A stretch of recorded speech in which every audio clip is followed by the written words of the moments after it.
ต้องเขียนทีละอันเนี่ยโค้ด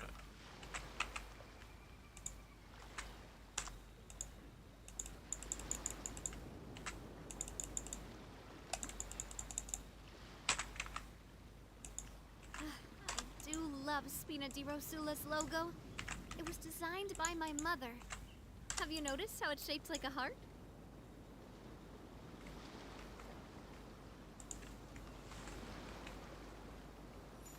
คอรออ๋อไม่โทรรอเด็กโค้ดเกม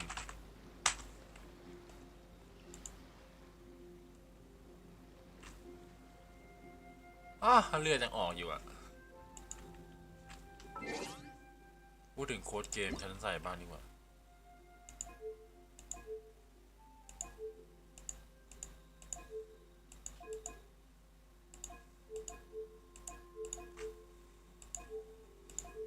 โค้ดเกมบัญชีแลกเปลี่ยนนาทีนี่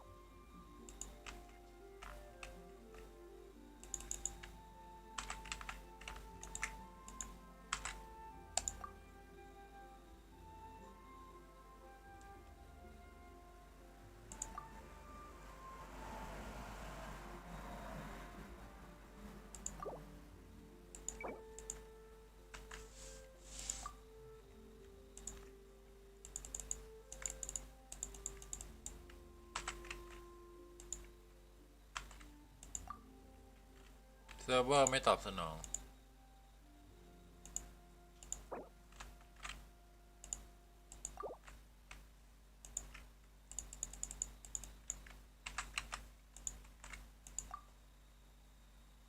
รหัสถูกใช้ไปแล้ว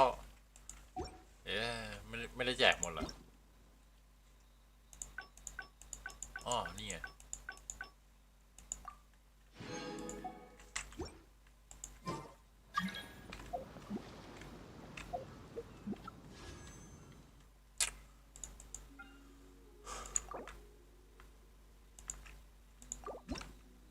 สักตัวก็ได้นะ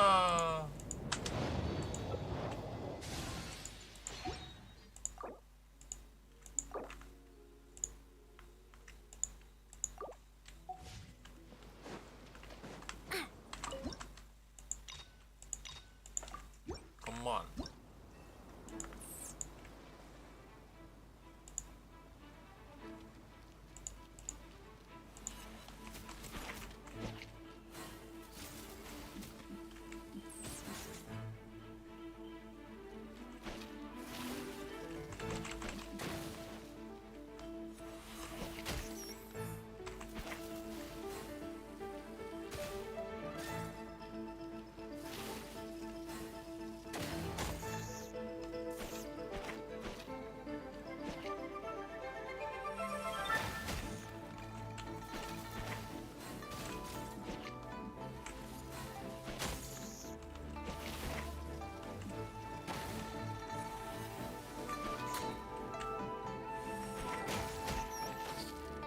มาก่อน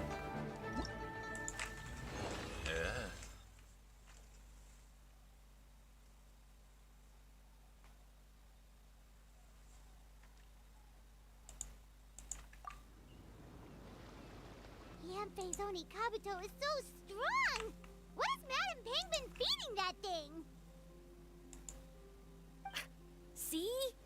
Your savior's Oni Kabuto is a force to be reckoned with. But just like last time, when my generals threw you a few curveballs, the mightiest blade cannot slay its foe except in the hands of a skilled swordmaster.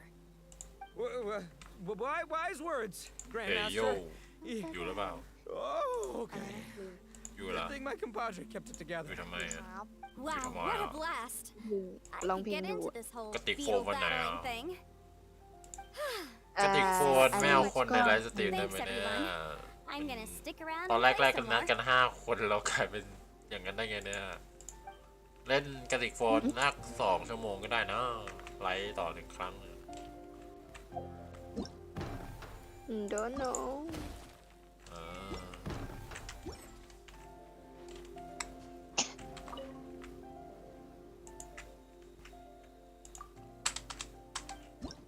การ์ดเกมปะ เอ๊ะ เล่นเกมอยู่ปะเนี่ย เปล่าโอ้ยเจ็บ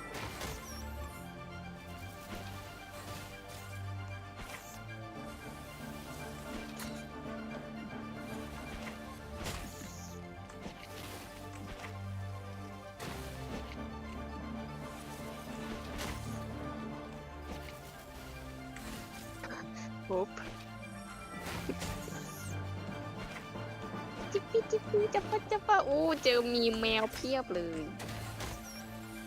โอ้ กำลังดวลดวงกว้างกันอยู่อะ โอ้ตึง ใช่ตึงกับบอทไง ๆ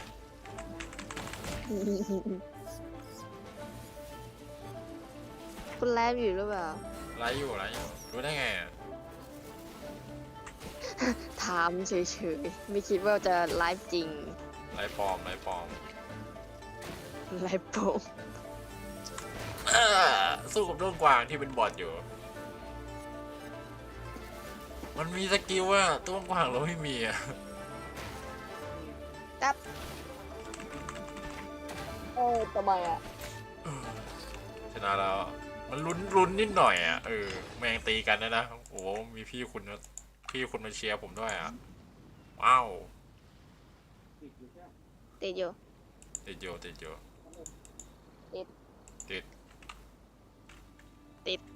ด เนี่ยโค้ดเนี่ยผมอุตส่าห์แจกนั่นเนี่ยเขาเรียกว่าช่วยกันใช่ปะ แจ็คเคิร์ด แจกโค้ด โอ้ โอ้นี่คืออะไร เห็นโปรไฟล์ละ คืออยากบอกว่า ไม่ใช่ ตั้งเป็น โปรไฟล์ รูปผู้ชายใช่ปะแล้วคือยังไงเดียอืม มาแล้ว แล้วคือแบบเป็นผู้ชายเราเป็นผู้ชายใช่ปะตั้งรูปโปรไฟล์ผู้ชาย แล้วแบบไม่เอาอ่ะสาวอ่ะเขาใจไหมสาวเข้าใจไหมก็เลยต้องแบบเอารูปโปรไฟล์อย่างอื่นไปตั้งอ่ะพอดีว่าเป็นดิสหาคู่มาไปบอดมันโคตรเก่งเลย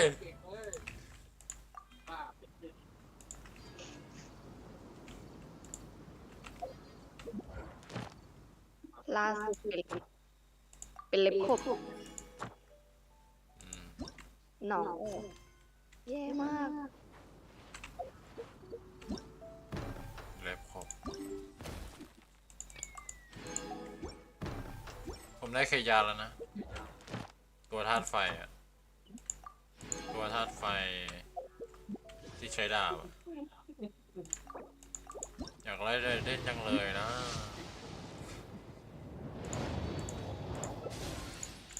ได้แต่เกลือ ได้แต่เกลือ ได้ตัวสีม่วงมาแค่ตัวเดียวเอง ยังไลฟ์ไม่จบ เนี่ย เอ้ย ยังขึ้นอยู่เลยเนี่ย ใน YouTube อ่ะ ยังไลฟ์ไม่จบอีกอะ ไม่ถึงอะไรอะไร อาจจะจบแล้วมั้งทวิตอาจจะจบแล้ว เดี๋ยวหนูพากให้แล้วกันนะ ตอนดู ได้แล้วแต่ว่าเขามาไลฟ์ในพรีเมียร์ใน YouTube เขามาน่าจะมาย้อนหลังเลย เดี๋ยวหนู ซึ่งหนูจะ ได้ ไม่ส ไม่ถึง ป อะ อ ไร ย อะไรครับ ผมไม่เข้าใจพวกคนพูดถึงเรื่องอะไรกันฮะ ว้าว ในทวิตอาจจะจบแล้วนะ ในทวิตอ่ะ เกมอะไรอ่ะ ไม่มีใครตอบฉันเลย นี่ไง จบแล้วทวิตอ่ะ แต่ว่า YouTube อ่ะเขามาไลฟ์ย้อนหลัง ทำได้ด้วยอ่ะเราย้อ เป็น น หลังเลย วิดีโอพรีเมียร์เอาเลยไหมไลฟ์เลยไหม เอ้ยยังไม่3 ทุ่มนี่ เดี๋ยว ไล ใจ ฟ์ เย็ ได้ น ไงไลฟ์ได้ไง ยังไม่3 ทุ่ม ขอ ยังไม่ ขอ สา เวลา มทุ่มขอเวลาใช่ไหมได้ ทำเวลาหน่อย เหมือนจะ2 ชั่วโมงมันที่ออฟฟิเชียลเหมือนจะ2 ชั่วโมงมั้งเขาไลฟ์อ่ะ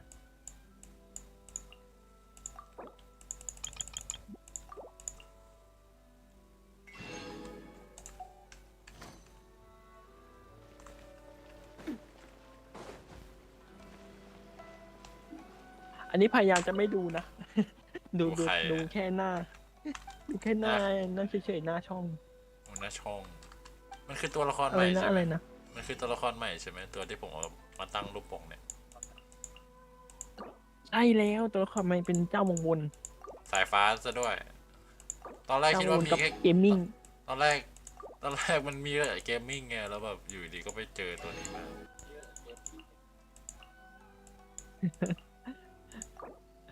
แต่ว่า4 ดาวยังไม่หลุดเลยนะเพราะว่าตัวอะไร4 ดาวนะตู้หน้า อืมผมได้แค่ตัวเคยาไม่ผิดเลน ผิดทาง น่าจะ2 ชั่วโมงแหละ ที่เขาไลฟ์อ่ะ นี่เลยอยากจะมา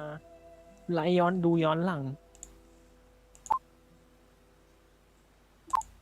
Ad Astra Abyssosque. Recently, the Adventurers Guild has received an unusual commission, and after careful consideration, we believe that The candidate, right? เนี่ยยอดซับคุณโยเกิร์ตจะ400แล้วเนี่ย indeed, ไว as มาก ever, เลยนะ รู้ไหมว่าเวลาชั่วโมงของผม may อะ I มัน ask if ขึ้น you two are จะ แปล available? ก 400 มาก ยอดซับ มั อ่ะ นขึ้นแปลกมาก เวลาชั่วโมงผมมันขึ้นเป็นเรียงกันอะมันเป็นเลขเรียงกันอะ ก็เพิ่งเคยเจอเหมือนกันนะเพิ่งเคยเจอเหมือนกัน ผมไม่เข้าใจว่าเวลาผมมันขึ้นลงอะ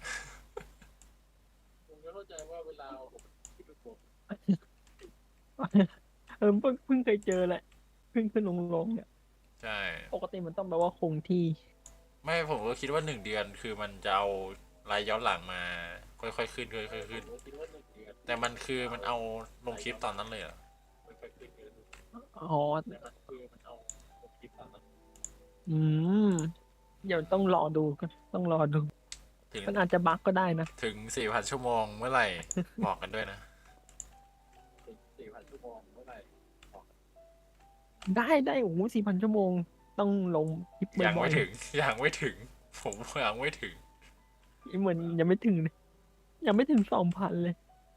เฮียก็คือแบบ Well, ถึง let me 1,000 go แล้วอะ over it briefly.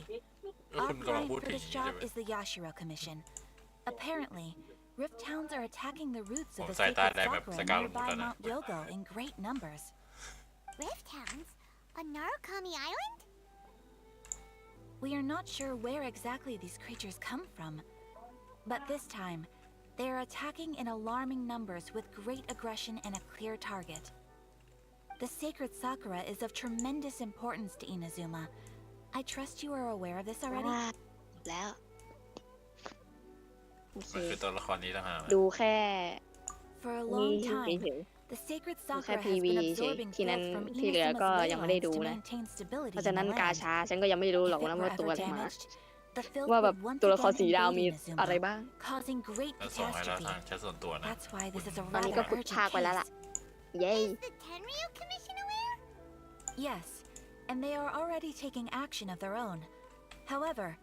given that the sacred sakura's root system is vast and complex, ทำไมโปรไฟล์คนเหมือน and กัน faced with the unpredictabilityก็ and หน้าผม scale อะ of the Rift Town's ทำไมอะ attacks, they are finding it difficult to defend against them. Their main priority is to protect the civilian มันคือ population, กับดักยังไงล่ะ so they are คือกับ actively ดัก working ยังไง to ล่ะ cooperate with all other available forces to eliminate the เอ monsters. อ The เอ้ย Adventurers ก็แค่ Guild is ก็ one of แค่ the ใส่ key ขอบ parties ตาแดง assisting มัน the ก็แบบ Tenryu เหมือน Commission ผู้ with หญิง their ว่ะ work. But so far, you have our deepest gratitude. Your confident response puts me far more at ease. I will mark on your map the areas where Rift Town appearances have been recently reported. เฮ้ย I หู hope you เต่า won't encounter too much trouble overcoming them. อันนี้การ์ดใหม่ใช่ไหม ไม่ตัวละครใหม่ตัวละครใหม่ ทำไร ไอ้นี่ไงที่ส่งมาที่คุณโยเกิร์ตส่งมาใช่ไหม ตัวละค หู รใหม่ เต่าสายฟ้า ใช่เหรอ ตัวละครเหมือนหูเต่าเลยนะ นาย ส่ง เดี๋ แล้ ยว ว เดี๋ยว ส่วน ส่ง ตัว ให้ดู ไม่ผมส่งให้เขาก่อน เอานี้อันนี่ เหมือน ขอเนี่ยเดี๋ยว ทีแรกแว็บแรกนึกว่าหูเต่าหูเต่าผู้ชาย ไม่ใช่ใช่ไหม สกินหูเต่า ไม่ใช่ เฮ้ย อันเนี้ยมันคือไอ้เนี่ยอะไรนะโมเดล โมเดล โมเดลเก่า โมเดลเก่า ใช่ โอ้ เหรอ โมเดลเก่า โอ้ ของ นี่ เฮ สวยนะสวยนะ เป็นโมเดลโอ้โมเดลเก่าของเพลงเฮโซ อ๋อเฮโซตัวนั้นนั่นเองเฮโซตัว เป็น ตั โม ว เดล ใช้ชอบใช้เตะเฮโซ เป็นโมเดลเก่าเขา แปลว่าผมก็เอามา เป็น ทำเป็น โมเดล มาสคอตช่องได้ดิแก้ไข ก็ไม่ควร เอาแก้ไขอะไรนิดหน่อย ก็เหมือนดับแล้วแหละ แต่ว่าเราแก้ไขเอาชิ้นส่วนออกเนี่ย Sacred Sakura! Stop them!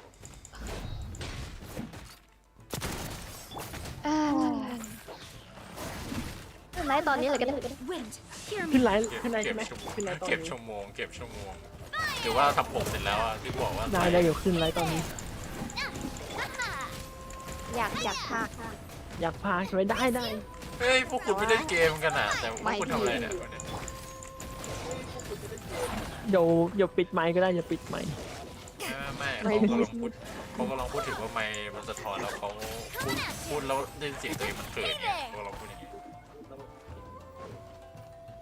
เปล่า ไม่ใช่เหรอ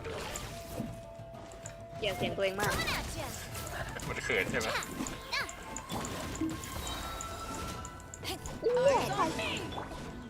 แม่ ขนาดไปฉันยังเล่นเสียงเมาส์ From the Spina with love.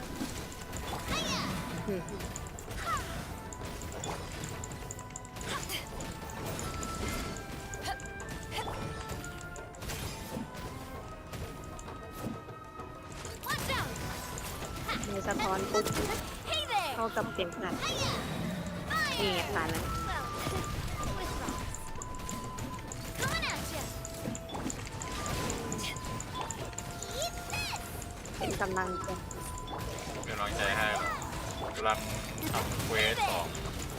ไรเดนเฟสสอง เปล่าหมายถึง แบบว่า คนขนส่งอะ To ทำไม ashes. อะสั่งอะไรอะ คนขนส่ง Wow, they're so แบบหูฟังพี่ No wonder the Tenryou Commission needed help. สั่งหูฟังให้พี่เขาบอก เปล่า Hey there. I swear by my ตัว sword. เขาสั่งมาแต่ว่า อะไรไม่จะทอ เขา น สั่งมาได้สักพักนึงแล้วแต่ว่า ใช่ นั่นแหละ เดี๋ยวนั่นแหละจะได้ใส่แล้ว อ๋อ เดี๋ยวก็ได้ใส่แล้วหูฟัง Torn to oblivion. ตัดสปันมิ โอ้ ติ ย ไรเดนพูด ก่อนขึ้นไลฟ์ก่อน Wait, no. แป๊บ I นึง also be A. อะไรฉันไลฟ์ตอน1 ทุ่ม It's เส you มอ two. It has been a long time.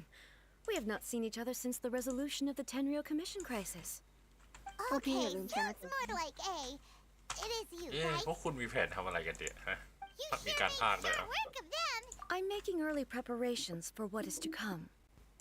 Last time we took a walk Share around หน้าจอด้วยนะพี่ Inazuma together, I witnessed the way the ได้ world ได้ is อยู่แชร์หน้า today. จอ I was ดี finally able to comprehend some things that I had never ประ understood in จำไป the ดีเลย past. แต่ว่ายังแก้ไม่ได้เล Since ยนะ then, every time I encounter กลาย an เป็นเอซะ obstacle แล้ว in อะ my ไม่ thinking, เป็นชื่อไรเดนแล้ว Makes sense. กลายเป็นเอซะแล้วกำลังเล่นเควสไรเดนอยู่ Stuck in there all the time. might I remind you that I พี่ am นี่ด้วย not นะ here to amuse เปลี่ยน myself คำบรรยาย wisely. เปลี่ยนคำบรรยาย I've ได้ observed a number of changes in the external world from the plane of Euthymia. คำบรรยายเป็นภาษาไท The ย most serious of Mm, these Pata being the Thai. attack on the sacred Sakura by numerous rift hounds. คำบรรยายอะซั I บ considered this matter worthy of my attention, เปลี่ so ย I น pursued เปลี่ยน them, ได้ and they led me here, where I happened to run into you. เปลี่ยนซับเป็นได้ If the Shogun, rather than Genshin I,มี were คน to พากย์ discover them, เกชินมีคน Yes. ภาคแปลว่านาย perhaps กำลัง she would have left the เปิดคลิป situation แล้วนายก็ alone. ภาคเสียงใช่ไหม โอ้จบเขาจบไลฟ์แล้วนี่ Precisely. ออฟฟิเชียล According to the Nah, rules I YouTube อะ designed for her, Chậm lẽ matters of nào. this ไม่ nature ได้ จบ ดู แล้ว should be delegated to the 50 tribal นา mission. ทีนะ But ประมาณ 50 นา rift ทีเลย hounds นะ attacking the sacred sakura. จบแล้ว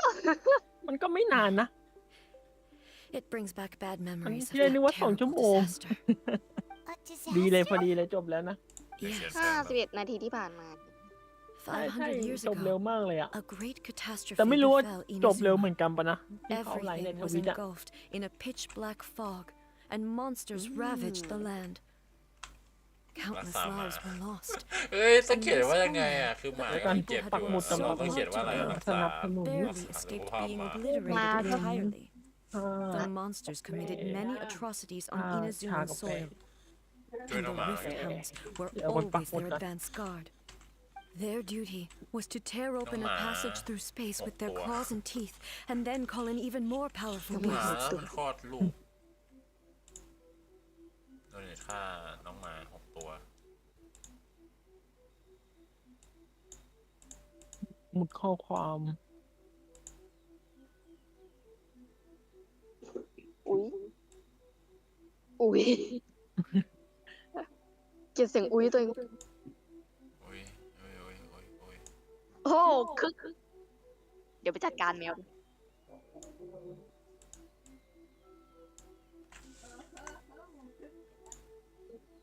อ๋อลืมโอเค เปิด So ดูก่อน you've heard of it too. That's an episode of history that I am loath to recall. Maybe to you, it seems like my response, but an excess of caution is not unwarranted in this case. Guess you can't argue with that. Since we are both here for the same reason, let us work together. From the traces they've left in the surrounding area, there should be many more monsters nearby. All of them must be eliminated.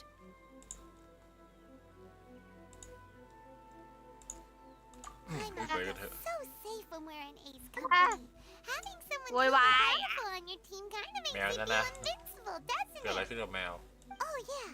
After we've dealt with the monsters, we should ask her to tell us more about Conria. This color. It's น่า similar จะ to the color when ร่อง the รอย sacred ที่ sakura ถูก takes ทิ้งไว้ damage. Let's follow it. It should be this way. น่าจะเป็นทางนี้นะมันโดนสัมมิติแล้วยังไม่ตาย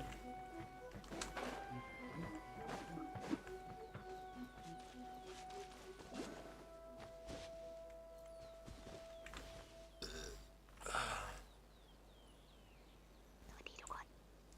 โอ้เดียว สวัสดีทุกคน สวัสดีทุกคน นี่คือเอ็กซ์ส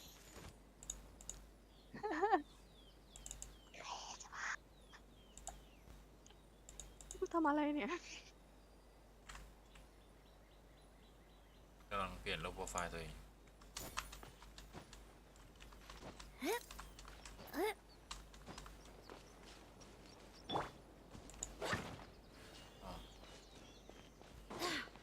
ร่องรอยที่ถูกทิ้งไว้อย่างนั้นเหรอ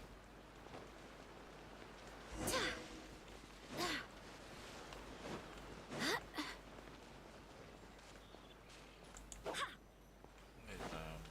ทางนี้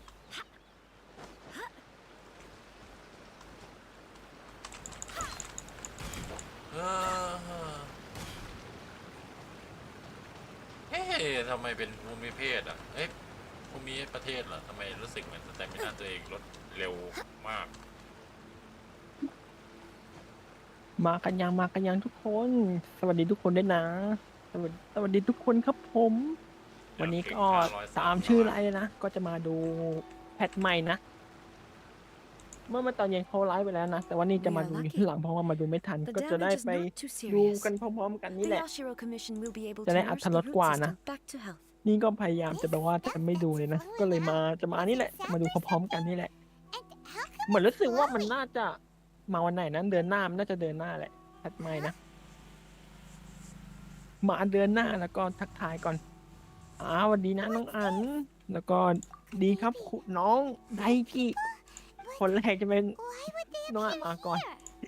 มาเซลวิเลยนะ Let's search แล้วก็ the area. น้องหนูดี Perhaps โปร we โม will ได้ find out. เหมือนเดิมเลย แล้วก็สวัสดีนะคุณมิมสวัสดีคนที่เฝ้ากะกลางคืนในไฟในเอฟเฟกตี้แล้วก็ดีครับ I พี่ can't มอส go on like this. Not when the other แล้ว troops are ก็ counting on me. อะไรนะสวัสดีแทนคนอื่นด้วยนะเพราะว่าคนอื่นยังไม่มา Could you tell us? ได้ Who are you? เดี๋ยว What รั are บ you เพช doing รก่อน here? Run quick while you still นี่ไง can. ใครที่ยังไม่ The ได้ monsters will be back.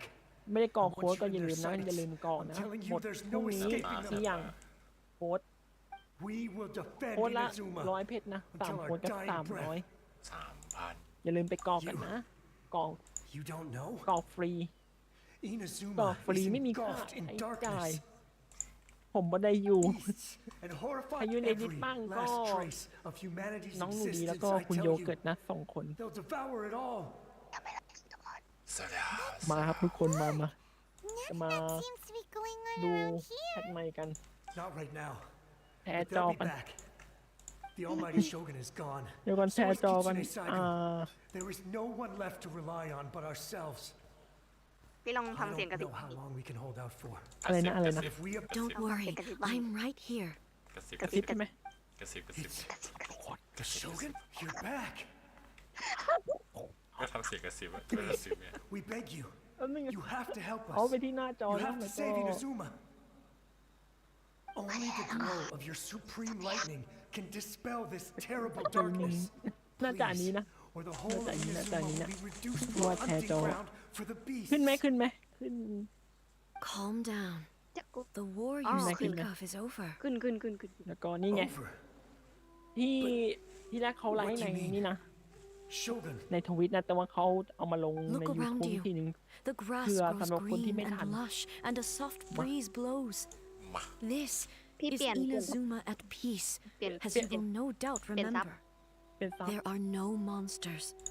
ขึ้นไหม Nor ขึ้น is ไหม there anything else here that Khuyên, could khuyên, threaten khuyên. your อ่า life. ขึ้น What?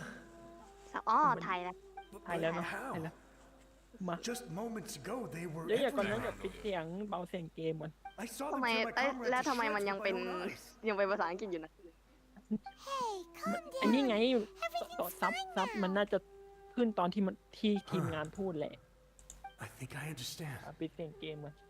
Almighty กลับ Shogun, เริ่มใหม่ได้ you Lưu saved mày đây. Inazuma. เริ่มไม่ได้เชื่อป่ะจะกระซิบเพื่อ เห็นไหมโยเกิร์ต นี่ไง มี ลอง คน ลอง ดู ไหม หนึ่ ลอง คน ไหม We were right to place our trust in the Almighty Shogun. As long as the Shogun is with us, Inazuma will last for an eternity. ความบรรยาย เดี๋ยวมันไม่เป็นภาษาไทยเนาะ Might be invited to promote the Mình opening. nói bên- Thank you. ทำไมเป็นงั้น มันจะเป็นภาษาอังกฤษอะ What's wrong with พี่ him? ลองรีเซ็ตมัน รีเซ็ตใช่ไหม รีเซ็ตก็ได้ หรือรีเซ็ตอันนั้น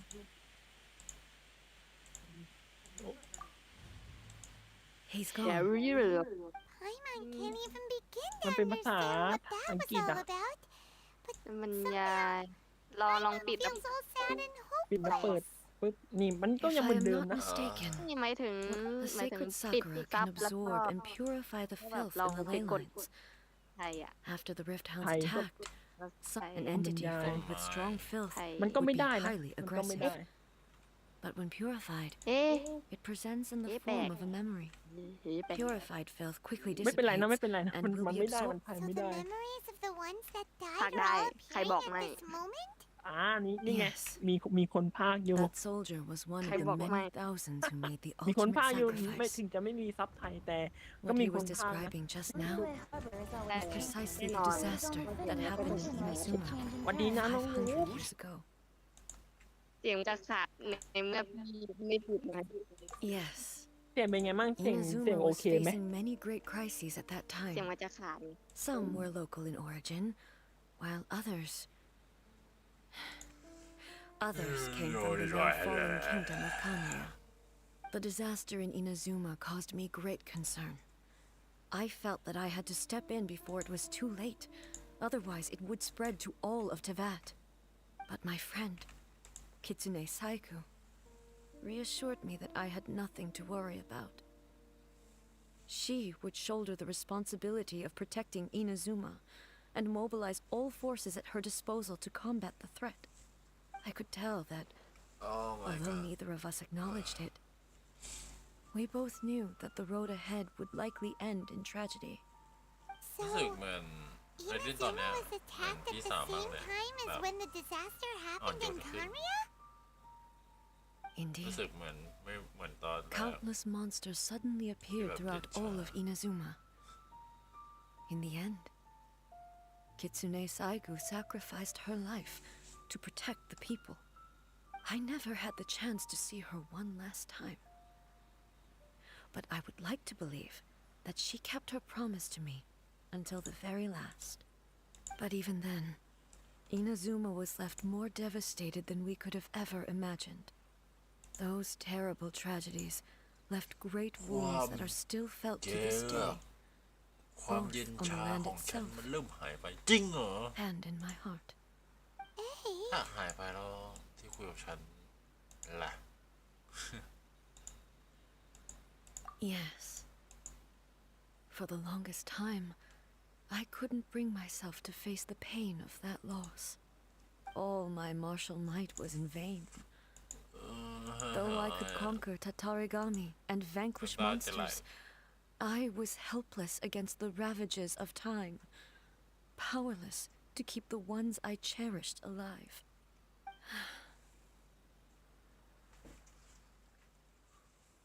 But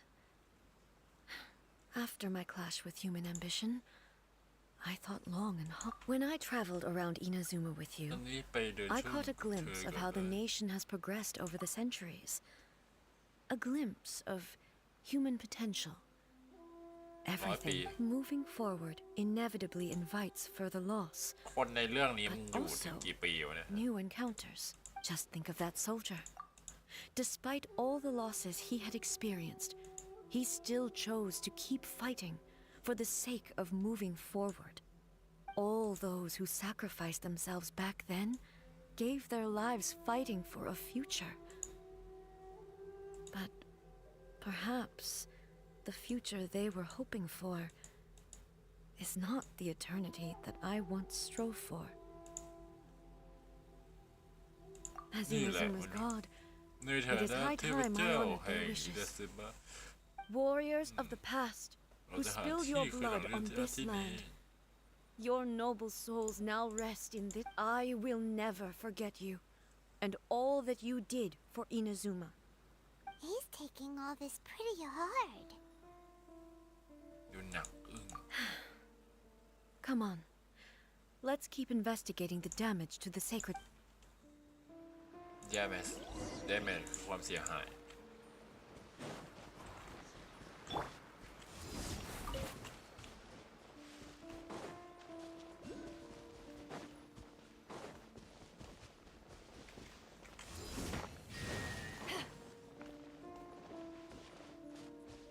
หนึ่งสอง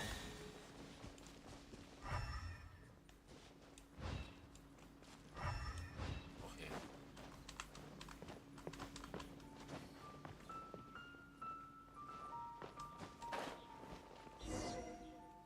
As expected, there are a load of rift hounds here too.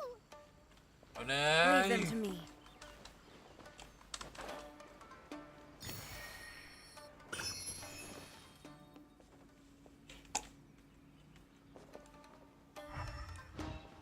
ปีนออกอ่ะ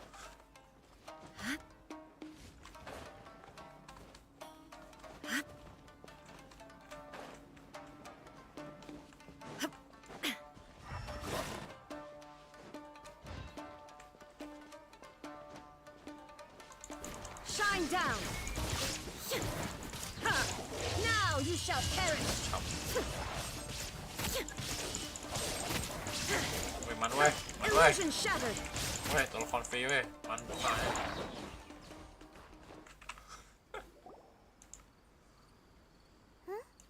Something seems wrong with A. โอเคเปล่า Why would you ask that? Well, come. usually you'd pull out your sword and swish, vaporize them all in one go. No? You are unduly concerned. I'm simply, God, although I have Renee. some understanding of the ก็ฉันก็ situation ต้องออก already, เลยกันนะ it could take an unexpected turn at any time. I must be prepared for anything. If there are more formidable monsters lying in wait in this area, I must make sure I have the strength to face them. Makes sense. Spoken So like a now seasoned it's been- shogun. โชกุนในด้าน The roots seem pretty badly damaged this time. We definitely need to tell the Yashiro Commission about this. Hey, the same light is leaking out again. ต้นไม้มีแสงออกมาด้วยอีกแล้วสถานการณ์นี้เหมือนก่อนอีกแล้วโอ้วิญญาณ Furuyama? Is that โอยา you? มะ Almighty Shogun. ท่านโชกุนเดิน What ทาง brings เป็น you สนาม back รบ so ทาง soon? ทางไกลแล้วไม่ใช่เหรอ I thought you ทำไม were ถึงกลับมาที่นี่ off อีกล่ะ Fighting a battle in a distant land? Allow me to introduce Furuyama. ร้อยปี He is a tea master and a member of my retinue. ไม่ได้เจอน้องสาวมา500 Furuyama ปี is unparalleled in his ability to appraise tea. He brews some of the very finest tea in all of Inazuma. Your Excellency, you shower me with praise undeserved. I have simply had the good fortune to be in Your Excellency's presence long enough to become acquainted with all the skills that are required of me. It sounds like the Almighty Shogun has brought a guest. ท่านพาแขกมาด้วยเหรอขอรับ I'm afraid I'm unable to serve you any respectable refreshments on account of the current situation. But please, sit and rest. ว่างให้พวกท่านถ้า After หาก all, ไม่รังเกียจ it's quite a mess out there. ข้างนอกได้เลยเทปไปหมดแล้ว เพราะตอนนี้ What should we do? ทำตามที่เขาพูดไปก่อนเถอะ ฉันอยากรู้เรื่องราวในอดีตมากกว่าเนี่ย Yeah. Sheesh. There's monsters everywhere out there. It's pitch black and loads of people have been injured. I see. So, they have fought their way this far already. Most of the residents in this neighborhood have already escaped. They wanted to take me with them, but it seemed rather pointless to me. So, I decided to stay. มันไม่ส And บาย now เพราะ the ผมเปียก Almighty Shogun is here, I have even less reason to run away. Imagine if this was something that even the Almighty Shogun was powerless to resolve. Where could I possibly run to then? ปล่อยสักหน่อย มันจะได้แบบพอดี People flee out of a desire to live on. อ๋อก็ปรับแสง100แล้วนี่นะ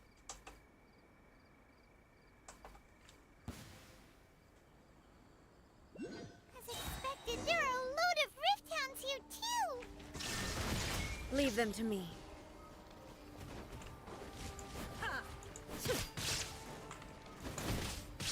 Inazuma shines eternal. ตาย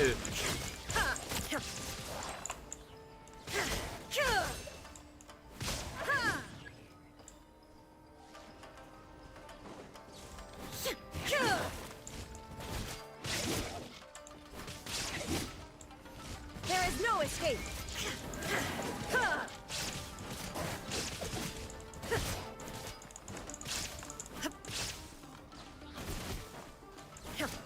Illusion shattered. Erase all threats.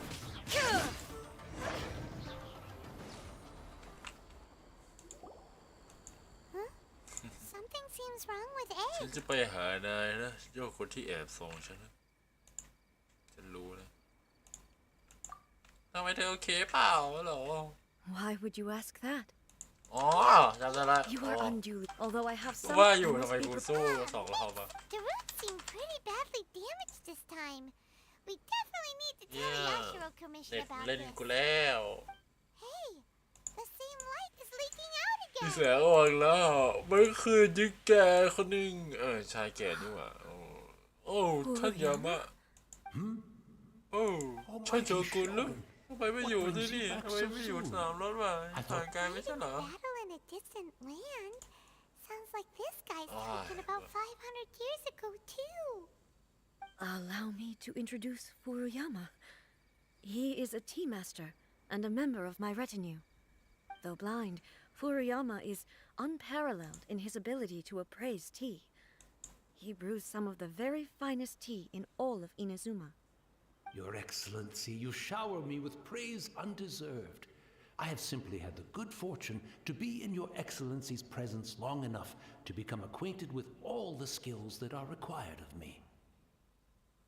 It sounds like the Almighty Shogun has brought a guest. I'm afraid I'm... After all, What should we do?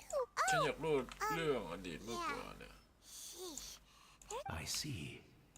So, they have fought their way this far already. Most of the residents in this neighborhood have already escaped. They wanted to take me with them, but it seems... And now the almighty Shogun is here, I have even less reason to run away. Imagine if this was something that even the almighty Shogun was powerless to resolve. Where could I possibly run to then? People flee out of a desire to live on, and the desire to live on stems from a feeling of having unfinished business in life. But me, I have no such thoughts, and I have no regrets. The almighty Shogun often speaks to me about her dreams over tea. Just listening to her stories,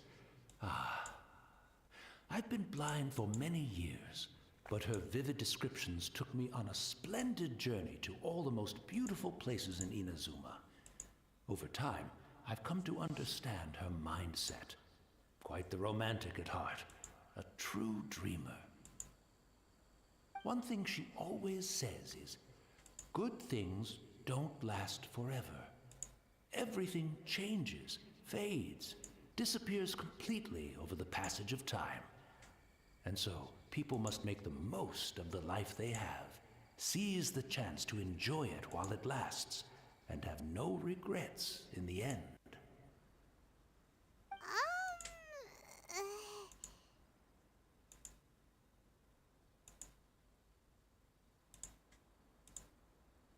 So you see, as bleak as things may be now, I have experienced countless wonderful things in life, and have no reason not to be satisfied. Perhaps you are right. It won't be long now before I have to say goodbye to the almighty Shogun for the last time. What a pity. I'll never get to see what Inazuma looks like after the almighty Shogun rebuilds it anew. But I suppose it doesn't matter. Everyone says that Inazuma has turned dark now, but to me, it went dark a long time ago. Once this catastrophe is over, life is sure to spring forth anew. But even if I survived until then, I'd probably be a hopelessly befuddled old so-and-so by then. So, never mind, eh?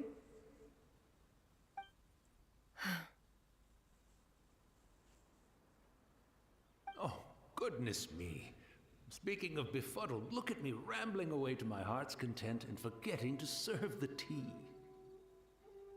The almighty Shogun comes to visit and I don't have the tea ready. A truly egregious loss of decorum. ไม่รู้สิหลังจากอาการแบบว่ายังไงดี Where in the world is the tea set? คือ I hope the others didn't smash it to smithereens in their hasty departure. อาบน้ำหรือสระผม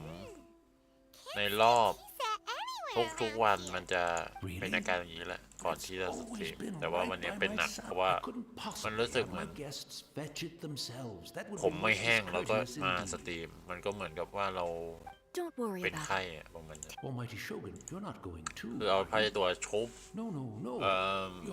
เช็ดหัวแล้วนะแต่ว่ามันก็ยังไม่แห้งอยู่ดีแต่กลับมาเลิกสตรีมเลยแล้วก็แบบรอให้มันหายตามธรรมชาติโดยที่แมวลมอะไรเป่าซะด้วยมันก็เปียกๆอยู่นี่แหละ Leave it to us. But, well, okay. I never thought I'd see the day that I need the almighty Shogun to personally collect my tea set for me. I can't decide whether it's a final regret or a final stroke of good fortune. Where should we go to find a tea set?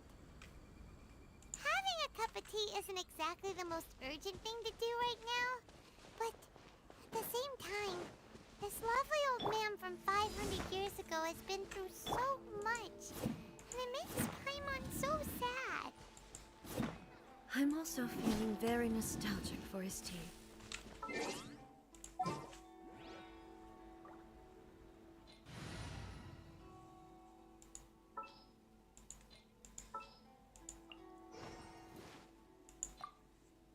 Just what will we come across this time? I will lead us to victory. Oh, why don't we go to the Kamisato estate? There'll definitely be a tea set we can borrow there.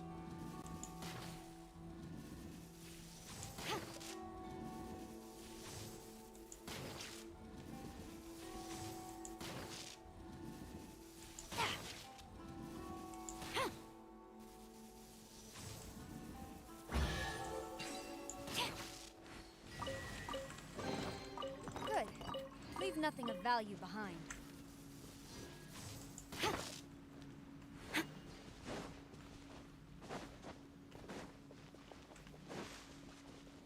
เหลืออีกที่หนึ่งก็คือมันก็เลยแบบแสบตาอย่างเงี้ย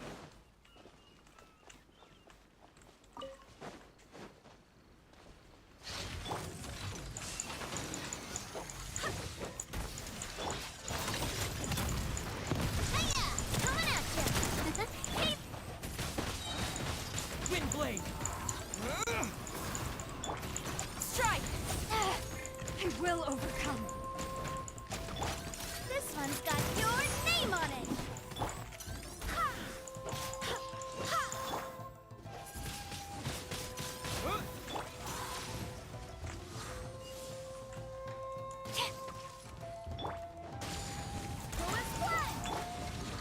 Watch out! Watch out! Fire! Well,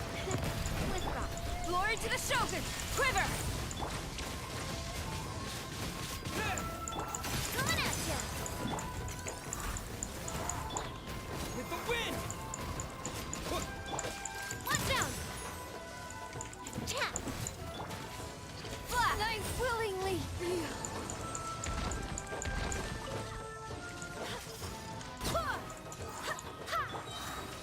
Watch out! Barbados, guide us. Watch out!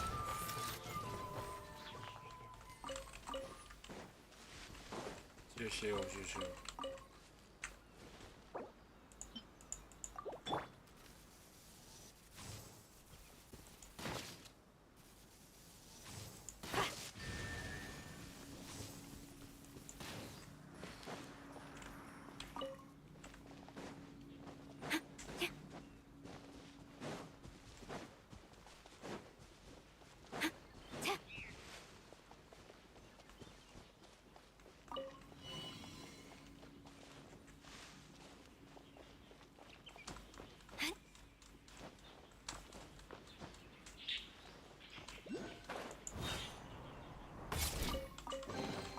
Excellent. These spoils will boost morale.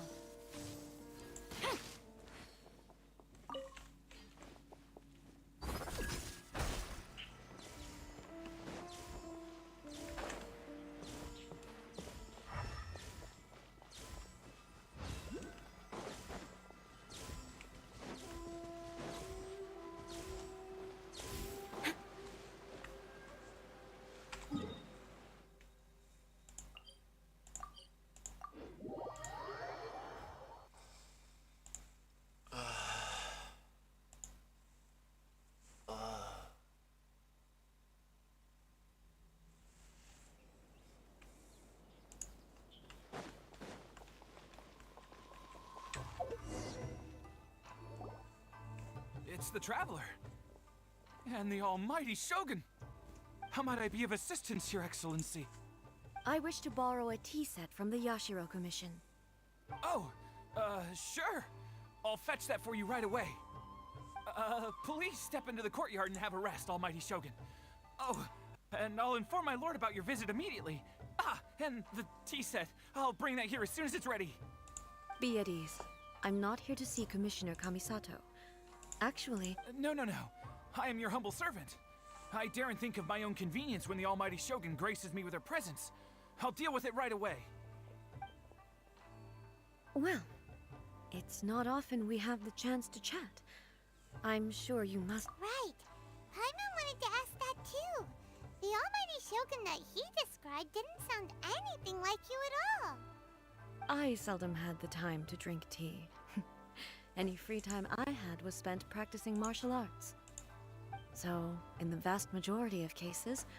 the one he made tea for was the former Electro Archon, who was also my sister, Raiden Makoto.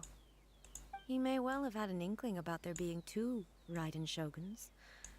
but he always acted as if he was completely unaware of the philosophy of life that he shared with us just now.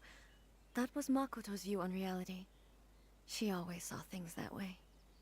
You and Makoto had pretty different views, huh? Indeed we did. It was the biggest difference between us. In her eyes, the most precious things, they are similar, but not identical. When you came charging into the plane of Euthymia, I saw human aspirations light up the sky far above in the form of countless stars. This somewhat shook me. Now, it seems like she was right, while I took the wayward path. Wow. There sure was a lot going on beneath the surface. Makoto saw a bigger picture than I did. In her view, a dream is more imaginary, more abstract than an ambition. An ambition is a yearning for something material or a concrete outcome. It is finite in nature and will be replaced by a new ambition in due course. Makoto was more concerned with the force that drives humans to constantly generate new ambitions in the first place. It is something innate, rooted in instinct. In other words, it is something eternal. That's, quite a lot to take in. To put it simply, Makoto wasn't concerned about outcomes. I didn't understand at the time. How can we say that we are maintaining eternity when things are constantly moving forward and evolving? I suppose what it comes down to is the definition of eternity she set out with.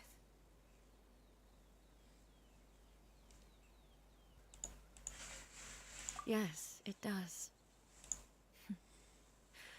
I always thought that she must have grasped some elusive, arcane wisdom to arrive at the conclusions she did. But in the last analysis, Makoto's philosophy was, on the surface at least, an elegantly simple one. Notwithstanding that it was also the more prudent choice, based on a more mature, far-sighted outlook. Do you feel you're starting to understand her better now? You have already witnessed my previous views on eternity. But now, I no longer cling to what was lost. I suppose that means our differences have been reconciled. Almighty Shogun, I found a tea set. This one in particular should be fit for your Excellency's use. It's quite beautiful. Thank you. You are too kind.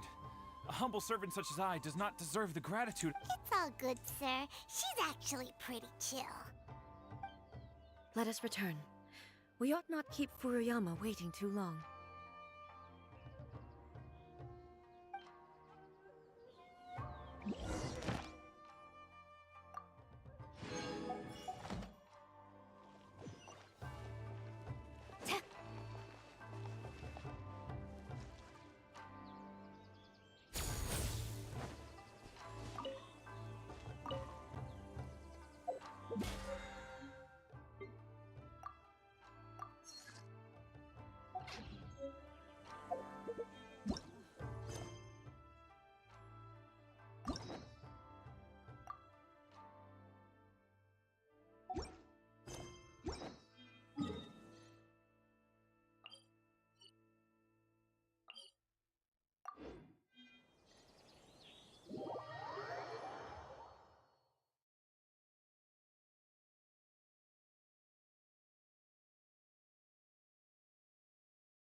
To manifest eternity per the Almighty Shogun's will. That is what I aspire to.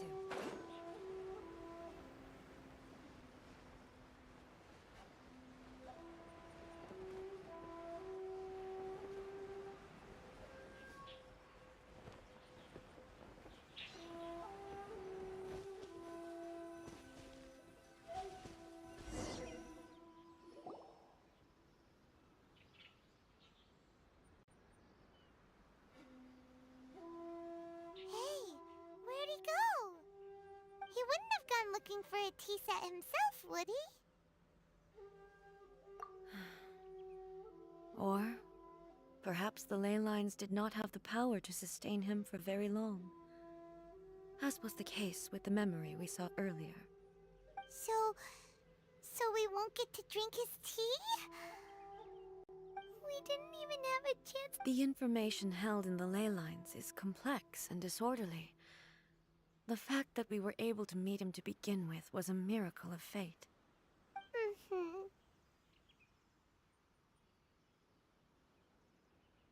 Well, this chance won't come often, and we do have a tea set. Perhaps I should try my hand at making us a pot of tea.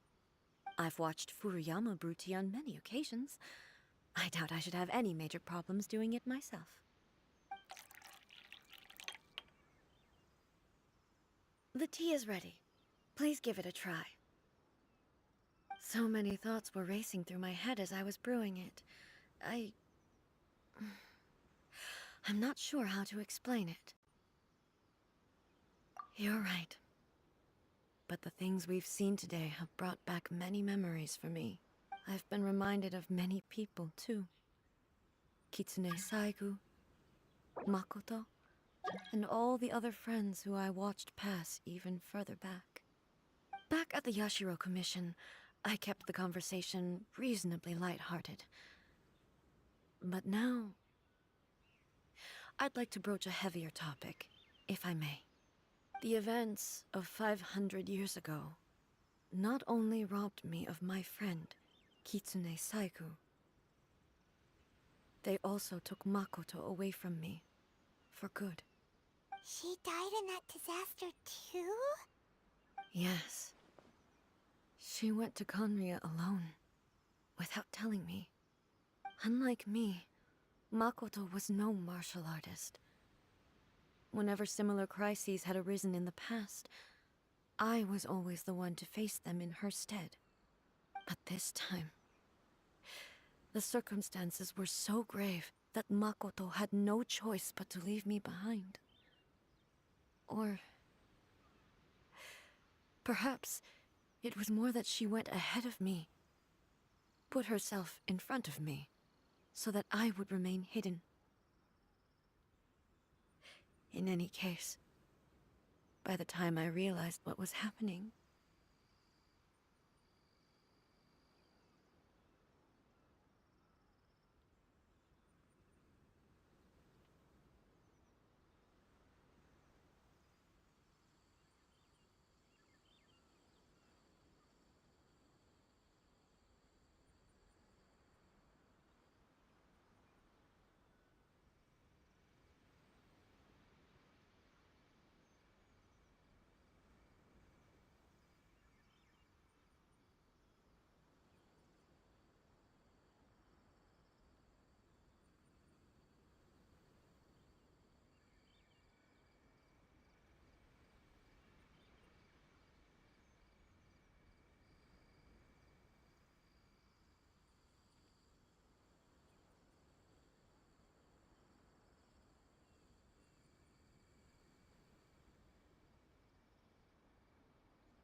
Yes.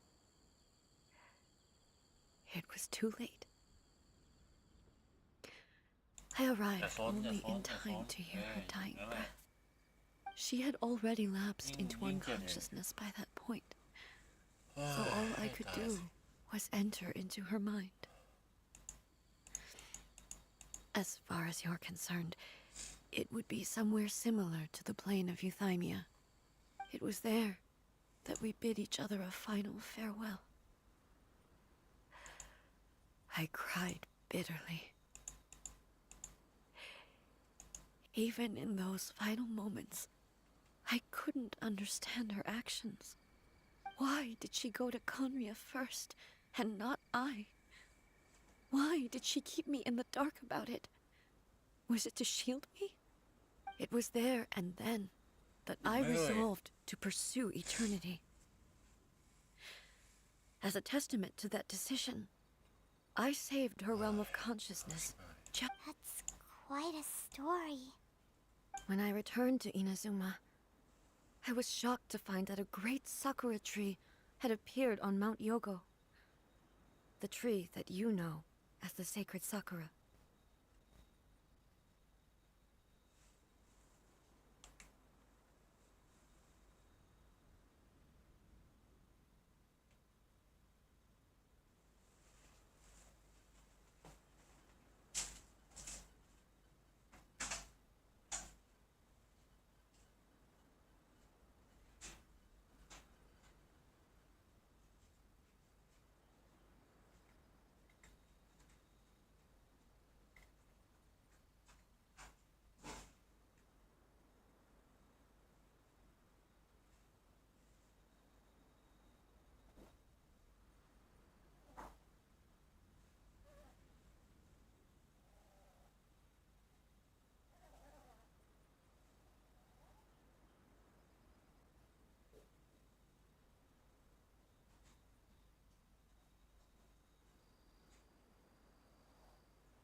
That's exactly what everyone back then told me as well.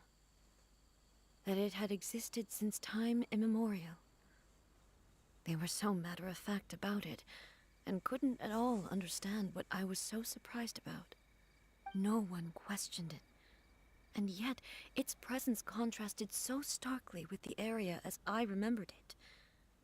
It seemed as if I was the only one to have noticed it appear suddenly out of thin air. In the end, I simply had to accept that it was a miraculous effect of Makoto's consciousness. With the help of the sacred Sakura's power, I was finally able to overcome the monsters and quell the disaster in Inazuma. This is all really hard to understand. Kinda beyond Paimon's level. เลี้ยงลูกมานี่มันไม่เหมือนกับตายเลยใช่ไหม She had such a great love for this land and for its people. In this respect, I still do not compare to her. I once told myself that I would never speak of these events again. Facing the fact that she is gone is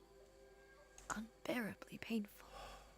But even the tea that is most bitter to the tongue, once swallowed, leaves some sweetness in the throat. And it's time I came to terms with it all.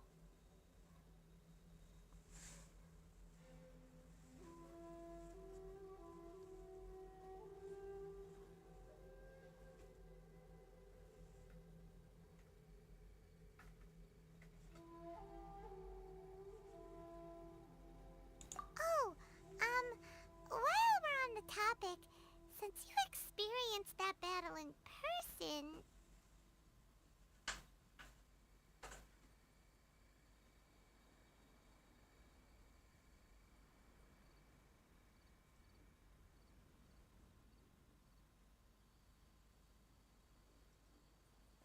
หมาไม่มีเขี้ยวเลยวะ Sister. I had heard that you were looking for your family. You mean to say that she was somehow involved in the Conria disaster? Based on what we've learned so far, it seems so, yeah. I'm sorry. I wasn't there for the whole thing. By the time I arrived, the worst of the fighting was already over. And also, my mind was consumed entirely with the plight of Inazuma and the fate of those closest to me. So, I am afraid I can't help you. Oh, well, that's a shame. But it can't be helped, I guess. Boy, both of you have experienced great tragedy. With this last cup of tea, let us honor the Tea Master's memory. Thank you, Destiny, for giving us the chance to meet again. We should go. Let's keep following the traces. Okay. Very well. Based on my investigation so far, I believe this next pack of monsters should be the last.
Once again,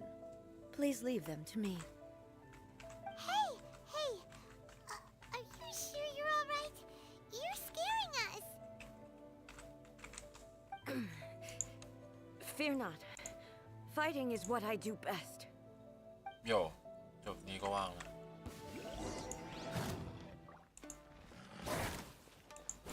There is no escape!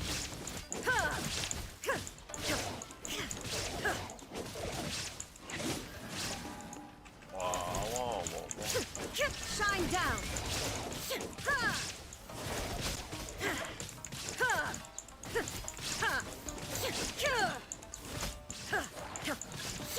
Illusion shattered!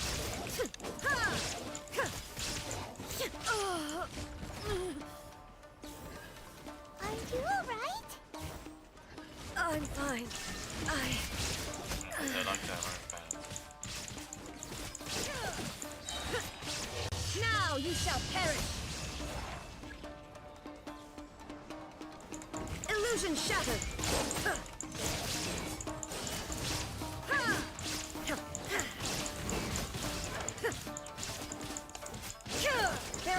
escape. Transcend all constraints.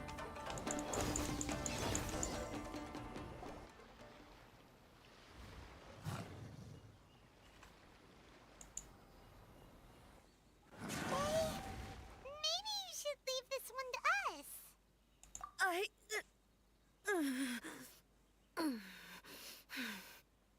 My apologies. Don't worry about it. Just take a breather and get your strength back. We'll deal with the monsters.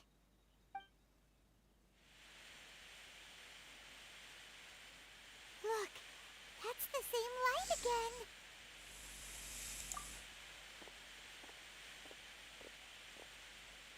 Where am I? Who are you? Almighty Shogun, you're here too! Are you injured, Your Excellency?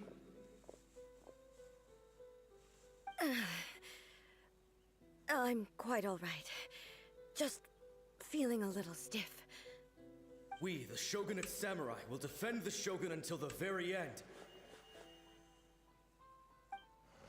Come on, men. They're coming back for more.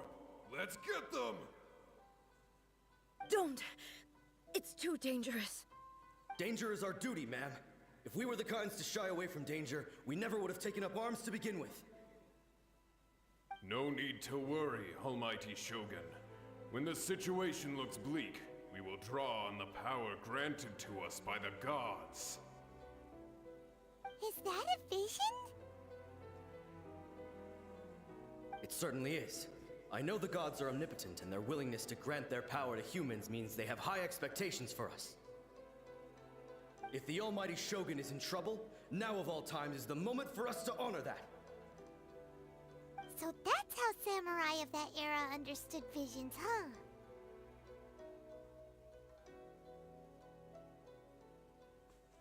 Oh, ผมนอนแล้ว Nobody knew where Your Excellency had gone, and we were starting to despair. But now we've found you. You're right here with us. Just the sight of you appearing before us once more has reignited the hope in our hearts. This hope is the light that will guide us out from the darkness. Everyone, on me! เรียกหมาอยู่หมามันบาดเจ็บ Help you! Huh? Affirmative, but watch your backs.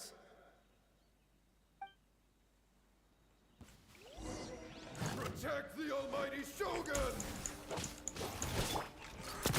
Fire! Well, with rocks.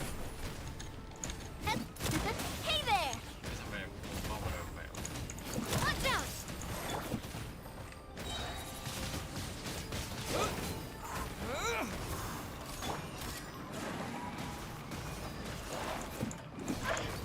Hey there! Attack! That's the way. Coming at ya! Going splash! Watch out! โอ้ยโอ้ยโอ้ย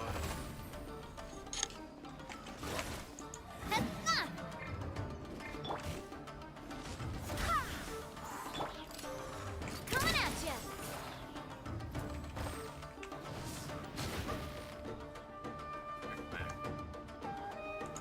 I must do my duty! No turning back! Watch out! Proper send-off! From the Spina with love.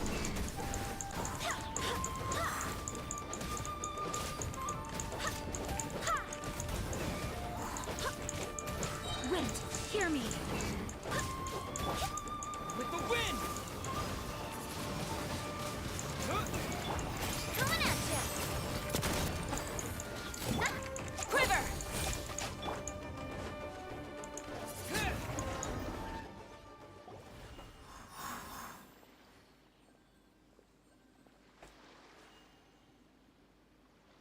It seems like their attacks are finally over. I've never fought so fiercely before. Thank you all. Are you okay? Maybe you should keep resting. I'm fine. I feel much better already. You fought phenomenally. It was truly awe-inspiring. The monsters will definitely come back. And when they do, it'll be more than a few Rift Hounds this time.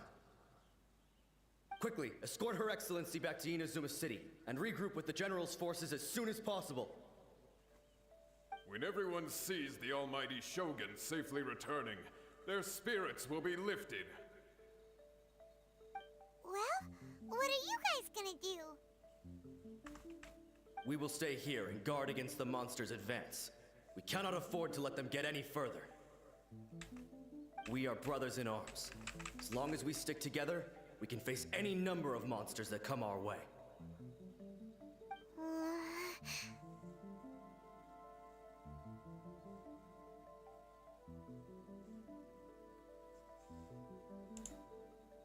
Just leave it to us. Fighting is what we do best.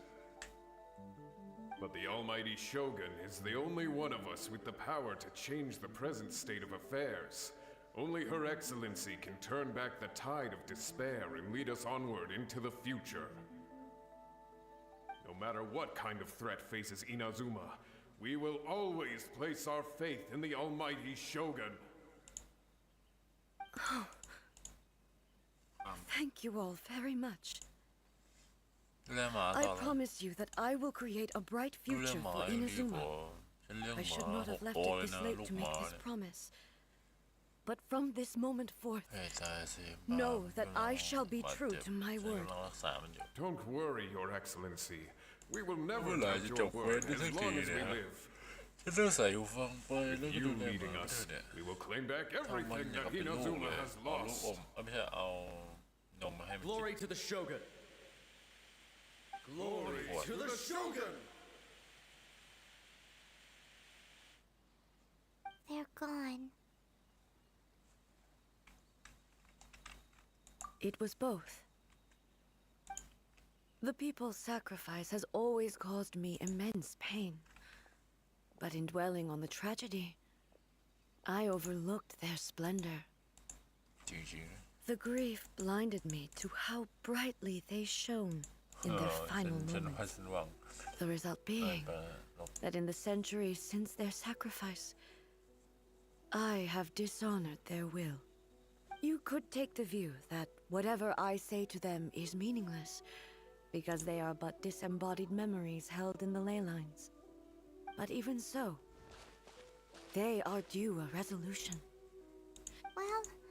Paimon thinks that even if it's a few hundred years later, you're doing right by them now, and that's what counts. Thank you for your comforting words. But this is my basic duty as Inazuma's Archon, and I have neglected it for far too long. I used to think just like that samurai, that I was first and foremost a warrior, and my only duty was to face whatever challenge came my way. But what Inazuma needs more than a warrior is someone like Makoto. Even though I am utterly unlike Makoto, and can never become the person she was, I still need to do the things that she would have done.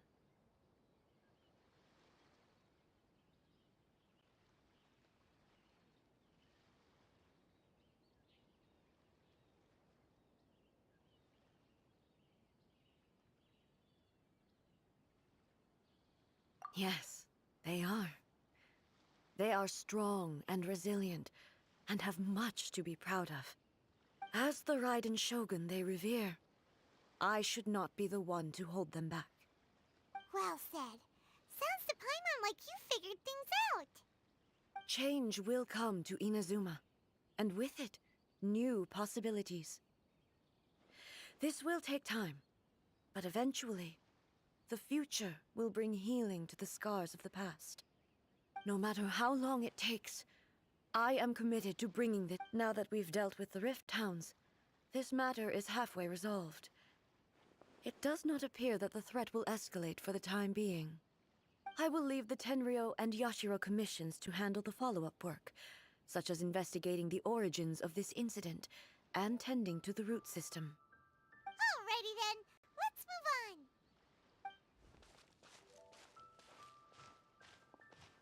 Day looks calm on the outside,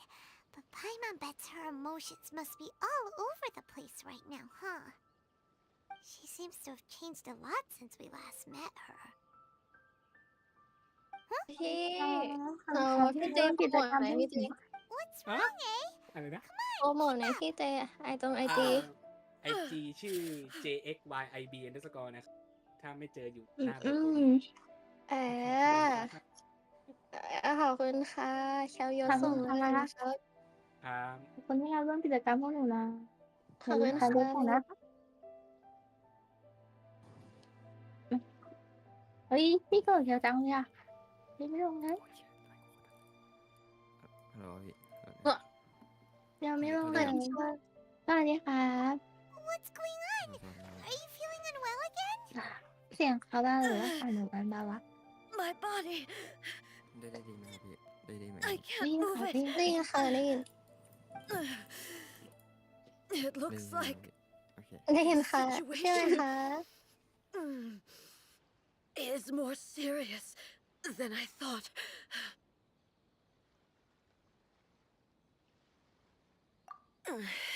No need. She is calling me. The time. Can you help me walk? I need to go to the cave below the นี่มัน Grand คนไทย Namakuni สตาร์เลียวนี่นะ Why? What's in there?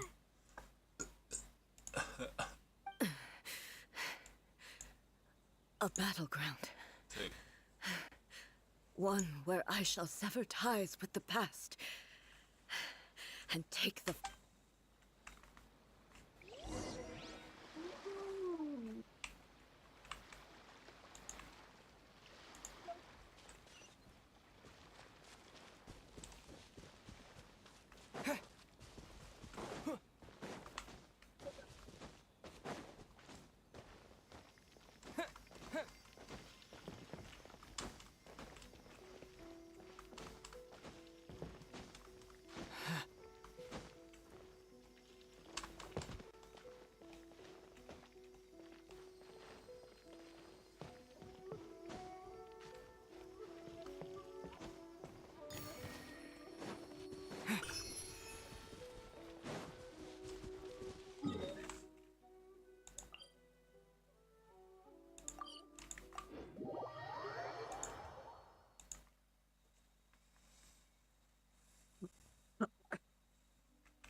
น่าสนใจ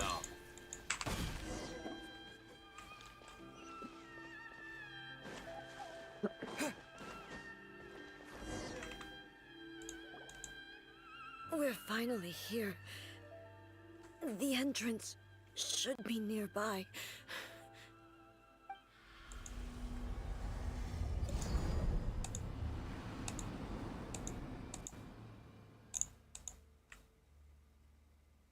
Whoa!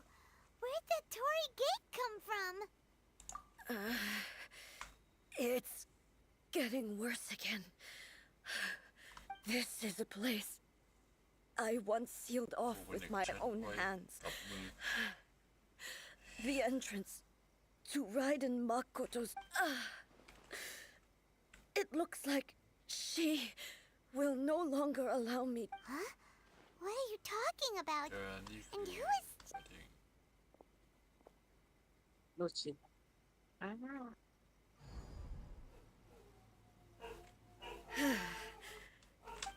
เจอไปชิ้นแม่ต่อไปไหนโอ้ว้า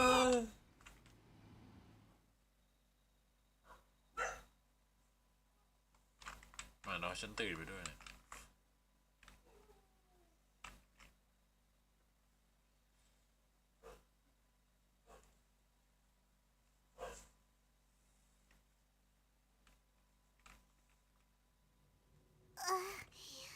I'm dizzy. Where did we get sucked into this time? Whoa. This place. วิญญาณแห่งใจบริสุทธิ์ It's another A. We meet again, traveler. เกิดอีกแล้วนะ This body is an assistant to the one ร่าง within, นี้ but it is also the guardian of the ผู้ rules. ให้ความช่วยเหลือจากภายในและเป็นผู้พิทักษ์ Should the one within wish to stray from the rules, ผู้ที่ this อยู่ภายใน body shall stand in her way. ที่หันหลังให้กดทั้งนั้นร่างกายนี้จะกลายเป็นอุปสรรคขวางกั้น Paimon knows ความ that รู้สึกเห voice. มือน Is หรือ that ว่า the puppet? จะเป็นโชกุนหัว You ชาย have wandered the realm เจ้า in ใช้ my ร่างกาย body, ของข้า and you ท่องไป appear to ทั่ว have โลก grasped the และ true ดูเหมือน essence of ว่า eternity. เจ้าเข้าใจแก่นแท้ของความเป็นนิรันดร์แล้ว You believe your present self has greater certainty than your former self. Thus, เจ้า you คิดว่า believe ตอน your นี้ present ตัว self เอ is ง correct. มีความ Don't มุ่ง you? มั่นกว่าที่ผ่านมาดังนั้นเจ้าในตอนนี้จึงเป็นความถูกต้องอย่างนั้นใช่ไหม But have you really been enlightened with new ideas? ตัวเจ้าในตอนนี้ Or มี have you ความ been คิดใหม่ degraded แล้ว by irreversible erosion? แค่ได้รับผลกระทบจากการสึกกร่อนที่อาจหลีกเลี่ยงได้ I'm here to show you my answer.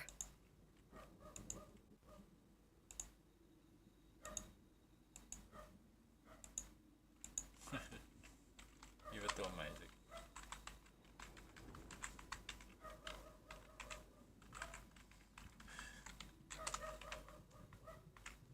We are both เรา warriors, ทั้งคู่ต่างเป็น and นั the กรบ dialogue we ที่ must การ now ที่ have สื่อสาร shall be กัน conducted คง by เป็ the นการ blade. ต่อสู้เท่านั้นสินะ The ไม่เป็นไรใช่ไหม discomfort I was experiencing earlier was caused by the shogun rejecting my, as she indicates. Once I started entertaining the idea of อย่าง change, ที่เธอพูดนั่นแหละ I became hostile in her ที่ eyes. ฉันมีความคิดที่เปลี่ยนไป เธอก็จะเห็นฉันเป็นศัตรู But inside a realm of consciousness, เพียงแค่ I เข้า exist ในเขต independently of her. สำนึก She ฉั cannot น affect จะ me ได้ in เป็น this อิ way. สระจากเธอ และไม่ถูกร Though บกวน she อี is ก a puppet, the shogun has her own ถึ consciousness งแม้ too. โชกุนจะเป็นหุ่นเชิด When necessary, แต่ก็มีจิตใจ she เป็น appears เจ้าของตั here วเอ to ง confront me. เมื่อถึงยามจำเป็น เธอจะปรากฏตัวเผชิญหน้ากับฉัน คุณแกป้องกันตัวของนิรันดร์สินะ Said everyone has their internal battles and stuff, but not เพิ่ง like เห็นไง this. ผมเพิ่งเห็น It's a bit extreme.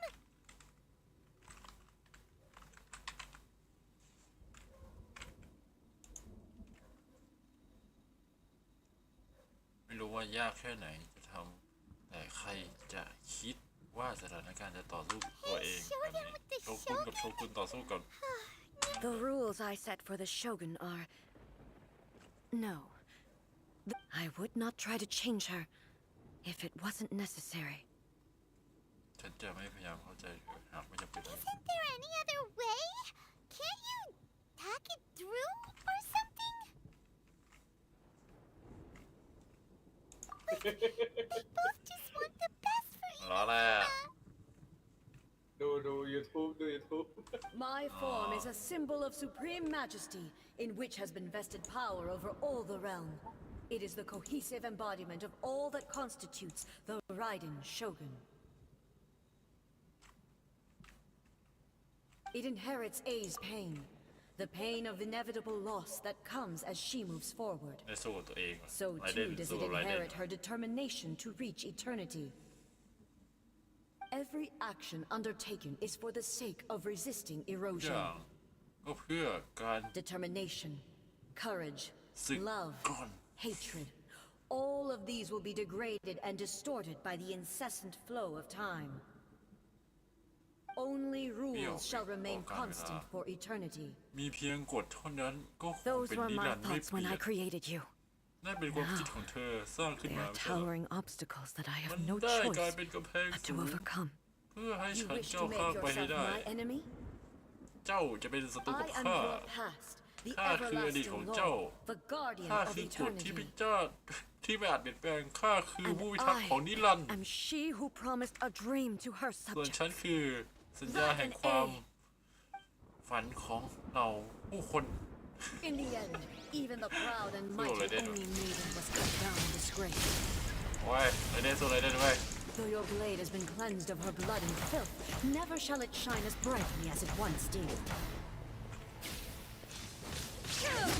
Illusion shattered! Gone! Inferior. Shine down! Torn to oblivion! The kitsune sakura blossoms that once filled the skies fell to the ground as pitch-black rain. As long as the ley lines flow, the relentless erosion of time will never stop. She's completely recovered? Absurd.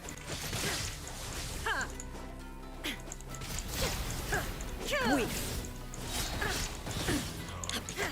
Now you shall verdict is decided. Pathetic. Weak.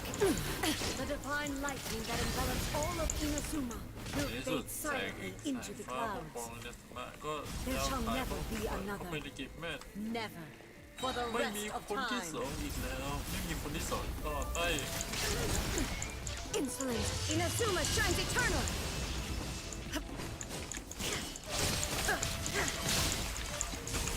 Pathetic. Pathetic.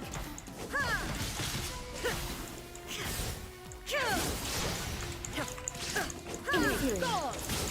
There is no escape. Now you shall perish. Euthymia crumbles before Have me. you finally defeated her? ในที่สุดเธอก็ชนะตัวเธอได้สินะ It appears your martial prowess has ดูเหมือน not ว่าทัก dulled. ษะการต่อสู้ของเจ้าจะไม่ถดถอยลงเล But ย how long can แต่ your ก็เจต will จำนวนของ remain เจ้า strong? ก็ยังคงเป็นได้คงได้คงอยู่ได้อีกนานแค่ไหนกันทำไมกันโชกุนได้ติดทางไม่ใช่เหรอ In this realm of consciousness, she was built to resist erosion. Her will is stronger than any other living ถูกสร้าง beings, ขึ้นมาเพื่อ including you and me. ต่อต้านการกัดกร่อน ก็ไป ใน คู่กัน แม่ ไปคอ เจ กั ต นเอง จำนวนเธอสามารถเอาชีวิตทั้งมวลรวมถึงฉันด้วย This is gonna be a never-ending battle? Maybe. ก็ But I have to prove to her that my present will is no product of erosion. The future I shall forge will be a grand undertaking, one that will be resistant to erosion. ความยิ่งใหญ่ If I don't do ไม่ชนะ this, ความกัดกร่อน the Shogun's rules can never change, and Inazuma can never move forward. This is my duty. No matter how long this battle may last, months, years, centuries, and no matter how many times we must fight. 500 years ago, humanity proved their strength in ใช้ battle. การต่อสู้เพื่อ Here in the พิสูจน์ความ present, เก่ง they rely on their ambition to challenge wayward practices, tear them out like the diseased wood of an old sakura tree, so that new,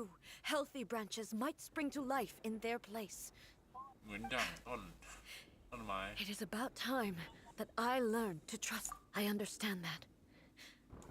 But if the dreams of which Makoto spoke are true eternity, a short moment for which the Shogun does not exist is nothing to fear. I fight for the everlasting future of Inazuma. However long the battle may last, it is but a drop in the ocean of eternity. I vow to the subjects of Inazuma that I shall one day return. This is my oath. Please, be my witness during my absence. I place everything in Miko's hands. But this means that... หลับตาอ่านซับ Pass on my words.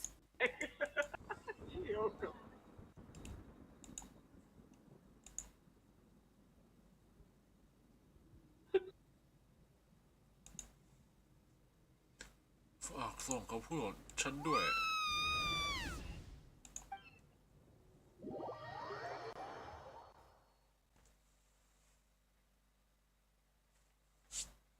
วางไว้ตรงโต๊ะคอมบอกเลยว่าหมามันไม่ได้นอนแน่นอน Looks like we got kicked out. เราถูกไล่ออกมาแล้วสินะจะยังไม่ต่อเราจะปล่อยให้เดสู้กับไรเดนต่อไปถึงแม้เธอจะมีผลก็เถอะมีวิธีเดียวเท่านั้นสามารถแก้ไขยุติได้จำเป็นต้องพึ่งพาโชกุนRight? Also, A can be pretty stubborn at times and has a history of rushing into difficult situations. What if she gets too obsessed with winning and she forgets why she's there in the first place? It could happen, and then she might never leave again.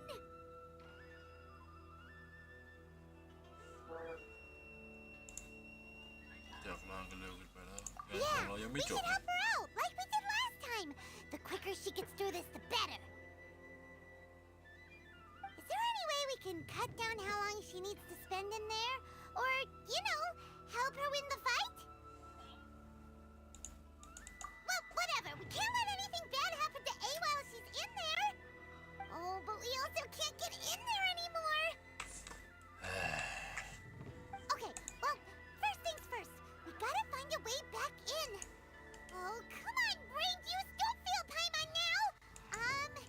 Okay. Maybe if we both ram into it at the same time really, really hard. Oh, you're right. Paimon, who knows if she really understands these consciousness realm playing thingies more than we do, but there's no one else we can turn to.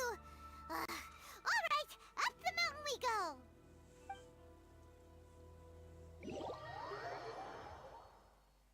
Okay.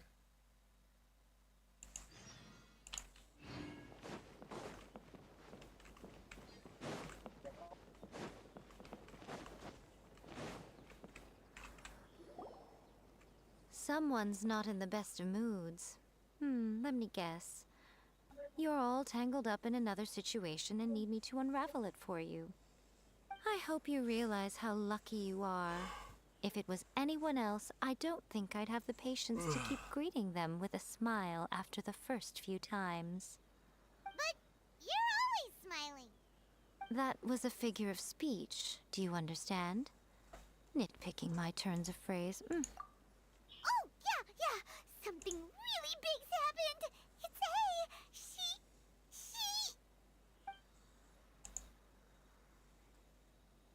Oh, okay, I see. So, A's decided to palm Inazuma off on the humans, while she goes off on her own to fight a fierce battle that doesn't even have an end date. Impossibly stubborn. Jumps straight to the most extreme course of action imaginable, presumes her sheer will can see her through, despite a near impossible goal that requires nothing short of the very peak of her abilities. Yes, that sounds like A all right. You know as well as I do that she's always been like this. Why start fretting about it now? Rushed into it without thinking. Well put. Oh, she acts like such a child sometimes. So you seem to be under the impression that I am able to offer some sort of help? Who gave you that idea? Is she playing dumb? She's doing this Uh-huh. You're learning, little one. But really, the truth of the matter is that I don't know much more about Raiden Makoto's realm of consciousness than you do. All I know is that it's the foundation of the sacred Sakura, and from what I've heard, it's a little different from A's plane of euthymia. Because Raiden Makoto is no longer alive? Not just because of that. The nature of the space itself is different in some way. But I can only speculate. You're the ones who have actually been there, so you tell me, what was it like? Anyway, we needn't worry about the details too much. It'll just be a little difficult to explain things later on, that's all. First things first. Follow me to the entrance. ฉันเข้าไปก็ได้นะโอเคตามมิโกะเข้าไปนะครับโอเคกลับเข้าที่ลึกลับที่ลึกลับก็คือด้านล่าง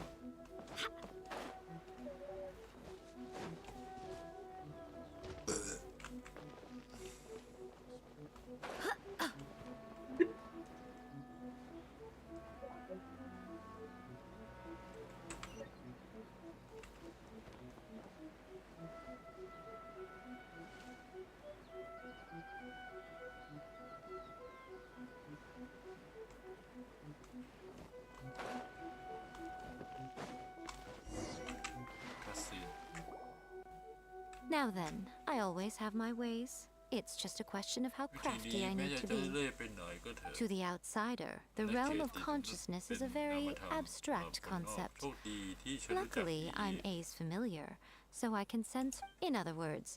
even though I can't pinpoint the exact spatial location of this realm, I can still send you to where A is. ที่พวกเราจะส่ง So, เธอ it's ไปหา abstract, but has a เราทำ location. อะไร But you don't know where it ยังไงนะ is. But you can still send us there. What? Yes, no need to try and เธ understand อ it. ไม่เข้าใจพูด Let me ง่าย put ๆก็ this คือ simply.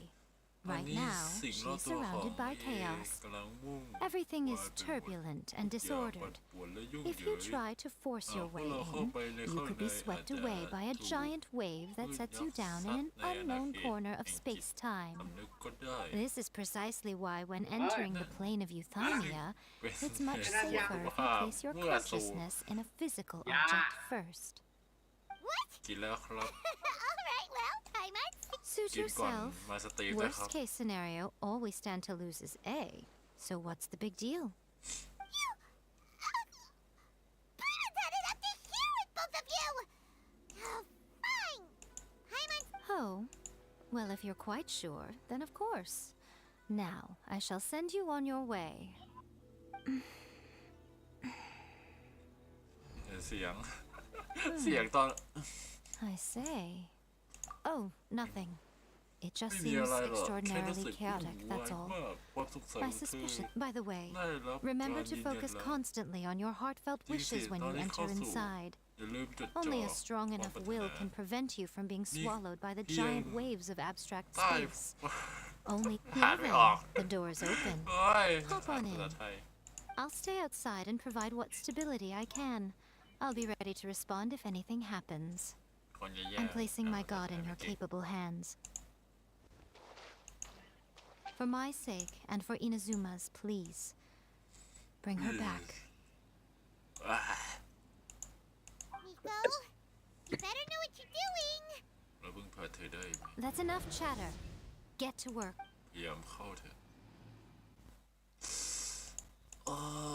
จังจ้าซะเหลือเกิน แสงตอนโหลดเกม Genshin Impact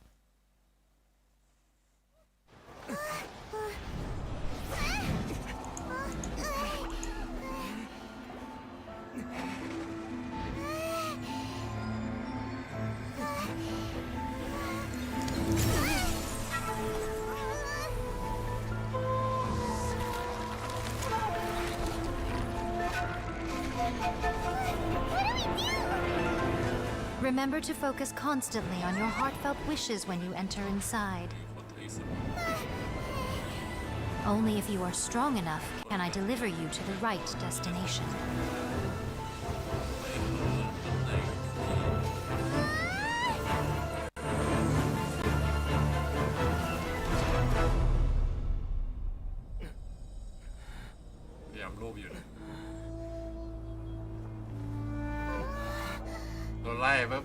Mike.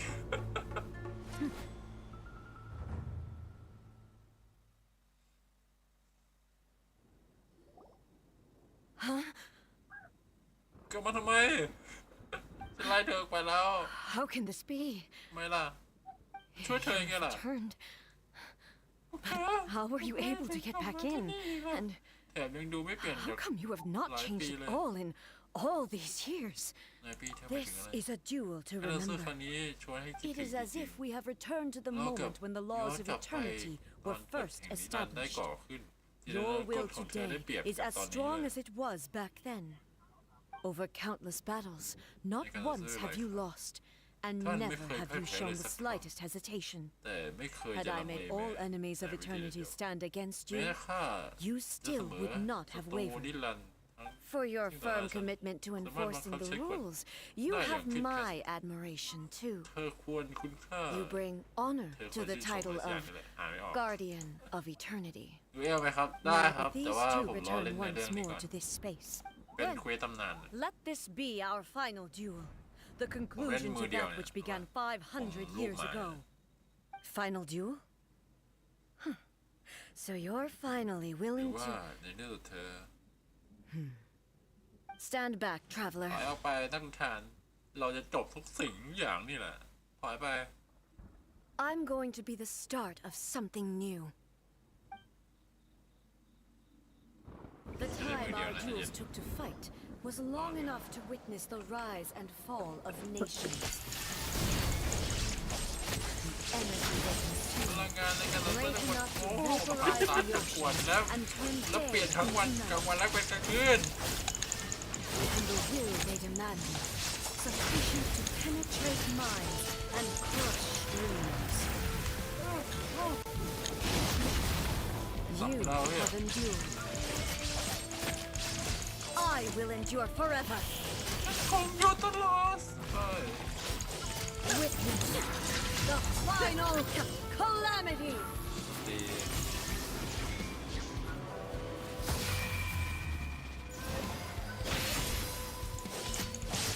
Inferior.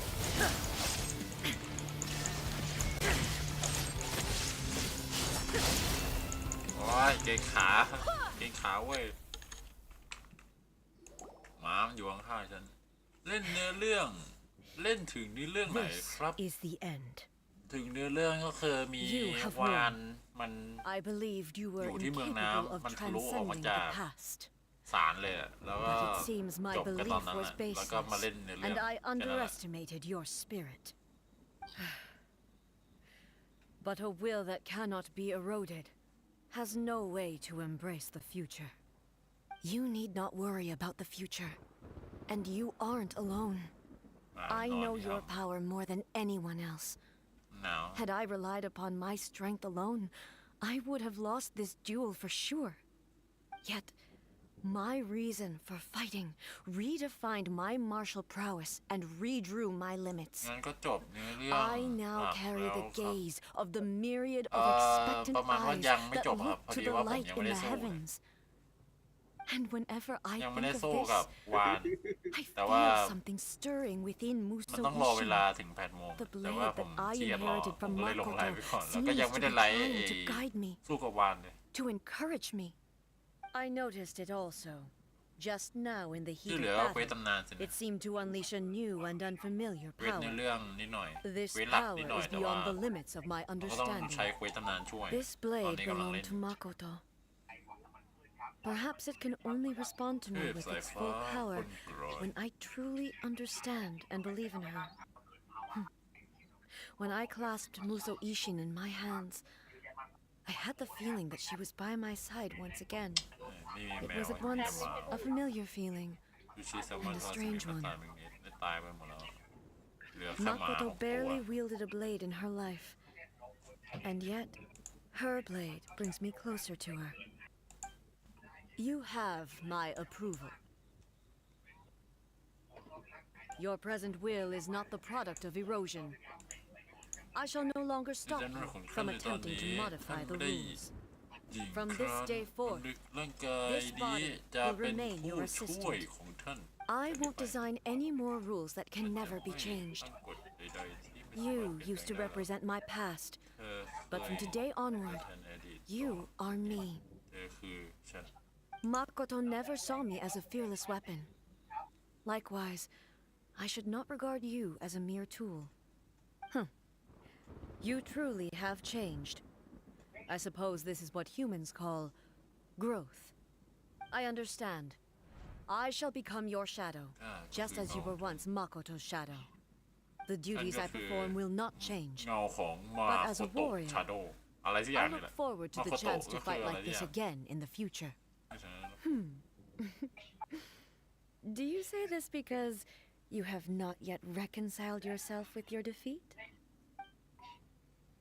It was simply a new experience for me. One that is worth reliving. Have you finished fighting then? อันนี้ก็จบแล้วใช่ไหม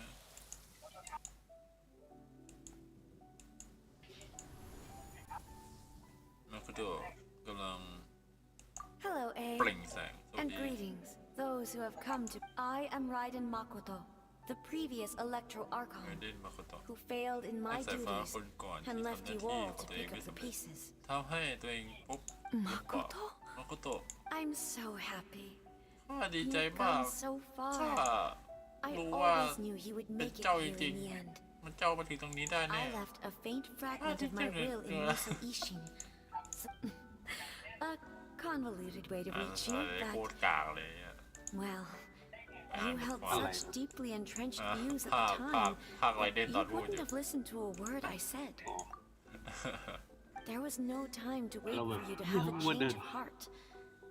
ภาคแล้วมันกากไง มาอะไร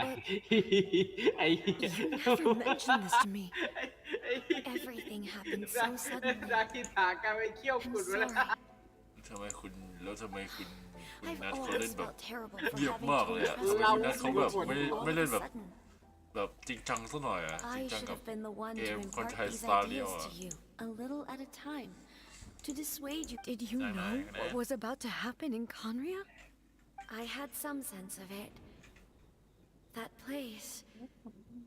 was not somewhere that any Archon could afford to ignore. จะแบบซับนรกไว้ละ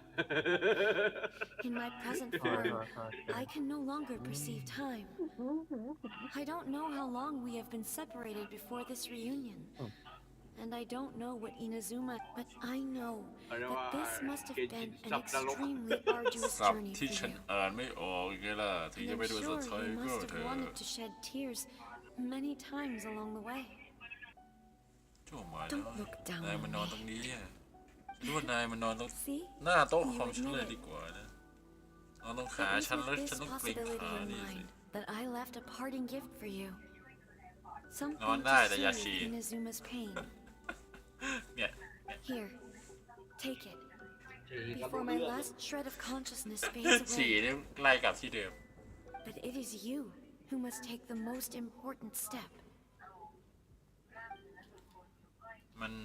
มันเกิดอุบัติเหตุเนี่ยมันก็เลยแบบเจ็บขามันไม่ได้ก็เลยต้องดูแล The light turned into a seed? The miracle tree that blesses the people, in this moment new to the world and yet to be known. When to plant it, where it shall bloom, she who brings it into being must let her heart and dreams เจ decide. อในความฝันที่ Grant it life, eh? Is it ฉัน really? เอซะละนี่คือเมล็ดชนะได้ไม่ถูก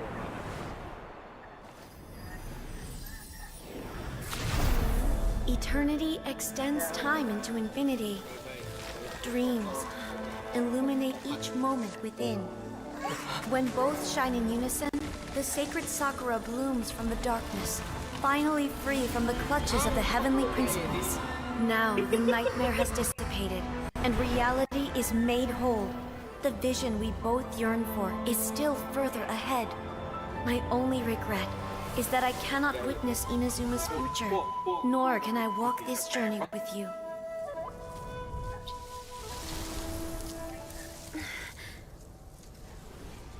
Do you know, A? I am so happy right now, ข้ามีความ because สุ my ข final มาก wish เพราะ has ควา now มปราร come ถนาสุ true. ดท้ายของข้าได้เป็นจริง Your แล้ว polearm once protected me from countless calamities. For this,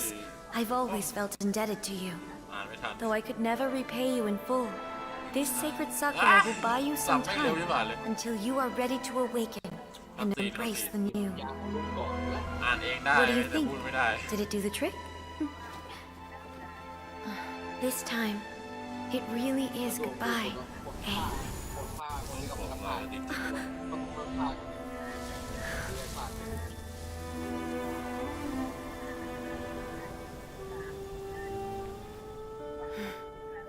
Goodbye, Makoto. แล้วก่อนมาโคโต้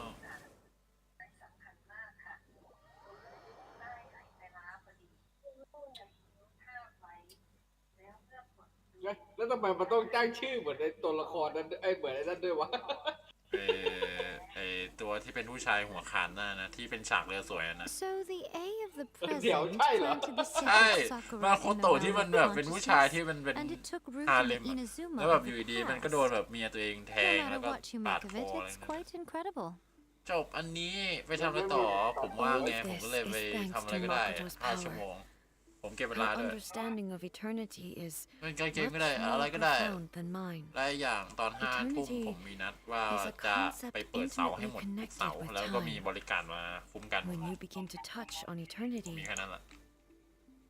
ซัมมอนบริการ A place Someone- where time is meaningless and ดูเอล cannot กัน be ไหม understood. ได้ Perhaps ดูเอ there's ล a รอ reason แป๊บ why นึง you were able to return precisely to this point in ไม่ว่าหา time, เงิน and มาดู yet แลหมาตอนนี้ that sense of หมา6 ตัว disorderliness เนี่ย has now คลอดออกมาคนละ completely สีหมดเลย disappeared. เหี้ยสีเหลือง I don't fully understand เหตุการณ์ yet. ได้เหตุการณ์เอ็กโซเดียนแท้จริงอย่างนั้น But my intuition tells me that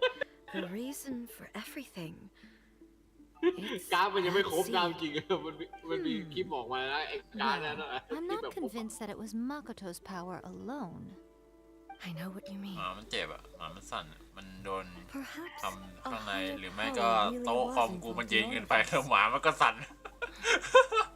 But เอา whatever the เอามันนอนที่เดิ explanation, มมานอนที่เดิมมา her solution is what saved us เป็นลูก all. หมาหน่อยน่าจะได้ Without แค่ the ครึ่ง sacred เดือน Sakura, เหี้ยมันสั่น Inazuma See, would it's some- likely have been completely swallowed up หมามันสั่น centuries ผม ago. เอาวางไว้ แต่ ตรง ถ้า หน้า ตัว คอม คอมล้มเมื่อไหร่เนี่ยอันเนี้ยบันไล I นะ know you've always ไม่ผม perceived เอาวางไว้ there ตรง was something special ระหว่าง about the ขาแล้ว sacred Sakura, ตรงหำอะ but to me, it has always ตรง been กางเกง there. You've tried in the past to prove to me that there's a connection between the sacred. No, but I understand why now. เพิ่งเข้า It ใจ was because the ความลับ sacred ของไรเดน Sakura ไร hadn't เดนมี even สอง been คน planted then. But มี don't you สอง think บุค the ลิก tree อยู่ใน look ตัว a เดียว lot different than how it จะ does เปลี่ยนเป็น now? ไรเดนก็ได้ สุด The ท้ายต่อ sacred สู้กันแล้วก็ Sakura อ is ธิบาย within ว่า my ไรเดน purview ค at น the นี้จะเป็น shrine, เงา so อีกคนหนึ่ง obviously จะเป็น I ตัว get to จริง prune it exactly how I like it. Now we see who's pulling the strings. เหมือนกับว่าถูกสร้างขึ้นมา Might show เหมือน me. ถูกสร้างขึ้น That มา tree ว่า has been through a lot ตัว since เนี้ย it ต้อง first เป็น sprouted.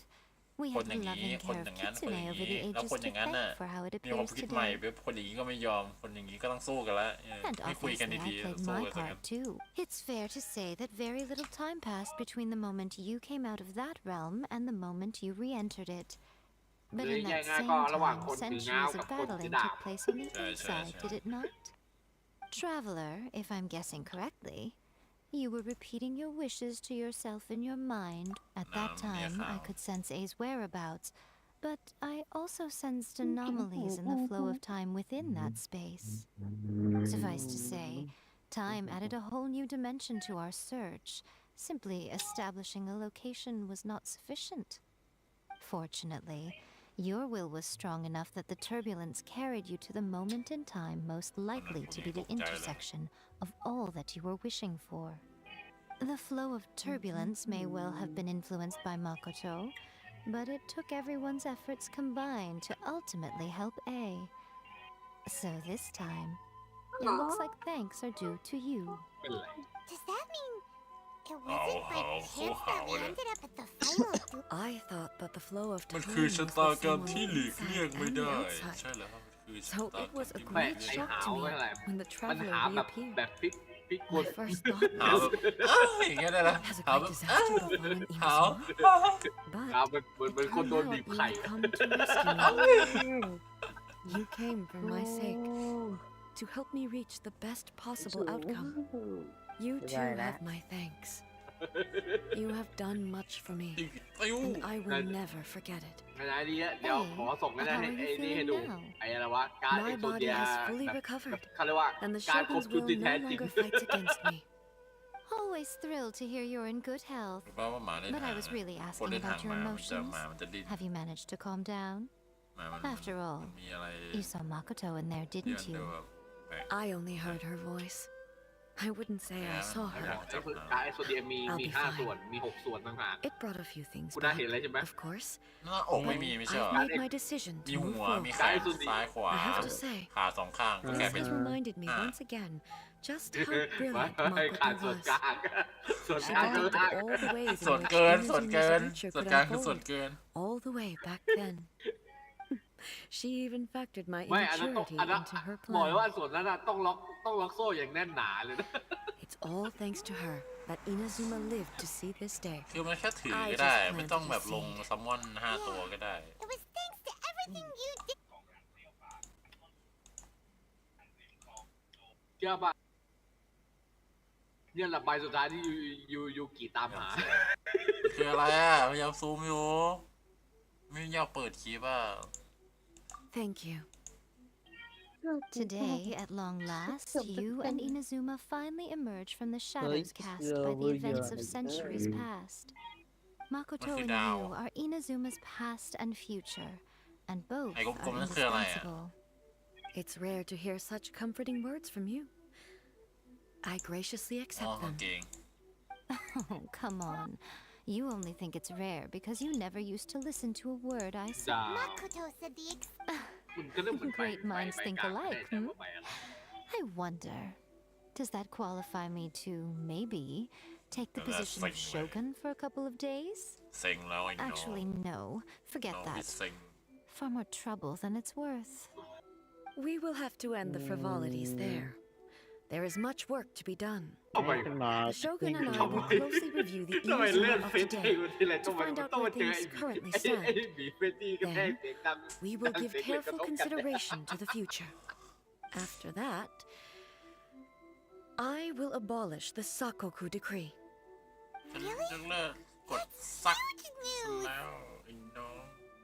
I am no longer pursuing an eternity defined by stasis. In which case, there is no further need to keep the nation under lock and key. I don't doubt that many challenges lie ahead for Inazuma. I'm looking forward to it. ซื้อหมวกกันน็อกอันใหม่เอาหมวกกันน็อกอันเก่าให้หมาเลยเปิดได้เปิดแล้วปิดด้วยจบแล้ว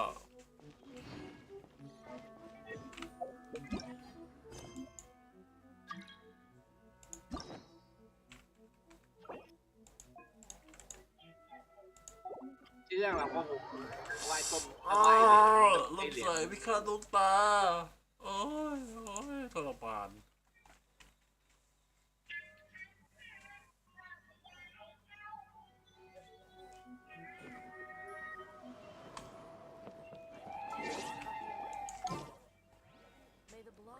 อยากเผาเรซินจังเลยพาไปเผาสิแต่พอรู้เท่านั้นเราไว้ทำอะไรคุณนัทจำได้ไหมเหรียญในเหรียญเมืองสายฟ้ามันเอาไว้ทำอะไรอ๋อเอามาบริจาคต้นไม้ใช่เอามาไว้บริจาคต้นไม้เฮ้ยเผาเลยสิไม่ตอนรู้แรกเผาก็ได้สู้กินกรามเลยก็ได้เดี๋ยวให้บริการจัดการ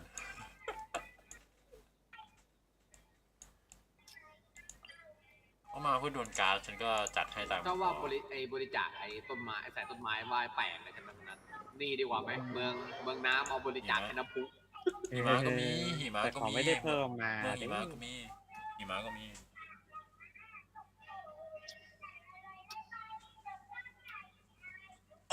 คุณน่ะคุณไปอะไรอยู่ฮะเปิดทีวีเหรอไม่ใช่ไม่เป็นเมืองหิมะมันต้องไปเก็บอะไรสักอย่างเก็บไอ้ก้อนแดงๆอ่ะอะไรบวยก้อนแดงๆนรกจริงมันบินได้เก็บครบเก็บมันเขาเรียกว่าอะไรมันจะไม่เขาเรียกว่าอะไรมันจะไม่ครบนะแต่มันต้องมีเหมือนมีเควสเป็นสัปดาห์นึงอ่ะหลังจากเก็บครบแล้วครบในต้นไม้หมดแล้วอ่ะมันเขาเรียกว่าอะไรอ่ะมันมีจุดให้เก็บหนาวที่เหลือก็เควสเป็นเควสรายสัปดาห์แต่ต้องบอกแล้วว่าไอ้เควสรายสัปดาห์ที่ต้องไปเก็บไอ้นั่นอยู่บนต้นไม้นะไปบริจาคต้นไม้แดงอันนั้นหนาวเว้ยใส่ชั้นเดียวเว้ย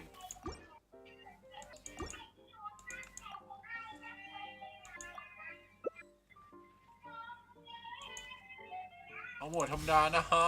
น้อยของสลอดคุณหมอเข้าไปรับของยังไงแต่โพสแล้วนะโพสอะไรไม่เป็นเฮ้ยหน้าบั๊กจะรีบไปไหนล่ะแค่ถามเฉยเฮ้ยหน้าบั๊กอ๋อเหมือนเดิมละเป็นไรกูนัด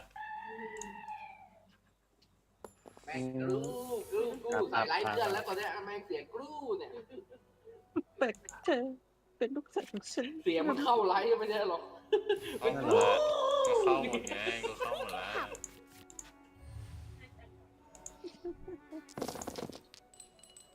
แม่งเลยดูเลยบอกดูไลท์เสียงหมอลำยังเข้าเลยคิดดู อารมณ์แบบ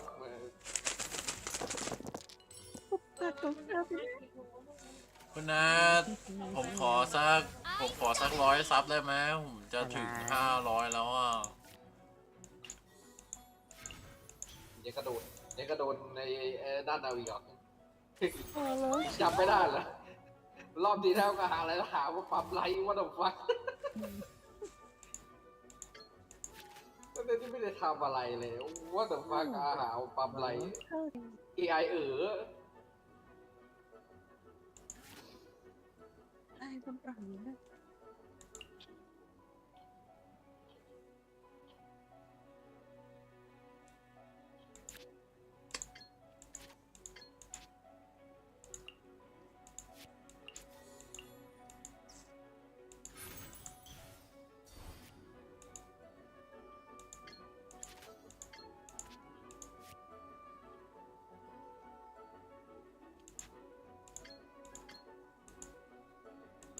เยี่ยมแล้วไป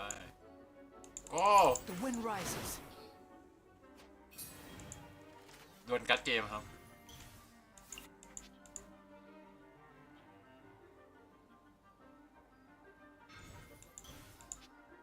การ์ดเหตุการณ์ผมซื้อมาแล้วแต่ผมไม่ได้ใส่ ไม่เวลาเล่นต้องมุ่งอย่างนี้ด้วย รอ ดูเอว ฉันเชื่อมั่นในการ์ด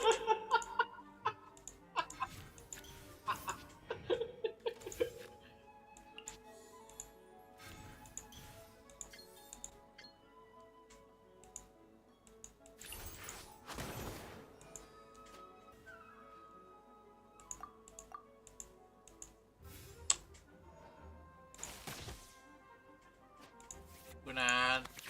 คุณข้ามสคริปต์หรือเปล่าเนี่ยไปถึงไหนแล้วเนี่ย ว่าไง คุณอ่านหรือเปล่าฮะคุณ ไม่ได้สคริปต์กดรัว ฮะ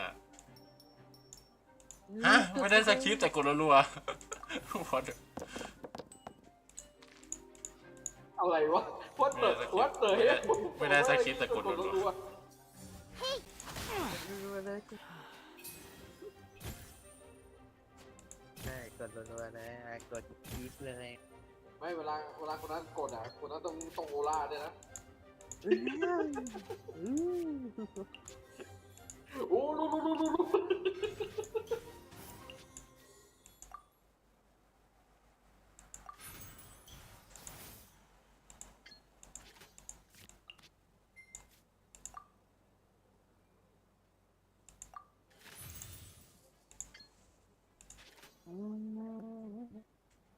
คือแบบมันไม่พออ่ะ คือแบบมันไม่พออ่ะจะใช้สกิลแต่มันไม่พออ่ะก็ต้องละลายเรซินไป เอ้ยไม่ใช่ละลายลูกเต๋าไป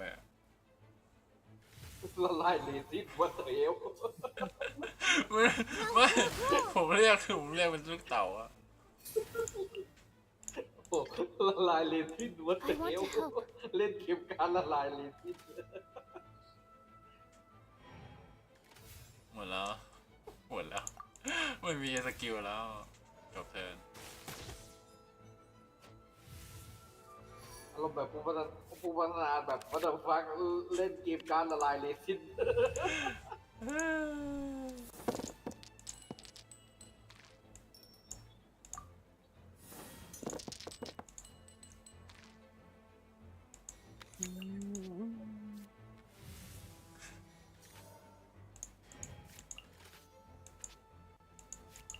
Make yourselves at home. ที่ไรสองท่าเนี่ยหลังจากตัวละครใดๆในฝ่ายเดียวกันมีปึ๊บตายนั่นไง เนี่ย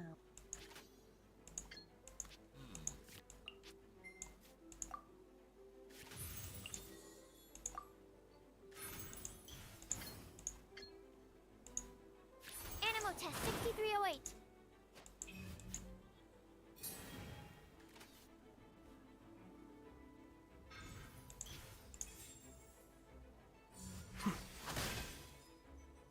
Need to make adjustments.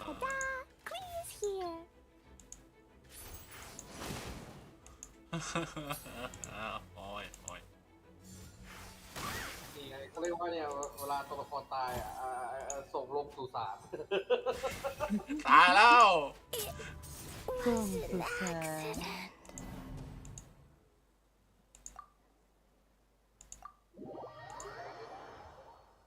ฉันแพ้เกมการแล้วฉันแพ้เกมการแล้วฉันจะชนะเกมอื่นให้ดู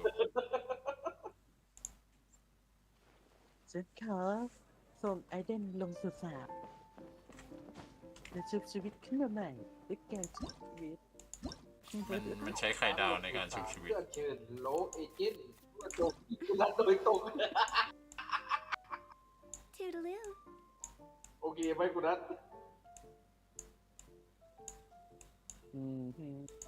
เอาแสดงว่าโอเคงั้นส่งเลยนะส่งการต้องลงสุสานแล้วเจอโลเอเจนต์มาเช็ดหยอกคุณนัท Silly churl, Billy churl, silly Billy, hilly churl. Ooh.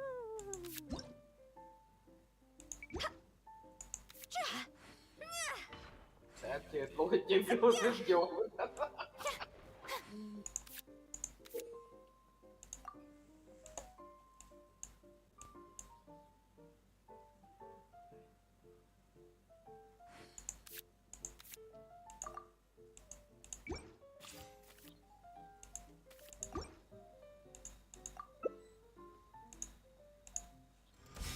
คุณหมอ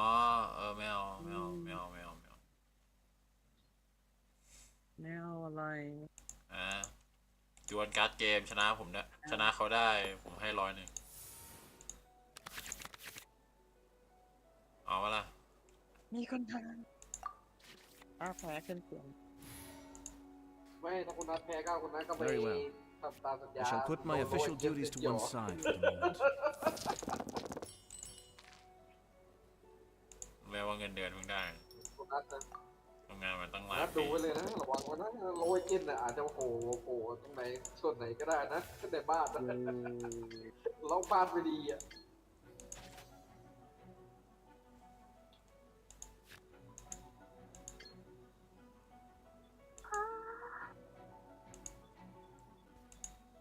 Be still. What the fuck No rest for the wicked.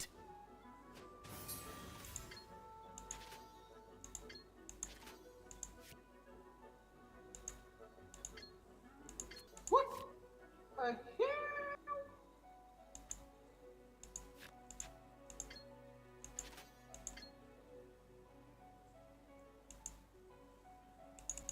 โอ้โหสีแดงออกมาเลยแบบโอ้โหตัวที่อยากได้เลยพอดีเลยเก็บเอาไว้อัพโหลดนั่นเลย เร็วเร็วเร็วเร็วเร็ว ตกใจสุดมีนี่ตัวแดงแตก2 รอบติดนี่คนในเซิร์ฟเหมือกันละมั้ง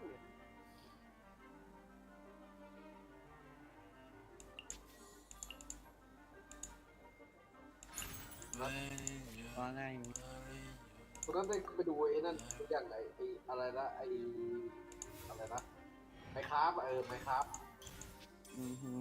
ไม่ครับ มันมีตัวชาวบ้านที่มันโดนไอ้นั่นไอ้เครื่องนั้นเส้นหย่อ อ๋อเคยเห็นแล้วเคยเห็น ไม่แล้วก็ขอชอบเสียงมันตอนร้องวัดเลย นี่เขากำลังเล่นสายแนวเปลี่ยนตัวนะ โคตรแบบดูกันเล่นไปอะไรที่แบบโคตรเยี่ยมากเลย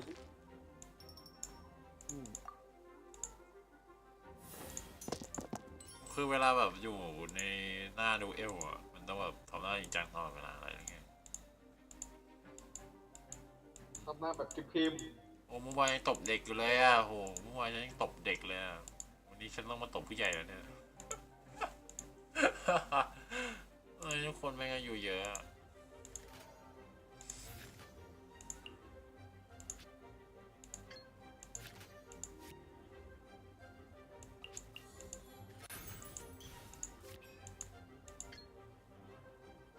มีต้องร้อยไปแบบ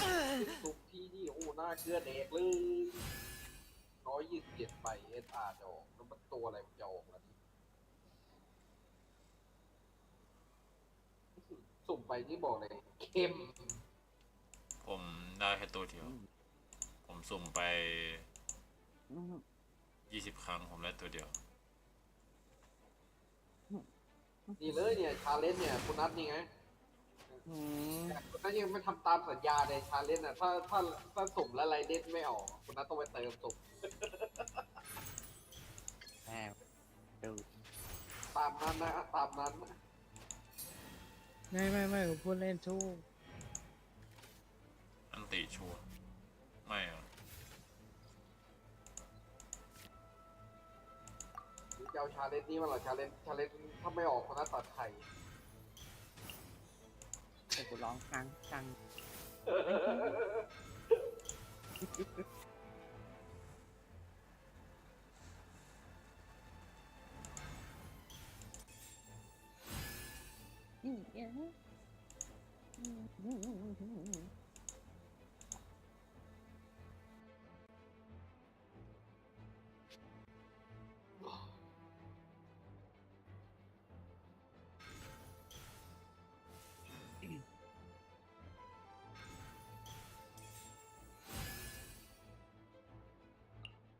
Everyone hold hands.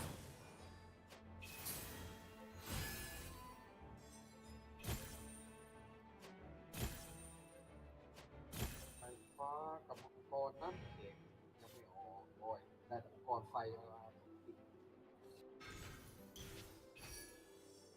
ปุ๊บแต่ฟักไอ้ตัวที่ไม่สุกอยู่ไหนแต่ว่า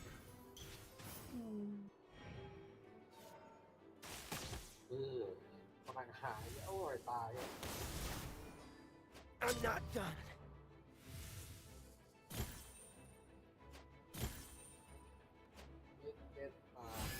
โอ้ผ่านเป็นดาวเป็นล้านมันตัว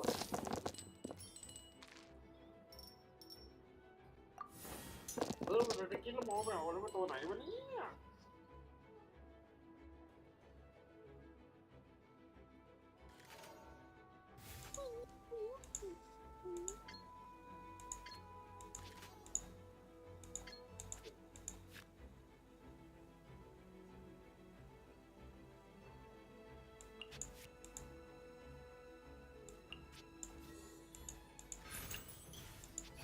SR บวกวาดยา UR กับ Kamisato off. Suiyu. ให้ตายโจมตีโรคไตทำหาเลย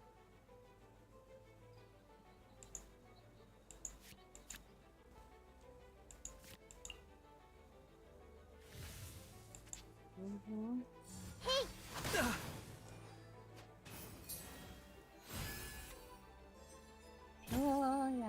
่าโอ้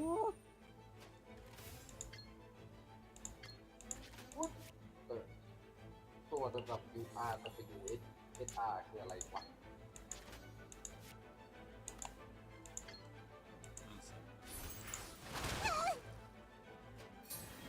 การระวังแล้วประเด็นคือเป็นตัวที่แบบมีแค่สกินเดียวเกโอ้ทำ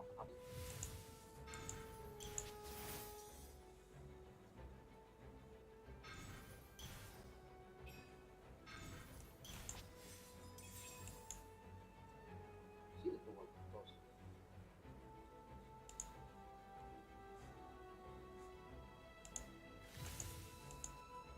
Sharing my knowledge. สรุปมันสุ่มได้ไม่ได้ Is life. โง่กูกับแม่กูเกิด I will do as you command.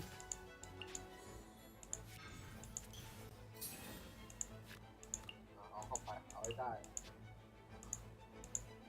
ไป107ไปอ่ะสุ่มจะมีชิ้นสุดท้ายออกนะไม่ออกแล้วก็ออกเหลือ100โซ่วัดตึกอ๋อสกินตัวนี้ก็ว่าอยู่ทำไมคุ้นๆอยู่ I see everything. เห My curse เว้ยมันมา เขากำลังเล่นบ้าอะไรอยู่เนี่ยเขาตบฉันยับเลยเขาเล่นบ้าอะไรอยู่อ่ะตบผู้เล่นใหม่เหรอชั่วร้ายอ่ะเชี่ยรับน้องโดนรับน้องโอ้ชิตโอ้ เจ็บ แม่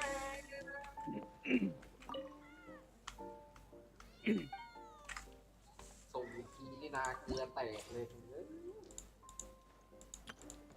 ส่วนการฟ้าเก็บไว้ไม่ชื่อ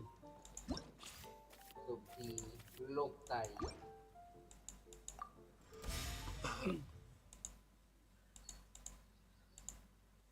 โอ้ส่งเป็น5 ดาว ตัวแดงหมดกันพอดีโอ้ยส่งตู้อีกดีกว่า Click and help. เอาไปอัพระดับ SSR บอกดีกว่าส่ง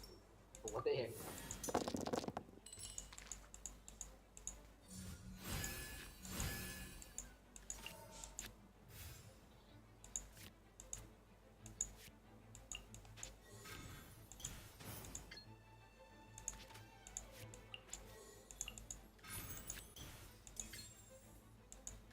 Boing, boing, boom! Is the time for my second coming?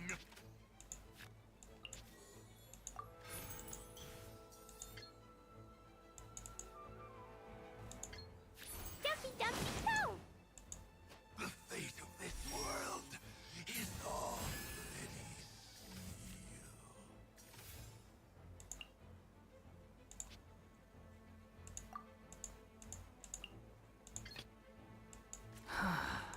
What do you want from me?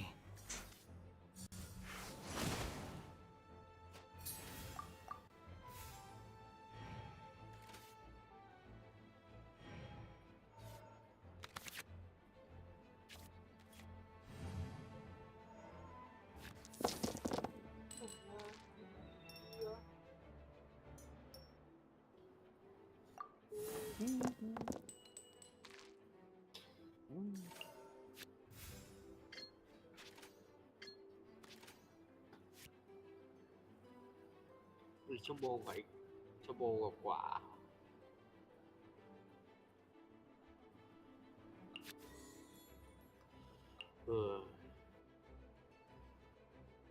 บอกเลยนะคนนั้นแม่งเล่นช่วงตอนเย็นหรือช่วงนี้แม่งจะเจอเขาเรียกอะไรหัวชิปอะจะเจอพวกเอานะ Boing, boing, boom! หลอดเลย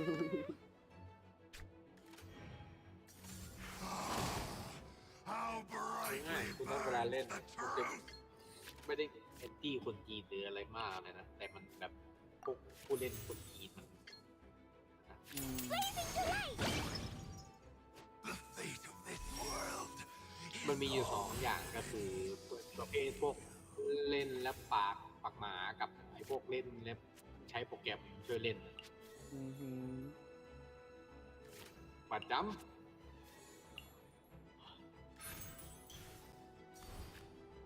ไอ้เขาเรียกว่าสีไม่กล้าพวกแกมเชอร์เล่นกลากสุดๆเลยแหละ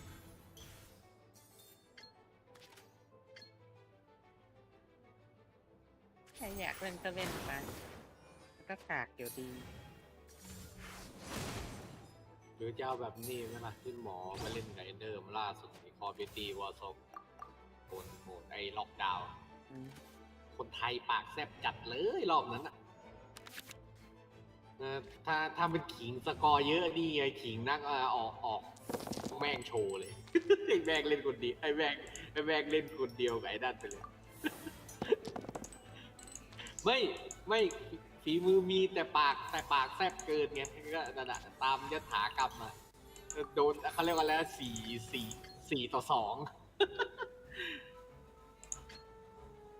ไม่เขาเรียกว่าอะไรคุณนัทมันก็เรียกพวกกิ่งกับเพศแม่พวกชอบดูถูกเพศแม่ใช่ ไอ้เหี้ย หิวน้ำนมหิวน้ำ ไอ้นี่ผู้หญิงเล่นกากไม่ใช่ว่าเขาจะไม่ได้เล่นกากเสมอไปนี่แม่งคือแม่งด่าด้วยแบบมันด่าแบบ อ้ปวดหัว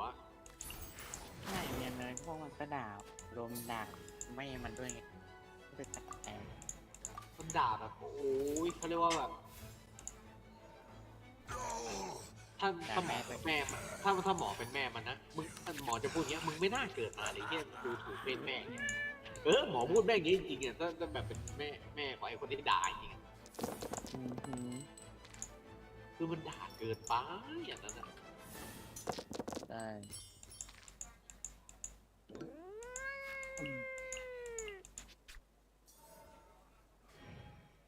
The power of flame compels. คือ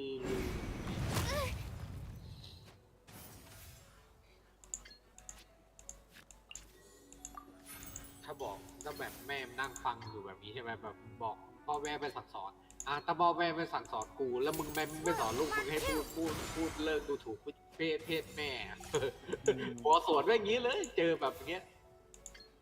แม่ส่วนใหญ่หมอเจอไอ้ประเภทพวกนี้บ่อยนะหมอเลยสอนคำนี้ไปไม่กล้าเถียงกลับมาเลยสู้ผลแพ้ไว้สู้บอทชนะว่ะ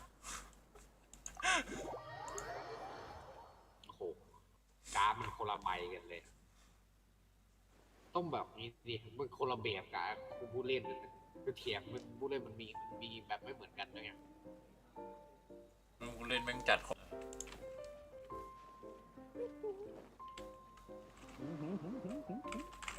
เดี๋ยวไม่ได้เอา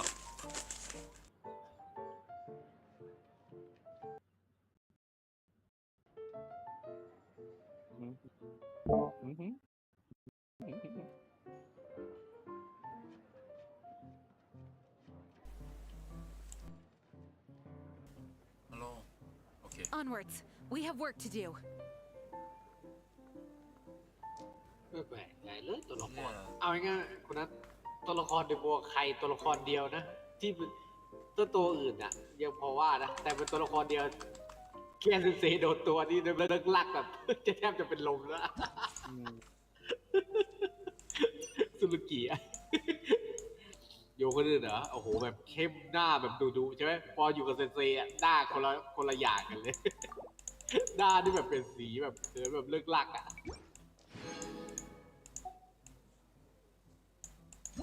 แต่มันเป็นคาแรคเตอร์ที่แบบบอกว่าชอบอยู่ดีคาแรคเตอร์ของดาไม่แบบเป็นยังไงกันรู้ไหมว่ามีคนซื้อมาถึงมีคนเล่นใช่ไหมผมก็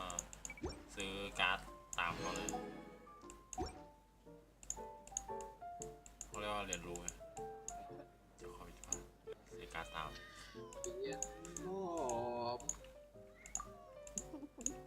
อ๋อเกมนี้มันรีตอน23อ๋อ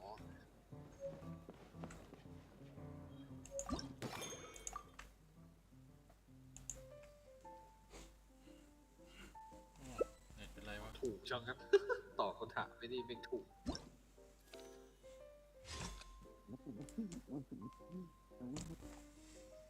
เอาหุย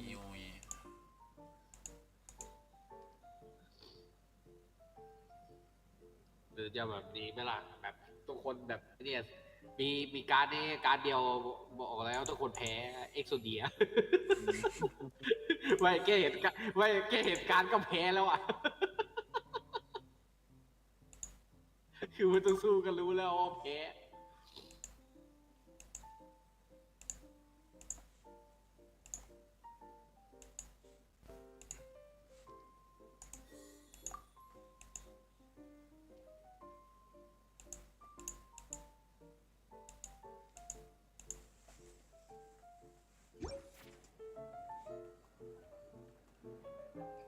เน็ตไม่ดีเพราะอะไร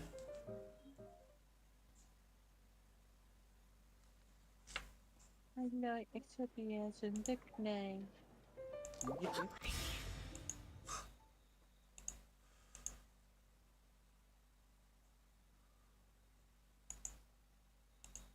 การหนาวเกินไปแล้ว หาแล้วเลือดกูไม่ได้รีนี่หว่าเอ้เริ่มโต บอกนะคนนั้นต้องมีถ้าคุณใจนั่นคุณต้องมีนั่นมีเขาเรียกอะไรนะตัวโบเนียถ้าคุณนัทจะเล่นเลยนั่น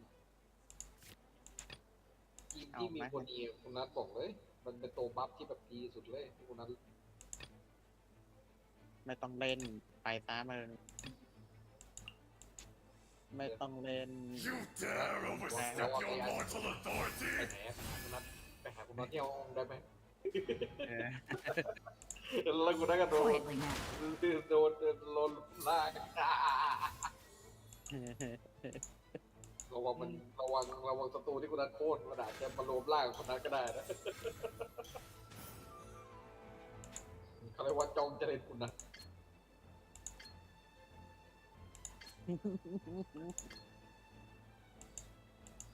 น่าใจเย็นตัวเองไปละเลือดกูไม่พอ Will not absolve you!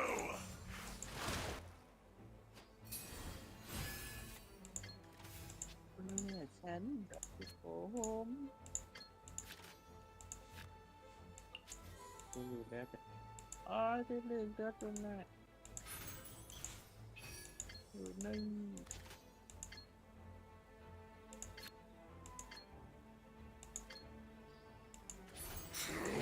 Dust!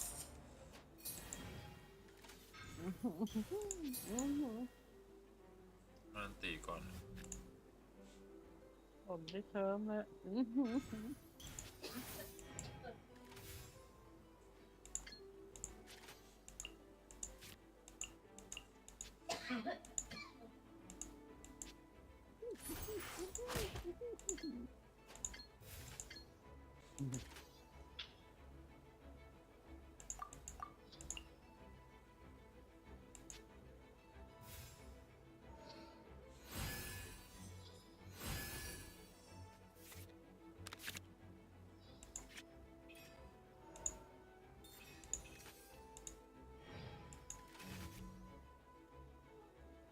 Game's up. Fun's over.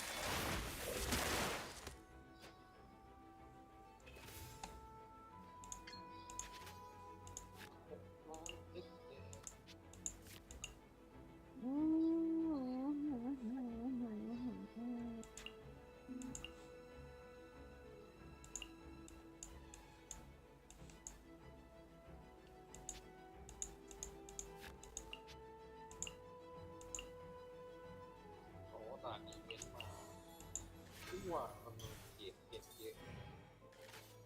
โอ้เท่าไหร่เนี่ย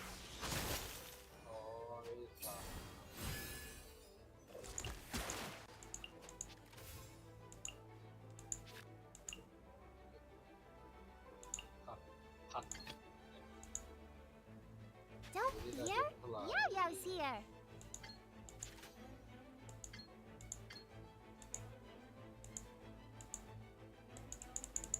Don't be scared.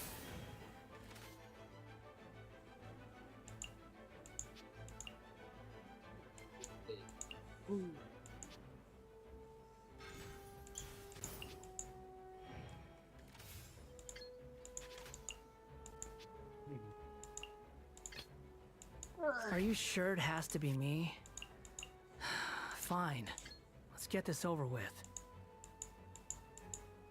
Squall and Fury!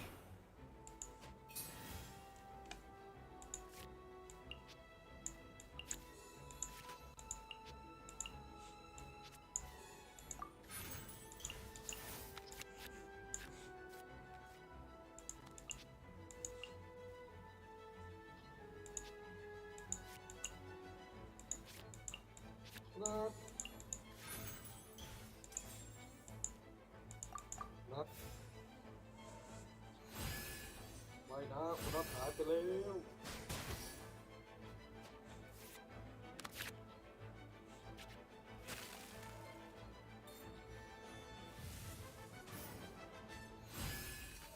ไม่โดยเย็นเขามารับพาตัวคุณนัดไปแล้วบอสแก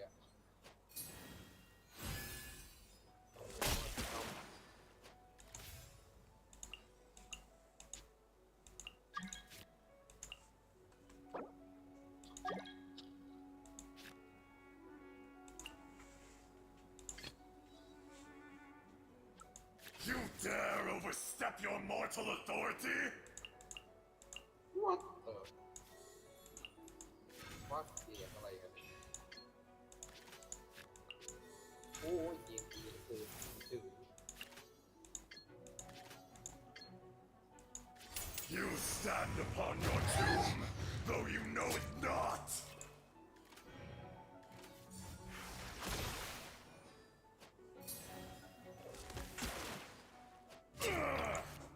I มีจำการชุบชีวิตได้ไหม destroyed. รู้ไหมว่าผมมีการชุบชีวิตอะ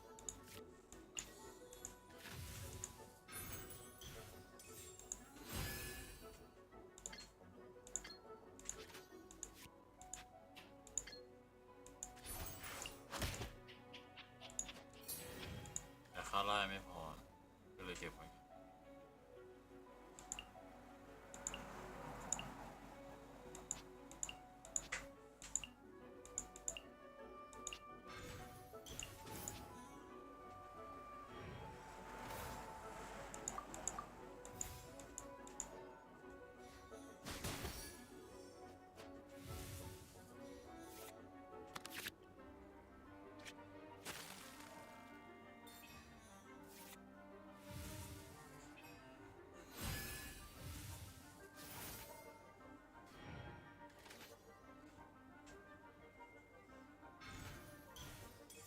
รู้ไหมว่าตอนแรกฉันไม่ตั้งใจเล่น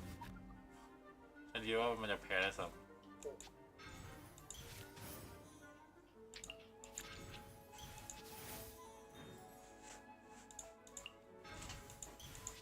Busted.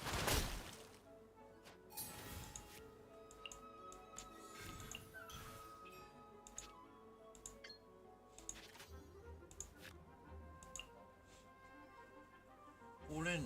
เมื่อที่มีการ์ด4 ใบน้อยกว่า4 ใบจั่วการ์ดลองดูสิ ก็จะมีแยกต่ออีกวันนี้เนี่ย Don't get him, you agree? ส่งกะทีมืออีกกับไปข้าง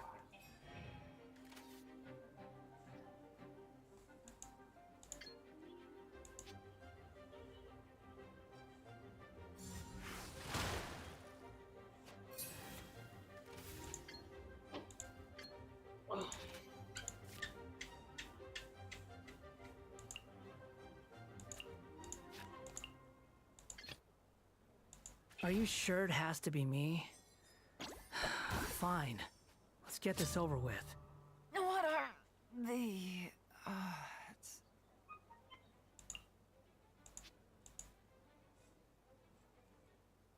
ฮะ What the fuck เว้ยคือไม่เคยเล่นมาก่อนละครเนี่ยแล้วอยู่ดีก็ดันทำศัตรูเขาตายได้ไงไม่รู้ขอพรแห่งสายเกลือจงสถิตอยู่กับท่านโอเคโอ้โชคดีอ่ะ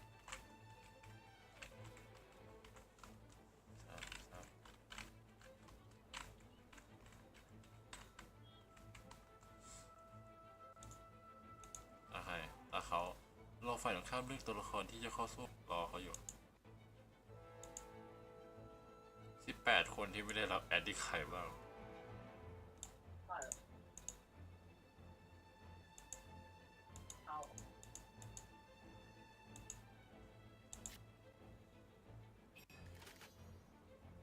ไม่เคยคุยกันเลยเขาอยากให้ฉันรับ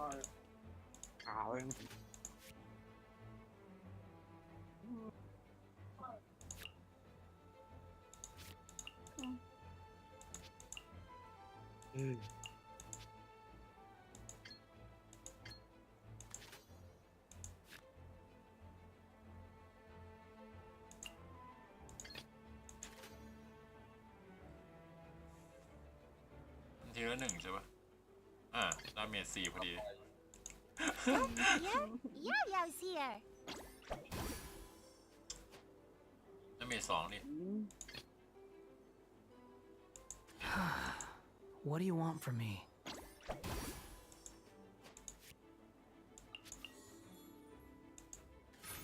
นี่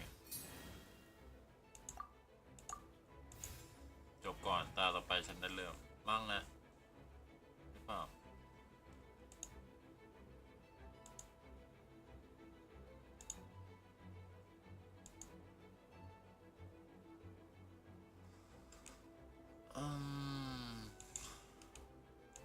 ตายเลยจำใครทำไม่ได้เลยเปลี่ยนรูปโปรไฟล์กับรูปเดียว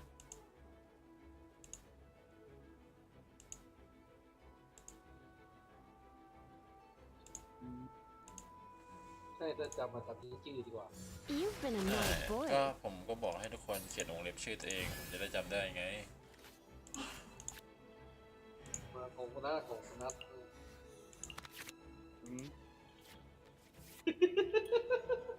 บ้าแล้วคุณนัทไปไหนบ้าเมื่อกี้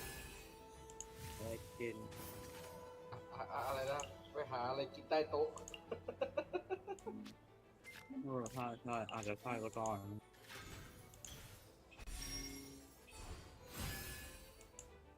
เราคนนั้นแอบไปกิน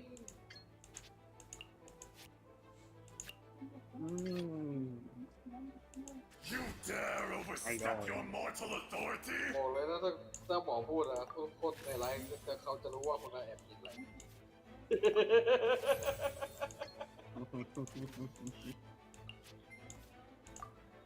คือรู้ไหมว่าเหมือนถ่วงเวลามากเลยอะแบบเอาการไปย่อยแล้วแบบเปลี่ยนตัวละครเพื่อทำตัวละครจริงๆคือตีธรรมดาได้เหมือนถ่วงเวลามากเลย ถ่วงเวลา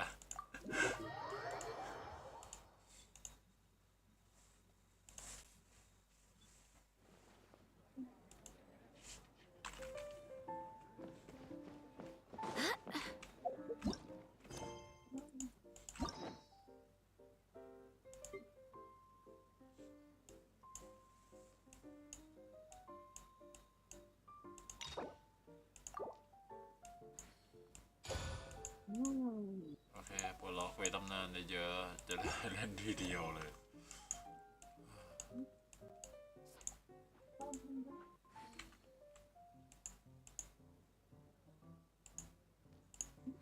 0 คะแนน0 คะแนนวนต่อไป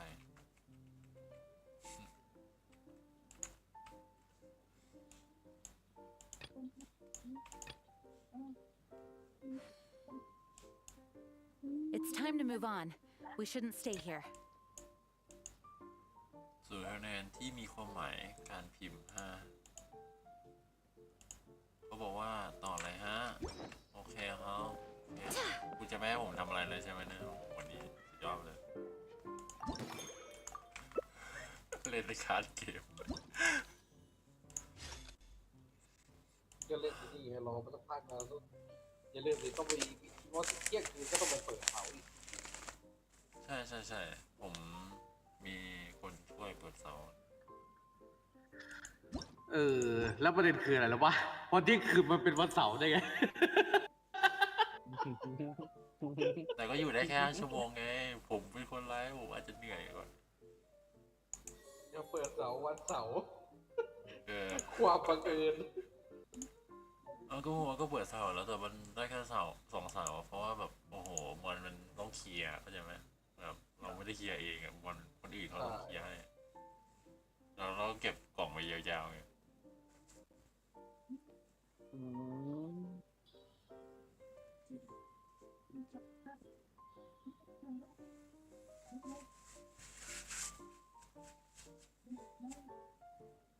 ปิ้ว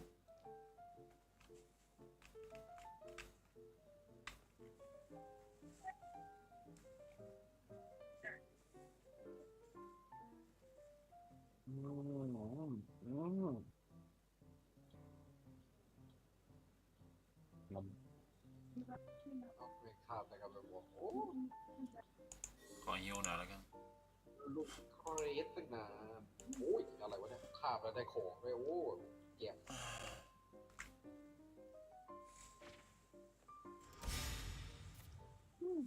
ถ้ากูตกเซกเตอร์อันเนี้ยมันเกิดมาเพื่อฉันเพราะฉันปวดร่างกายตลอดเวลาตั้งแต่13 ปีก่อนฉันเจอกับตัวเอง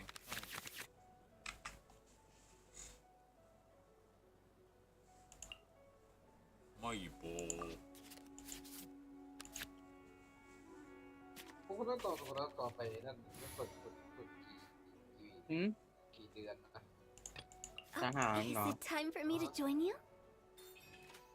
ปีเดียวมั้ง ปีเดียว ก็วุฒิม.6 อ่ะ พ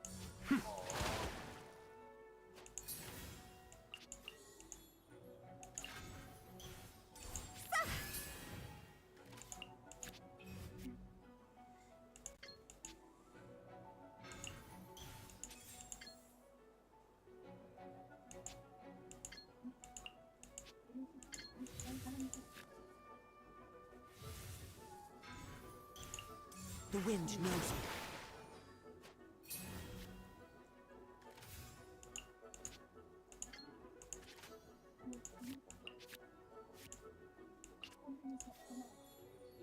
มันจะหิวเลือดจริงๆใช่ไหมเต่าอะก็บอกมางั้นนะ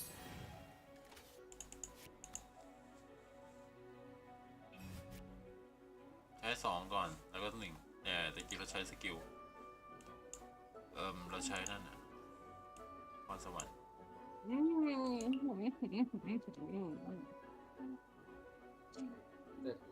ไหนอ่านสิ เดิมไปว่าเราตีมอนสเตอร์ที่มันอยู่2 คนติดกันก็เหลือเป็น2 ตีเรียบโล เพราะคนจบนะมันไม่มีครับโอ้มันไม่โบ We're the eternal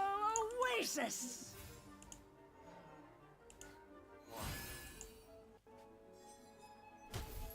นี่ถ้าพิมพ์ผิดช่วยแก้ไขให้หน่อยได้ไหมผมไม่เข้าใจอ๋อได้เลยอ๋อเราเขียนว่าขับขึ้นอ๋อ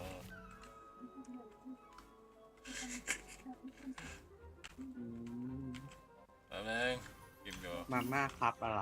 โอเค มาบ้าครับมันเกี่ยวอะไรด้วยวะฮัลโหล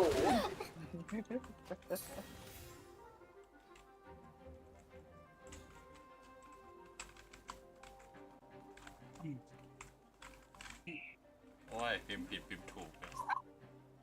มีการสั่งแก้เลยยี่เก้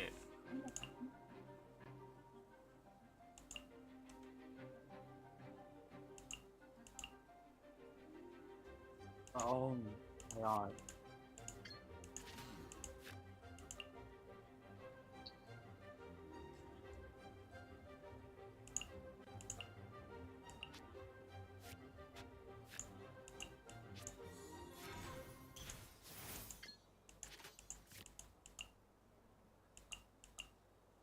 เผ็ด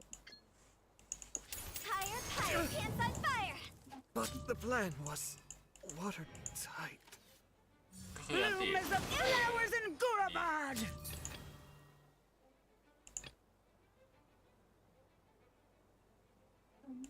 Is it time for a magic show?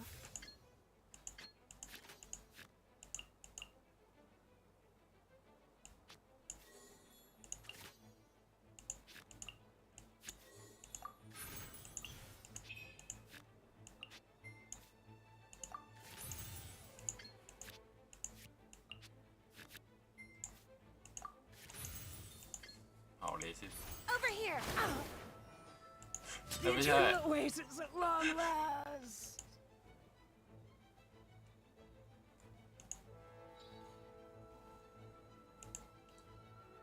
มาห่อมาห่อ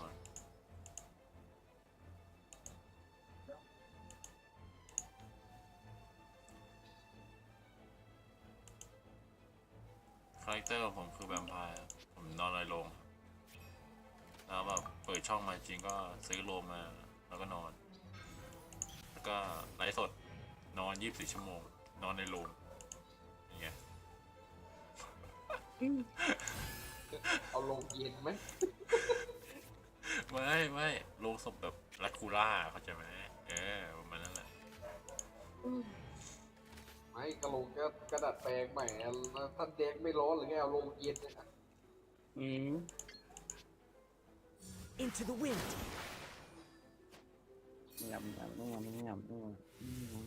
ดัดแปลงลงท่านเด็กแค่มีพัดลมได้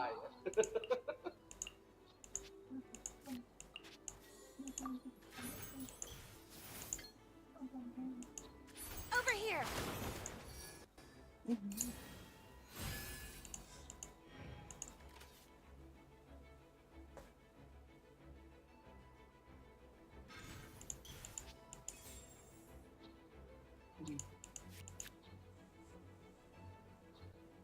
เขาอันเตะผมแต่เขาก็ใจท่าไม่ได้เพราะผมเป็นทอดลมอย่างเงี้ยแล้ว Clouds high. The birds call. ส่วนคนนั้นท่า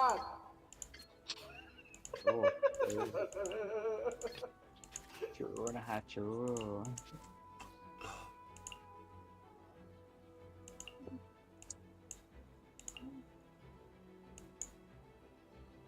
แล้วธาตุชู้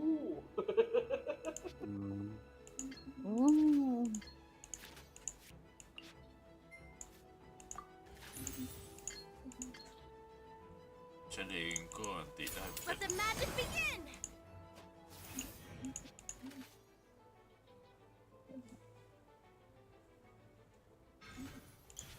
ตาต่อไปถึงตาของเธอแล้วไม่ฉันเป็นแวมไพร์ทำไมตอนเช้าฉันจะนอนแล้วตอนกลางคืนฉันก็ไลฟ์ฉันตื่นฉันทำเป็นแค่นั้น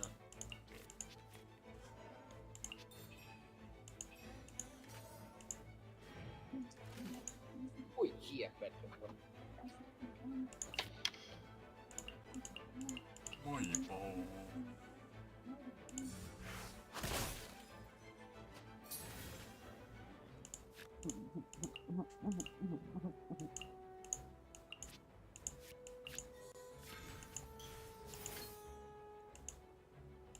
มันจะเป็นศึกยืดเรือยืดเยื้อแล้วฉันจะชนะเพราะว่าฉันมีเลือดเยอะกว่านายนะเพราะว่าฉันเป็นสายฮิวลิง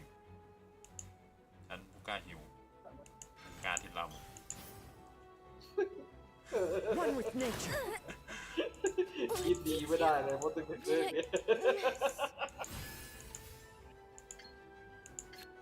คิดดีไม่เคยได้เลย นั่นว่าฉันทุบตัวเต่ามันตีดิ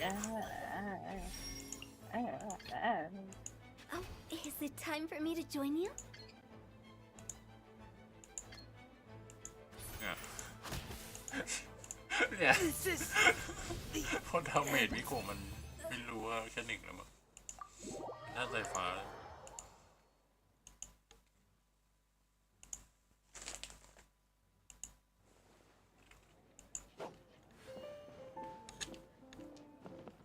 ปล่อยฉันไปเลย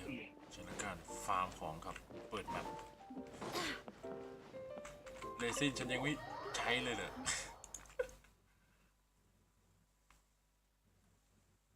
โอ้2 ชั่วโมง 57 นาทีแล้วเหรอ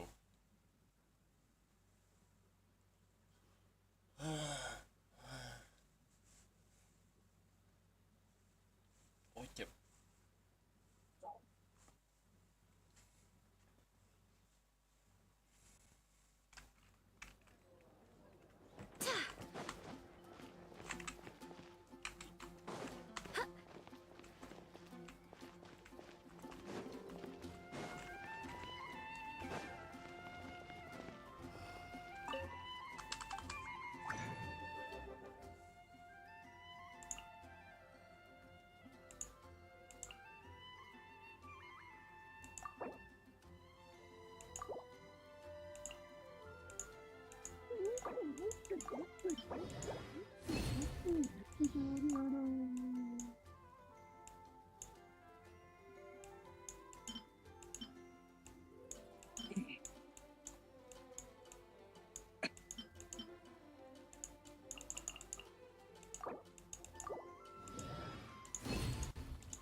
ชินาโบะ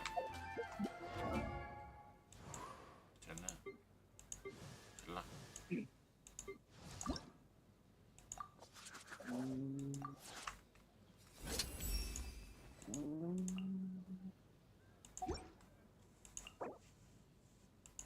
ใช้เหมือนเดิม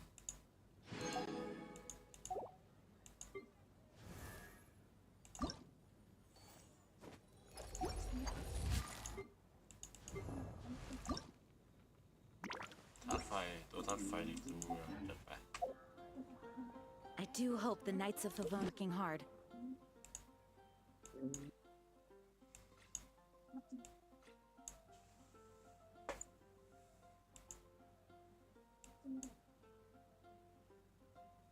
ในที่เป็นดาบที่ฉันเก็บใช่ก็จะไปเผาวัด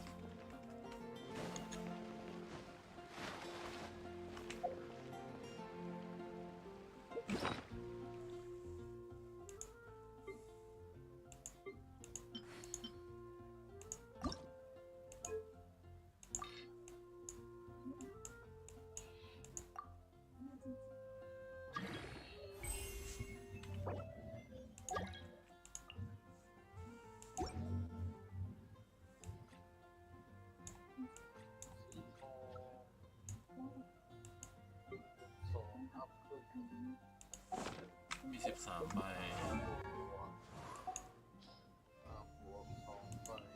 Oh,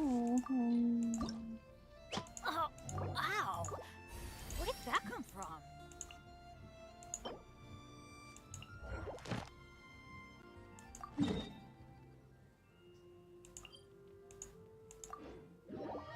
โอเค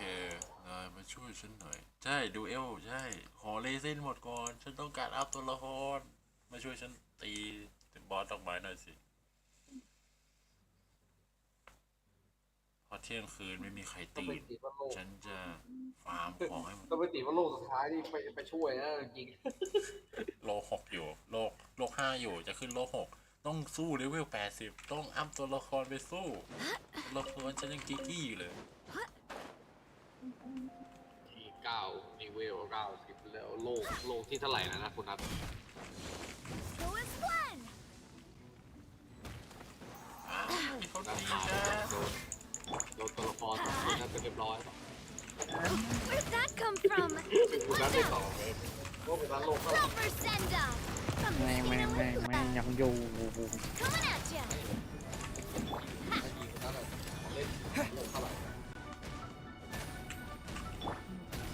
ไอจีที่คุณหมอเล่นเหรอหรือว่าทางนี้เล่นเกมนี้ Watch out! ไม่รู้ฮะน่าจะ15 16 17มั้ง โอ้ยโลกเดี๋ยวนะโลก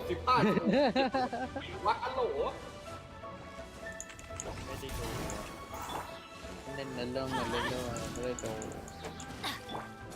Coming at ya! จะตู That's the way! Coming at ya! กดอีพีแล้วเนี่ยเรียงคุยกันให้ดู Off we go! Barbados, guide us! Let's light it up! Going in! ดูโลกของเราระดับความสมบูรณ์สูงน่าจะประมาณนั้นละมั้งหนัง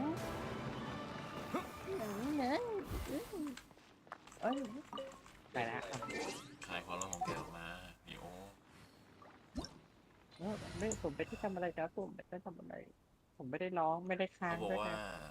ผมต้องไปเอาข้าวให้แมว2 ตัวโอ้โหมีข้าวไม่ใช่เขามีแมวโอเคจัดไป เอาข้าวให้เมียวเอาข้าวให้เราดีกว่าเมียวเราเล่นเราเล่นเราเล่น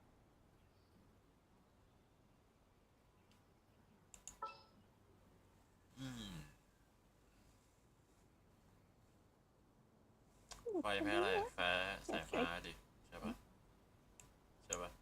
ข้าวดิฉันแล้วนาย ไฟแพ้สายฟ้าใช่ปะเอาผมหน่อยลมมันไม่ใช่จะ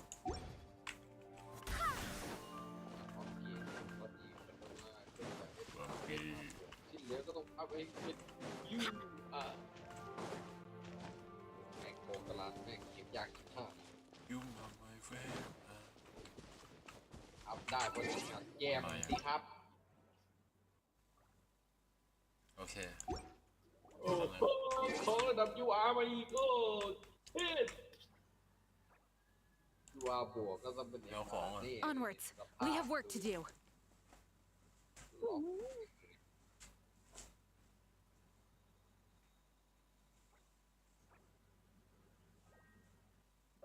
มากตัวละครปกติที่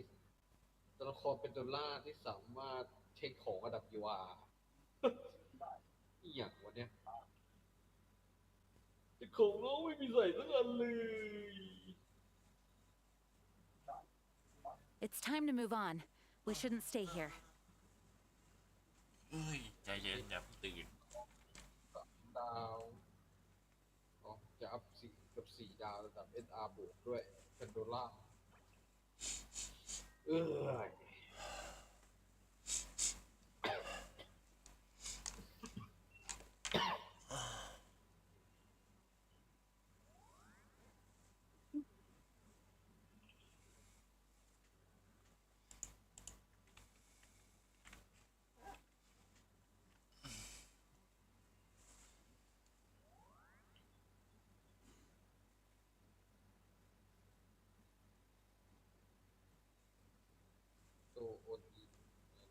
do hope the Knights of Favonius are all working hard. ส่วนได้อัพขึ้นเป็นเวล4คันเสียบเค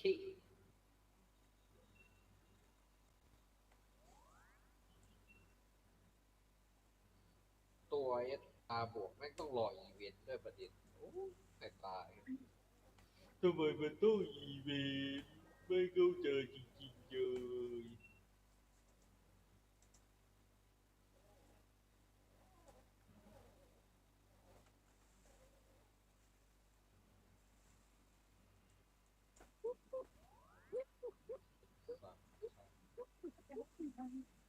ฝากพี่แม่งนะจบ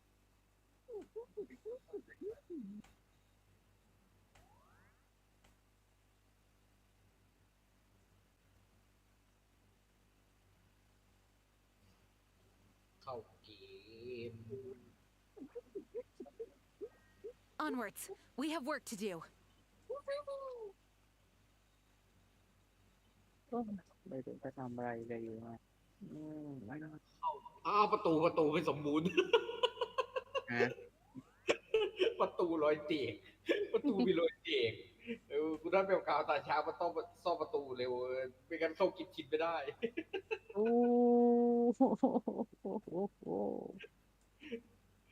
เว้ยเมื่อกี้มันเข้าแล้วภาพมันโหลดช้าไงแล้วประตูมันเป็นรอยแตก เฮ้ยอาจจะมีบางของโคตรโอ้ย อะไรบอสโผล่มาเนี่ย ได้เลยเดี๋ยวส่ง I ให้เธอ do มาขอ hope แต่ง the งาน Knights จ of บ Favonius are all working hard. จบ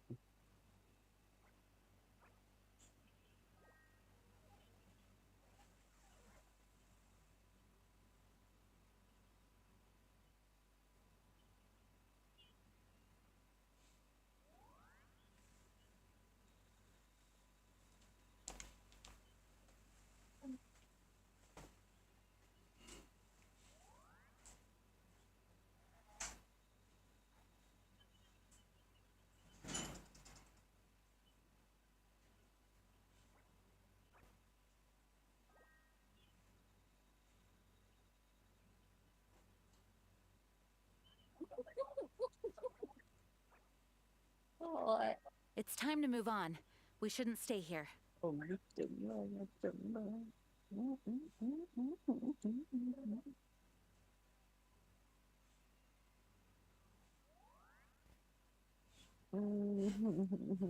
ยได้บาบาร่ามาแล้วไม่ใช่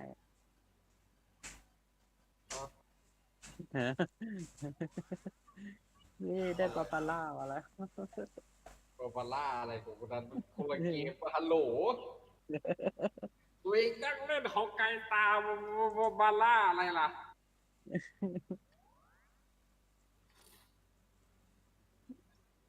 I do hope the Knights of Favonius are all working hard. ได้มา200ล็อกอินนะเดี๋ยวซิไอ้ที่คนนั้นบอกมันได้จริงเหรอ ใส่โค้ดไปแล้วซิได้ไหม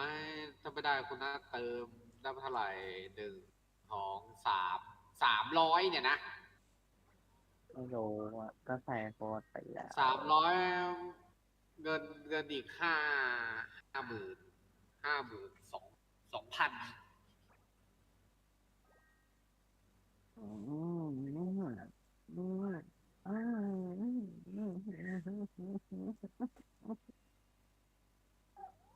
ไปเลยส่งคนนั้นถ้าไม่ออกคนนั้นเติมแน่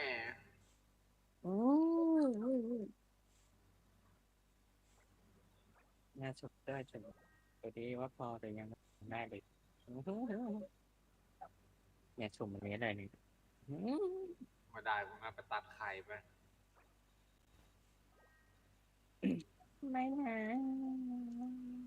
โอ้ยเหลืออีก8อ่านที่ผ่านปะโถอะไรคุณนะอันแรกที่มันจะออกเลทแต่ไม่ได้ได้ตัวครั้งใหญ่อะไรวะ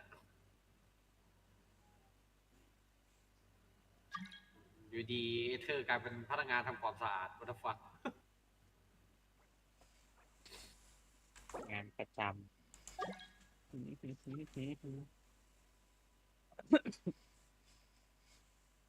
Onwards. We have work to do. เอามาไปส่งที่เดิม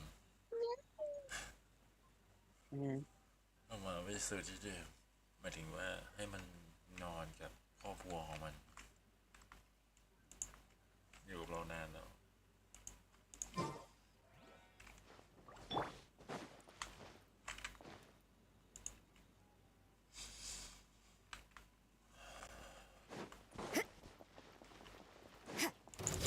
You can't run.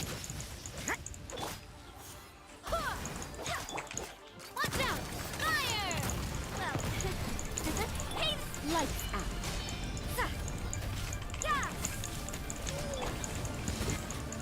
Eyes on me.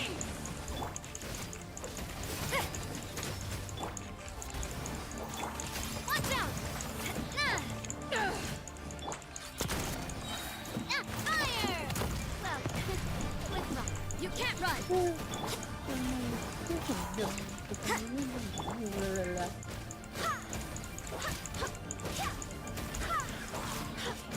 I swear by my sword. Judgment. Punishment. You can't run. Watch out. Coming at you. Power that can be punched on. Judgment. Fire. Well, watch out. Yeah.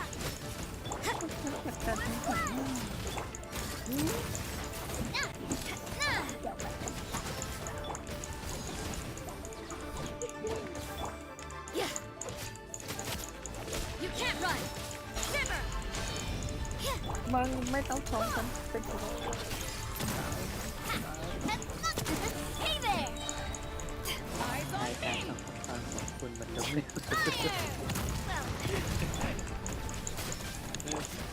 ตอนตรงไม่มึงหลอกกูไม่ได้เอาใครการกำหนดของเด็กแต่รู้นะฮะน้องไม่ถึง Judgment. จอยข้อความไอ้ตัวนั้น Hey there. ไอ้คนที่มันหลอกเราอะ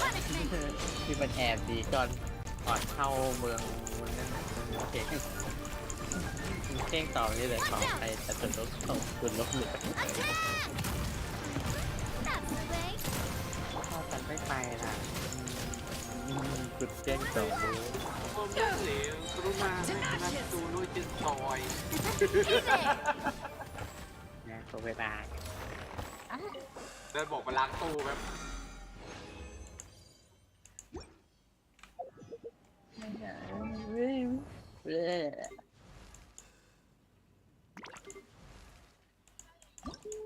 Benny's adventure team, Nange. assemble. ไอ้คนจุดจริง Oh. Or not.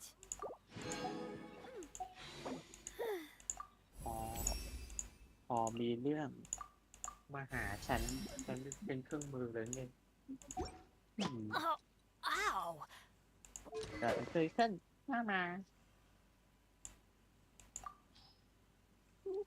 โคตรเท่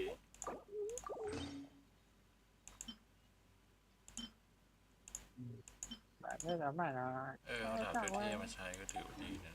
ไม่ต้องเอาดาบแบบธรรมดาแต่ว่าก็แค่ดาวเยอะ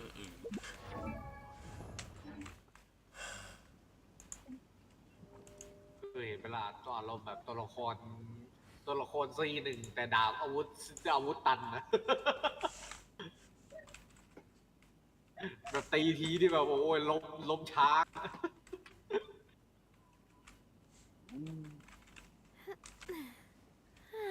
แต่เราลงมาทำอะไรข้างล่างอะไรนี่กับเมืองทะเลทราย อุ้ยโดด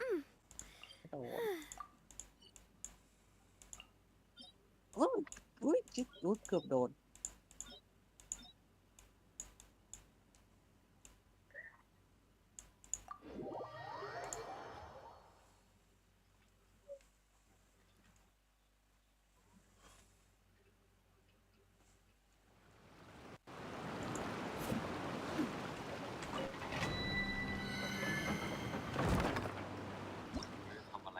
ให้มีแข่ง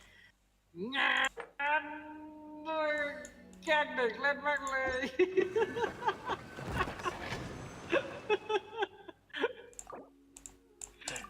เล่นวิ่งแข่งกันเองอย่างเงี้ยแล้วประเด็นคืออะไรบ้างวันนั้นเอาจงลี่วิ่ง My time with the Spina สภาพต้องบอกเอาดาฮิดะวิ่งแบบอย่าง is ปั่น worse เล than ย not carrying one at all.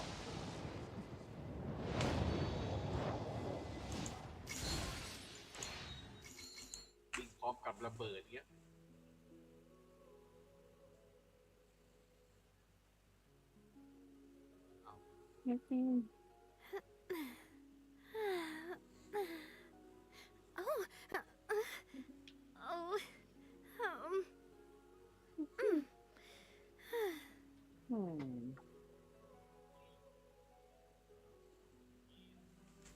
เขาบอกว่าจะทำอะไรโอเคได้ขึ้นสวรรค์ไหมขึ้นสวรรค์กันไหมขึ้นสวรรค์สววรวัน I really want to go traveling. I don't mind where we go, as long as I have my friends with me.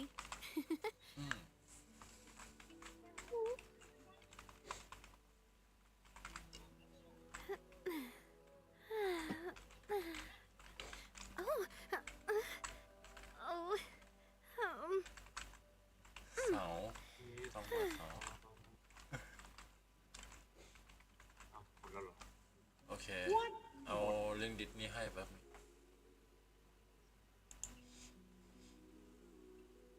ห้องพูดคุยบักเวทตัดเด็ก ขอรหัสหน่อยสิเวลาแบบมีคนเข้ามาร หัสอะไร รหัสเข้าเซิร์ฟเวอร์ รหัสของหนูโห นี่ก่อนนี่เหรอ ใช่ นี่รหัสหนู ที่จะดิสก่อนแล้วก็รหัสมันจะไม่เป็นCK ตัวใหญ่ ชื่อโอ๊ตไม่ใช่ แล้วก็9ใช่เดี๋ยวก็ต้องมีคนถามบอกว่าเอาเมียเข้ามาละ What the fuck นั่นน่ะคนที่ให้ยศนั่นน่ะอันนั้นคือเขาได้ยศเรียงนั่นน่ะสมาชิกกำลังยืนยัน คนไหน น่ะคนที่เขากำลังอยู่ห้องยืนยันเขาถามเลยเขาถามว่ารหัสเฉพาะเพื่อนโอเคเดี๋ยวเอายศให้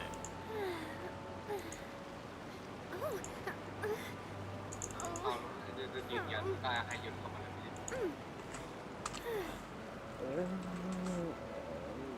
ใช่โอเคในดิสมีข้อความพูดคุยเขาบอกว่าตัวละครใหม่ความใช้สตาร์เดียวหลายตัวเขาสวยแต่เขาแปลกเนาะหรือผมว่าคิดมากไปเองหรือเปล่าเพราะว่าเขาสวยแต่เขาแปลก ไอโอมันปรับรหัสข้ออะไรของมันวะก็บอกแม่งมันยืนยันโค้ดเป็นถูกต้องอะไรของมันก็ไม่รู้ โค้ดอะไร ไอรหัสเข้ายืนยันเขาโง่ไงนะ ก็ผมให้ชื่อโอ๊ตเลยนะก็ผมให้ชื่อโอ๊ตเลยนะ มันมีให้บอกอยู่ไม่ใช่หรอ ไม่รหัสมันยืนยันก็คือ CK ตัวใหญ่แล้วก็นายนั่นแหละ มันจะมีรูปคนอื่นนะตอนเข้าลิฟต์มันมีอยู่ไม่ใช่เหรอ เขาบอกเหมือนเดิมเขาทำหน้าขวาใส่ผม CK นะ CK 9 CK9 ใช่ไหม ไม่ได้เหรอนั่นแหละ CK ตัวใหญ่แล้วก็ 9ตัวใหญ่หมด C ไอตัวก็สองนะตัวใหญ่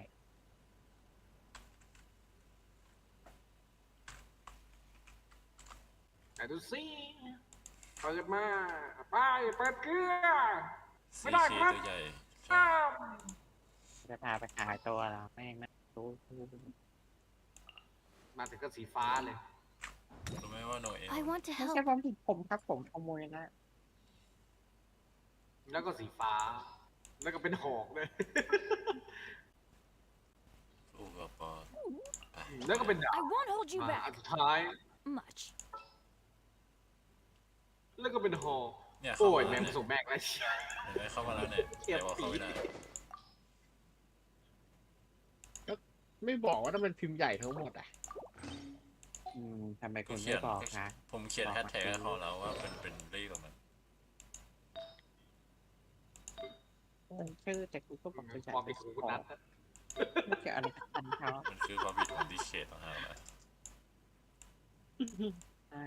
คือแต่คือโทษดี แต่ว่าดีเคนะมันไม่ใช่โควิดตู เกี่ยวอะไรกับกู โอเคตัวว่ามาโทษชุดเฉย แป๊บนึงนะขอใส่เรฟแฟนอันนี้ก่อนเดี๋ยวต้องไปสู้กับบอสมันต้องเข้า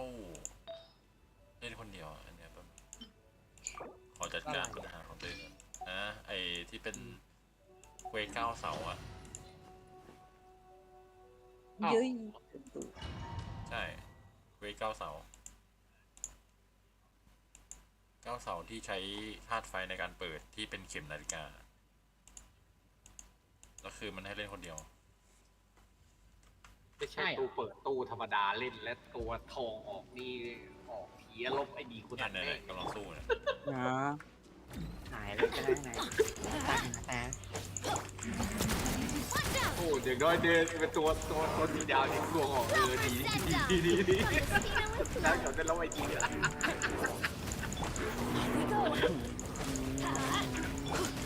เดินบอกว่าดาวตัวตู้ธรรมดาคุณนัทหวั่นแล้วเริ่มหวั่นอย่าหายหมดเลย เฮ้ยเย็น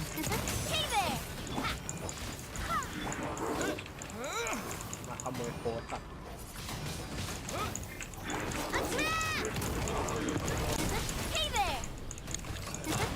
ใช่ คุณนัทตีแล้วคุณนัทลอกตัวไปเลยคุณนัทตรงบินไปแล้วบินไปฟ้องไก่ดีคุณนัท This is just my.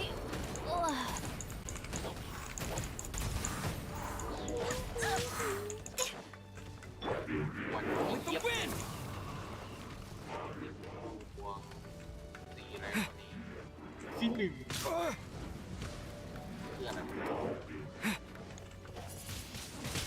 จะได้ตีมาก็ดีอ่ะปั้นของอะไรเนี่ยยิงเลย Hey there! Wait, hear me. ตีตัวโลกแปด Where'd that come from? Windblade. Huh? หมอเข้าโลกมันรู้แล้วก็ขโมยของมันหมดแล้ว เดี๋ยวโลกทางนู้นโลกอะไรคุณนัท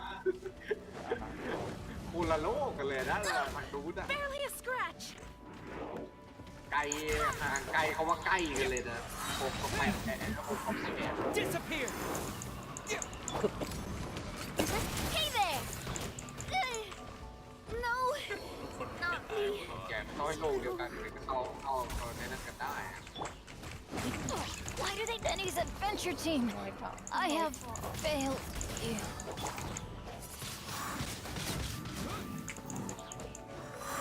สองเลยหนึ่งมา ปีข้างล่างตลกเจอมอนเดินก็เป็นบอยปีอย่างนี้มันต้องพุ่งเหลาไป มาช่วยกูยิงตีมึงเลยได้ไอตัวบินลงมาโอเค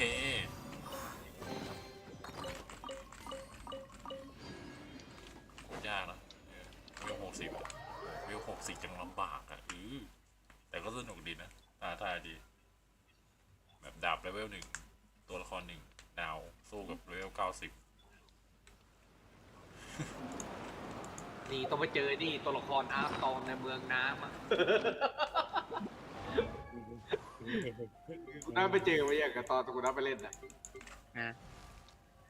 บอกเลยคุณน้าถ้าคุณน้าเจอคุณน้าจะได้เจออาร์ตองในเมืองน้ำแม้แต่ปูจงก็เอาไม่อยู่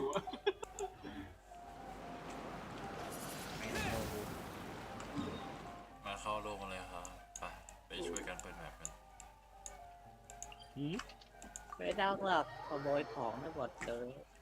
ขโมยปลาก็ไม่เห็นเป็นไรเลย ขโมยของจนไม่มีแอปโปรนะรู้นะคะขโมยของให้กันมาขโมยอะไร ยังไม่ทำเควสรายวันแหละ ทำก่อนเลยเรซินผมใช้ประหยัดมาก เพราะว่าครั้งก่อนใช้จนมีแค่ลูกแก้วเรซินจนได้เงินแค่หลักแสนเอง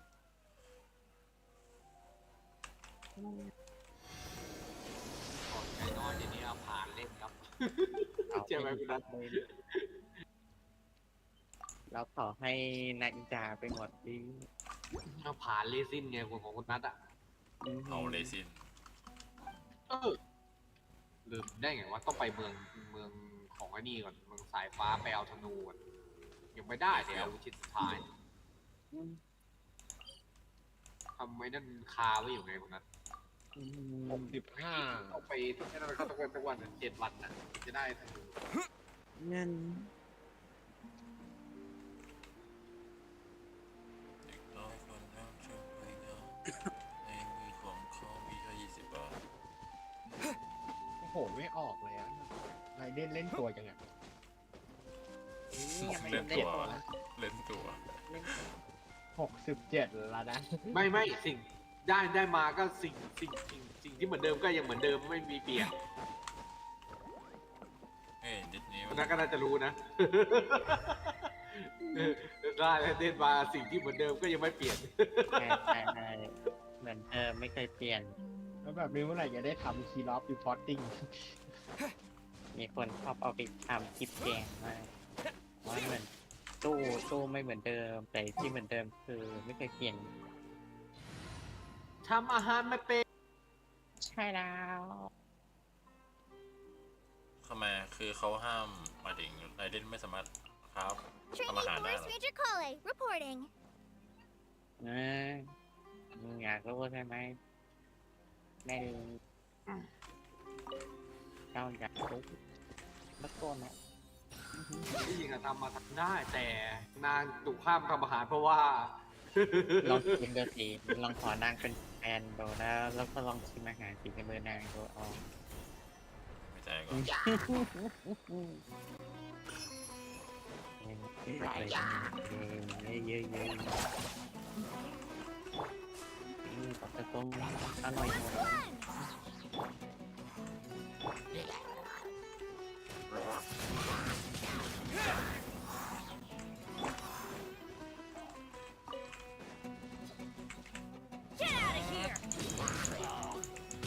เฮ้ยมันไม่เด้งเหมือน Venture! ก่อน I เด้ง swear by my sword! อะไรเด้ง ก็ไอ้สิงโตไอ้อาจารย์นี่ เบนเน็ตมันมีโชคอยู่ ถ้าโชคดีก็ไม่กระเด็นไงแต่ปกติจะกระเด็น With the wind!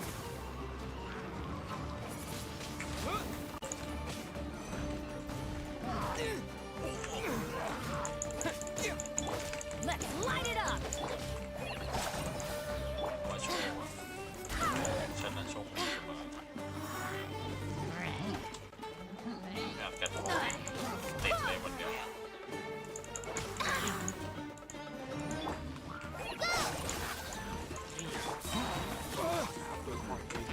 ฟาดถูกเชือก Practice on the side. Going in! Off we go! Get out of here! Out of the way! ตียูทูบมา เด้งเหมือนเดิม Don't worry, I got this.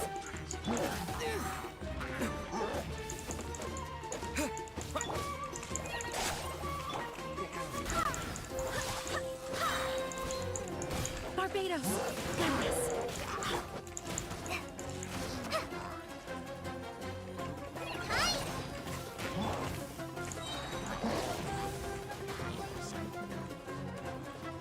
Disappear! เสียงเพลงทุกวันเหลือเกิน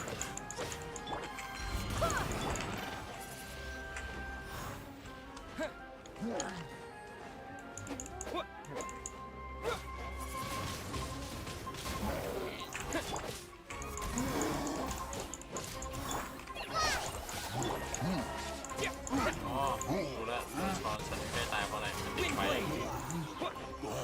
ไฟที่ฉันใช้ธาตุลมกับธาตุไฟทำให้พื้นเป็นไหม้พื้นไหม้แล้วแบบฉันก็แบบฉันก็ร้อนแรงเหลือเกิน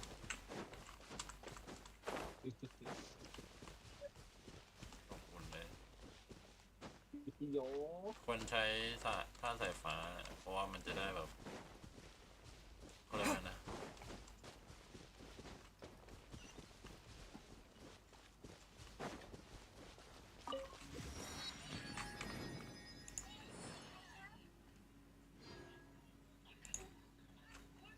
สิ่งที่เขาเรียกว่าสายฟ้า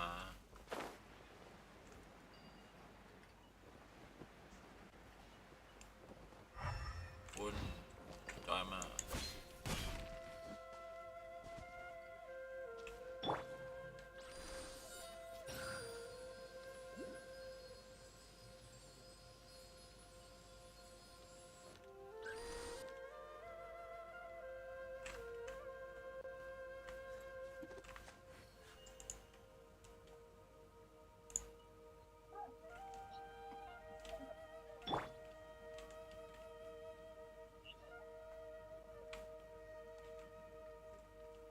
ผมรอรับอยู่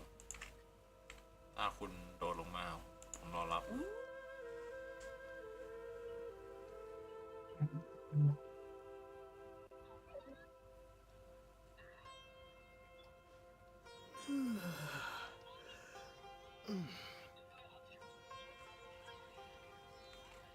โอเคขอมาขออย่างเหลืออีกเควสหนึ่งไม่เสร็จเควสหนึ่งกำลังปั่น ฉันอยู่แดนแห่งความตาย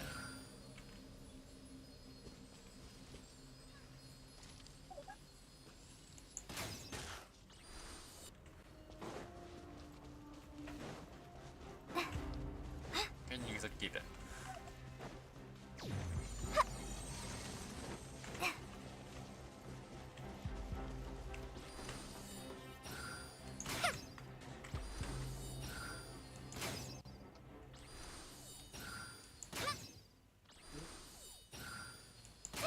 สุดแม่งย้อยอ่ะไม่เห็นสวยเหมือนในคลิปไอ้ที่เขาทำแบบต่างประเทศเลยวะ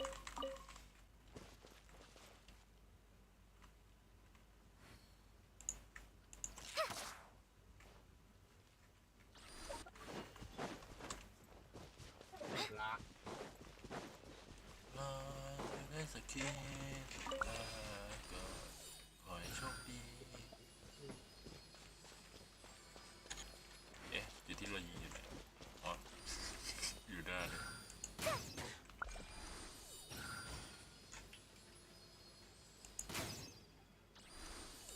ออโต้เอ็ม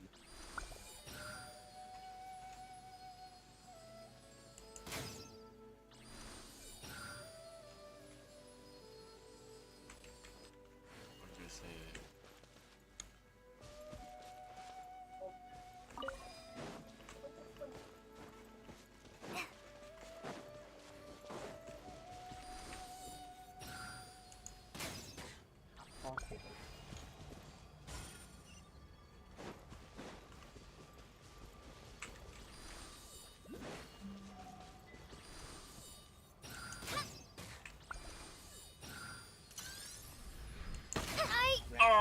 ยิงงอนเว้ย What a pleasant surprise. ไม่เกี่ยวไปเลยโปเกมอนของฉันไปเลยโปเกมอนจัดการ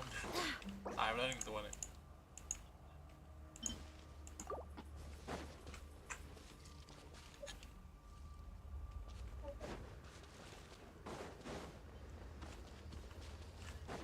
โอ้โซ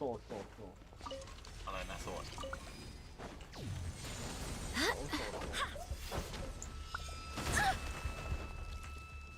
my god อยู่ไหนนี่ oh my god oh my god มาแล้ว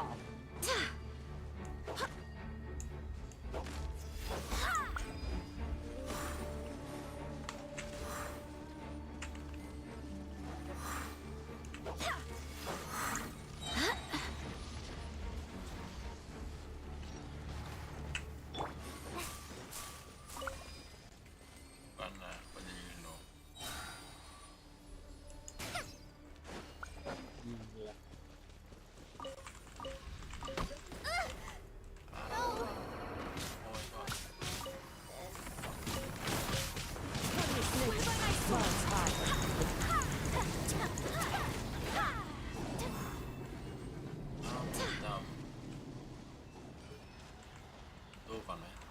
อีกตัวหนึ่ง มาเลยหมดแล้วนี่ คาซีนเนี่ยแล้วมันหนีอ่ะแล้วมันหนีไปไหนคุณเห็นมันหนีปะ ไม่หนี มันวิ่ง ไม่เห็น เนี่ยด้านหน้าผมเลย ไม่มี เห็นคนเดียวอ่ะ วิ่งตามเนี่ยเจอแล้วเนี่ยคุณเห็นยัง เห็นละ มา2 ตัวเลยเมื่อกี้มาตัวเดียว เห็นวิ่งไปคนเดียว Into the wind. Fallen. ตก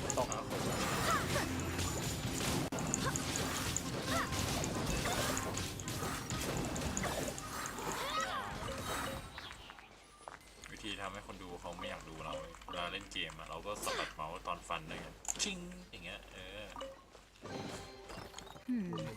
Things are going a little too smoothly today.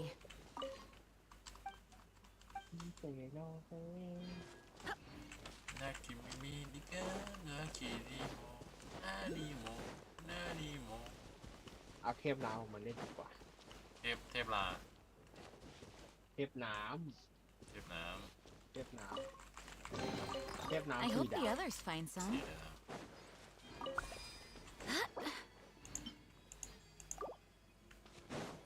จะ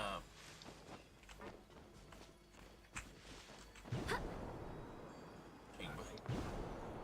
ไหนวะเมื่อกี้เห็นโอคุรัสอยู่โอคุรัสเควสอยู่เขาอยู่บนสุดโอคุรัสเควสแล้วมันบินไม่ถึงอะเอาไงอะ นี่ไง บินไม่ถึง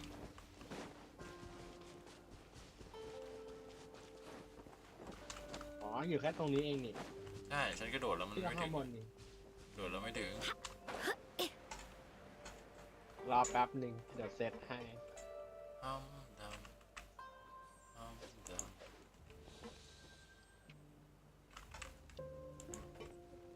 Crumble. ควยเปรี้ยวอะเสร็จให้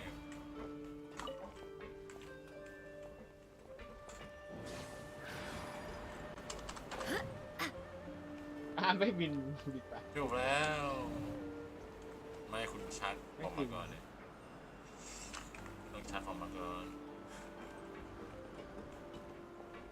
ชักตรงๆเลยอย่าชักเบี้ยว จะเบี้ยวไหม Quake. นั่นแหละผู้หญิงตกใจเล่นเกมเลย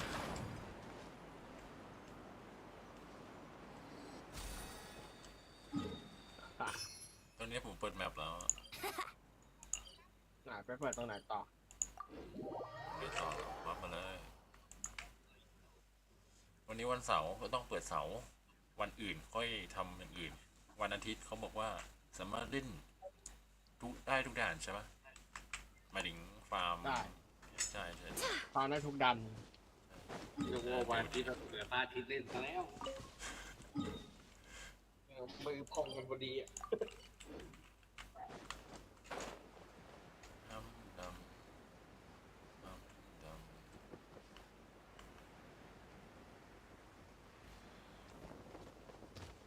ตรงนี้มีกล่องสมบัตินะ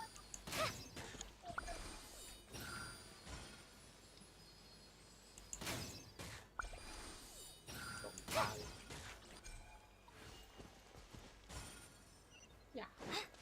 พี่คะผมพร้อมที่จะเป็นแฟนพี่ค่ะพี่เป็นแฟนหนูได้ไหมคะ Wow, this is so lucky.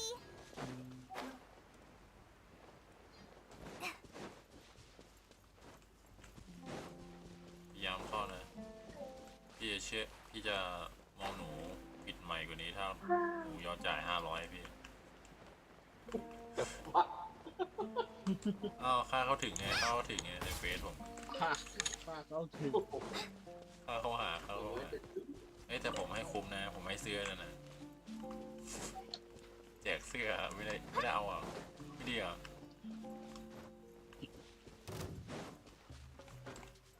ตรงนี้มีโอคูลัส ไม่ทันแล้ววิ่งมาไกลแล้วไกลที่จะถอยถ้าเป็นแฟนกันแล้วไม่ถอย ถอยห่างพุ่งอย่างเดียว อยู่ไกลซะด้วยวิ่งไปหา อยู่ไกลเพราะผมก้าวไกลแล้วคุณอะไร ผมก้าวไกลก้าวไปสู่วันพรุ่งนี้ที่ยิ่งเจริญคุกกี้ยากี้นะยอดเลยชอบมาก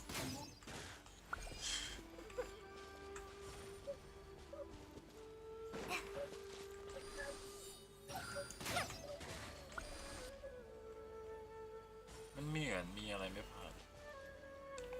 Navigating the world is a Ay, whole tao lot yan. easier with a few different identities to choose from.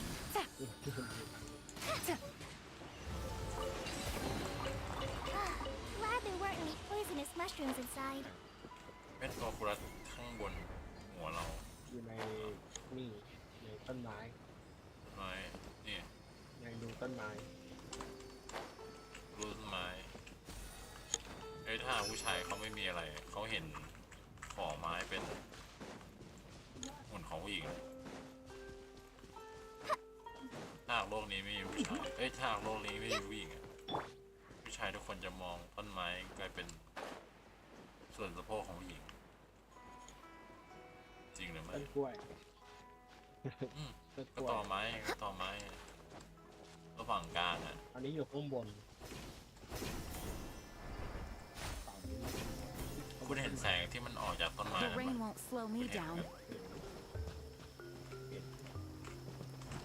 แป๊บนึงกล้ามโดดอยู่โดดแล้วปีน ปีนขึ้นไป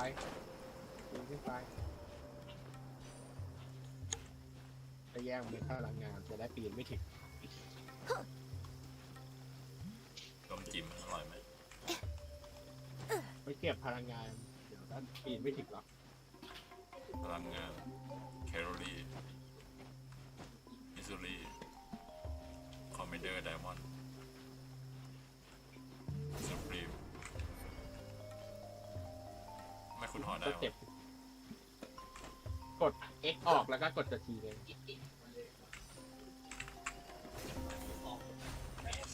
โอ้ยเกือบแล้ว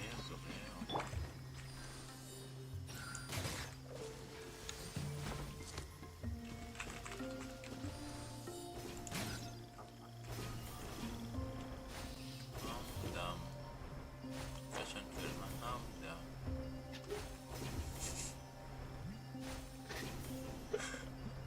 ต่ำอ่ะเพลงอินเดียไงไม่เคยฟัง ก็เคยเพลงที่แบบดำทั้งสองตรงนี้มีกล่องเขียวกล่องผมตัด อะไรกับเนี่ยตอนนี้เจอไอ้เพื่อนของเขาน่าจะประมาณ10 คนแล้ว Glad there weren't any. Take flight! Go as one. อินดี้แฟค The rain won't slow me down. นี่เราจะกำจัดไอ้พวกนี้ให้หมดเลยใช่ไหมเราไม่อยากให้มันเกิดขึ้น อันนี้แร่อะไรอ่ะแร่เขียวๆ น่าจะเป็นพลังชีวิตนะ ไม่ใช่แร่ผลไม้ พลังชีวิตเอาเล่ง โอ๊ยต้นไม้กิน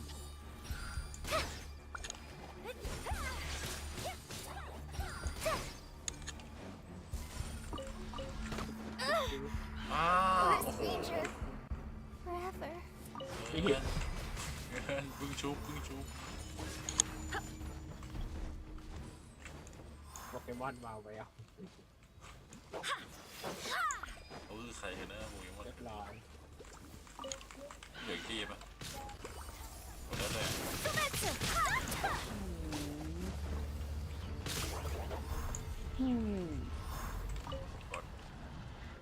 The rain won't slow me down. I hope the others ไม่ find มี some. แฟน หนาว หนาว หนาว ไม่มีแฟน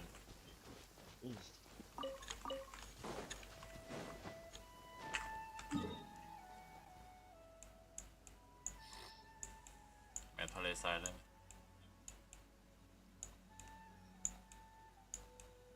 ทะเลทรายได้เดินเยอะนะบอกให้ จุดนี้ยังไม่หมดเลยไม่ใช่หรอข้างบนยังไม่ได้เปิดเลย ได้มันก็แวะไป2 แห่งแล้วกันไปด้านล่างบวกกับตรงใต้น้ำรู้ไหมว่าก่อนหน้านี้มีคนโดนดูเอลกับฉันนะ แล้วเป็นยังไงบ้าง ฉันก็ดีดนิ้วเขาสลายไปแล้ว เขาไม่มีรอเหตุปาฏิหาริย์ถึงขนาด รู้ไหมว่าเขาแบบฉันไม่สามารถดวลกับเขาได้แบบธรรมดานะดวลธรรมดาคือเกือบแพ้อะแต่แบบถ้าหากแบบฉันดวลในโหมดนั้นนะฉันก็สู้ได้อยู่เพราะเด็กไม่ใช่เด็กฉัน เพราะว่าเด็กนี่ไงเนี่ยควักการ์ดเอ็กโซเดียวมา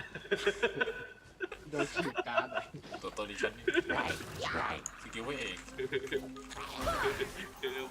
มาตาแบบนายแบบเข้ม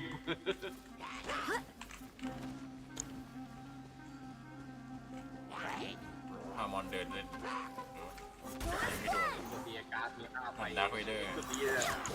การ์ดที่เป็นจริงมันมี6 ใบแขนซ้ายขาซ้าย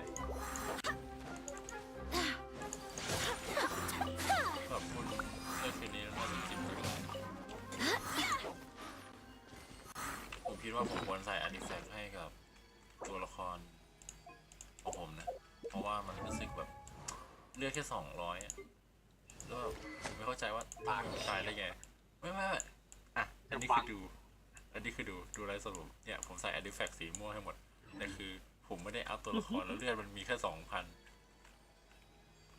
ดูได้เลยวะเนี่ยเลือด 3,000เนี่ยโดนโจมตีทีเดียวตายเลย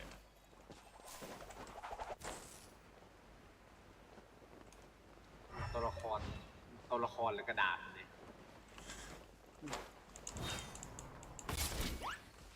นี่ทำไงครับก็ซ่อมให้เขาบอกให้เขาเป็นคนไทยเชื่อดิช่วย ให้กด บอกเลยอ่านสิ มันจะขอดอกไม้อะ yes เพื่อเอาไปอัพเบนเน็ต โอเคแต่คุณก็ต้องใช้นะเพราะคุณต้องอัพเบนเน็ต ไม่ได้คือตัวอะไรอ่ะ ถ้าตัวดาบไฟยังไงมันเป็นตัวบัฟดาเมจให้กับทีม ก็แผ่นนี้เป็นตัวละครเป็น บอกว่าโอเคแล้วเขาบอกว่าอะไร มาให้เราโอเคแล้วเขาก็บอกว่าขอบคุณมาก โอเคขอบคุณมากเราเปิดแบบตานี้แล้วก็ไปนะ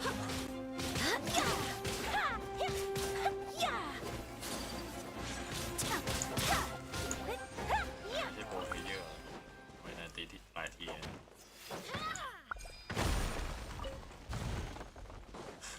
ได้เงินแค่ไม่กี่ร้อย 15,000ครับ15,000บอกเขาไปว่าแป๊บนึงขอเปิดแบบก่อนขอเสาหนึ่งฉันจะขอบคุณนายมาก เขาออกไปฟาร์มอย่างสบายใจละ เอาเหรอ ได้รับคำยินยอม มินิทคืออะไร ตรงนี้มีกล่องอ่ะไม่เอาเหรอ มันคือดอกไม้ไอ้มังกาหันนะใช่ไหม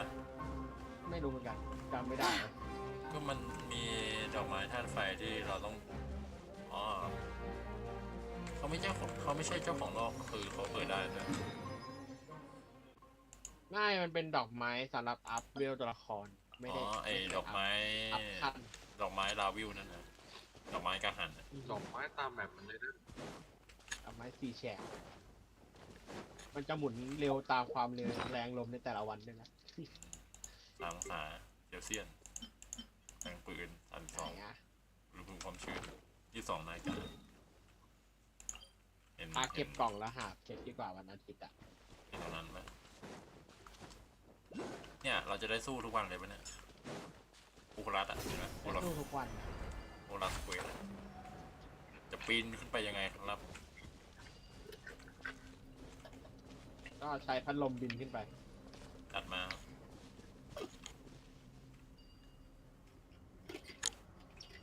ครับนึงหาเทปคีย์เมาส์ไม่เจอ เทปคีย์เมาส์ไม่ถึงอ่ะ ไม่ถึงอ่ะ ต้อง น่าจะต้องทำข้างล่าง อ๋อ นี่ไงมีเห็ดกระโดดอยู่ ไหน ต้องเคลียร์พื้นที่ นี่ถ้ายังไม่ขึ้นไปถึงนี่ต้องใช้คอปเตอร์ไม้ไผ่ละ ไหนเห็นลามกอ่ะพูดจัดชั่ว เปลี่ยนตัวอยู่เอาเดี๋ยวไปทำชาเลนจ์เก็บอนุธาตุระหว่างตีมอนอีกนะ ว่าไง อีกคนหนึ่งกำลังซัดมอสอีกคนหนึ่งไปเดินเล่นเนี่ยนะ โอ้โห เฮ้ยไปไงวะ I swear by my sword. เฮ้ยทำไมมอนไม่ตีเลยวะ ติดคำสาป อยู่ไหนอ่ะ ไม่รู้อยู่ข้างบน ธาตุอะบนไหน ใช่อยู่ข้างบนอะต้องต่อตัวขึ้นไปบนหน้าผา อีกสองอีกหนึ่ง It's important to replenish your supplies often when you're out in the wild. บอกแล้วว่าโอคุรัสฉันไม่ได้อีกแล้วทำไมมันต้องติดกับโอคุรัสตรงนี้ตลอดแล้วมันฉันไม่มีละมุดไงอ่ะมันไปเอาไปได้ Explore the area ahead of us later. รู้ปะมันสั่งให้ฉันบินกลับอะไอมอนก็คือ ตัวนี้ต้องทำเควสนี่ ก็คือเห็นกล่องด้านหน้าปะฉันไม่สามารถไปเอาได้เพราะไอมอนสั่งให้ฉันกลับอะเห็นปะ ต้องทำเควสก่อน How about we explore the area ahead of us later? โอเคทำเวทก่อนก็ได้ ไอ้นี่ใช้ค่าเสียหาย ไป วะทำมันหยุด ไปเหมือนเดิมพื้นที่ลกล้างอยู่ไหนทางซ้ายทางขวา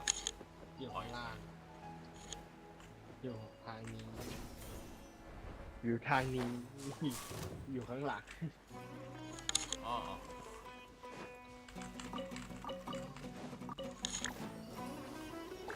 นี่คือตัวละครที่ผมไม่ได้อัพเลยครับเลเวล20 เลือด 3,000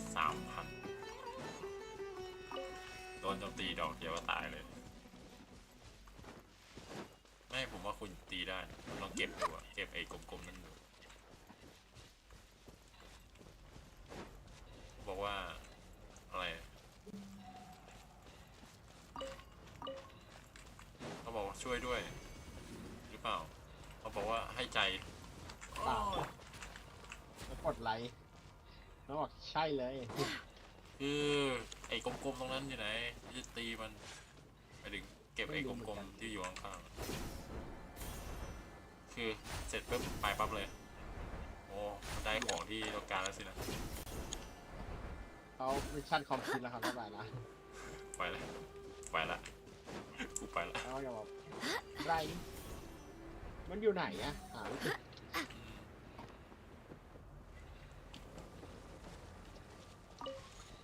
อ๋อเจอ แปล แล้ว กนะ เจอแล้วหอมดำ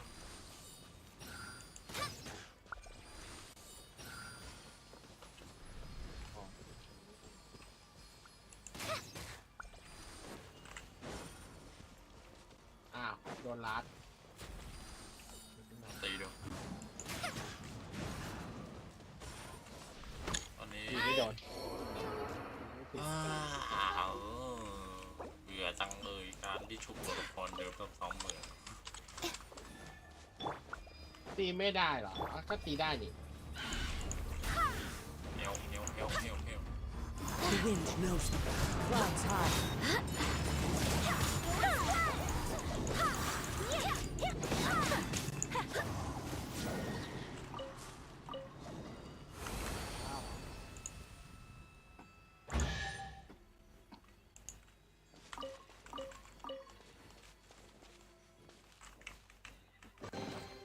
I hope the others find some. ไล่หมุนติ้ว ไล่เหมือนติ้วเพราะว่านี่ฉันปลิงแล้วแต่ ไปเอาอุคุระยังไงนะฮะ ผู้คุณรับหนึ่งข้างบนอ่ะข้างบนเราต้องทุบชีวิตเห็ดอ่ะคาดไม้ยิงเห็ด ประมาณยังเห็น เห็ดอยู่ข้างบน เห็นอยู่ด้านบนด้านบนไหน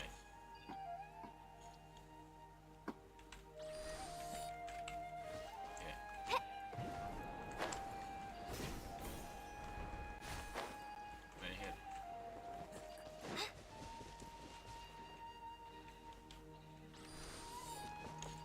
ว่านี่ไงเจอละ ถึงหรือเปล่าก็ไม่รู้เอ้าก็มันไม่ถึงไงก็อันเดิมของฉันนี่นะ นี่ไงก็เนี่ยสุดท้ายกระโดดกัน เรามีไหม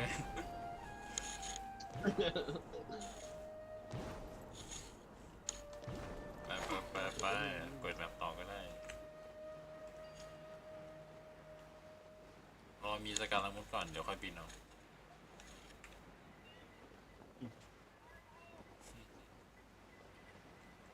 คำถามคือจะดำน้ำยังไง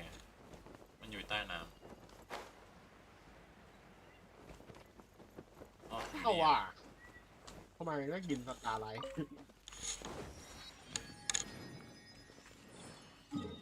โอเคเหลือตรงไหนอีกเหลือตรงทางเข้าเมืองกับทางดันเจียนสินะ ได้เลยอ้อม ไหนๆก็เปิดไอ้นั่นด้วยอะไอ้ดันเจียนที่เราต้องเอาของธาตุไม้กับเอาเสาให้หมดฉันน่ะมีต้นแบบมาจากโกโจซัตสึรุเพราะว่าฉันใช้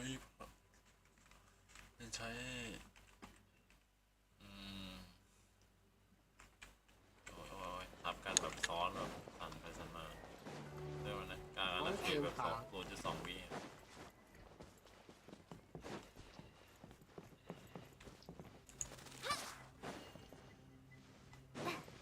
รู้ว่าเวลายิงนกแล้วมัน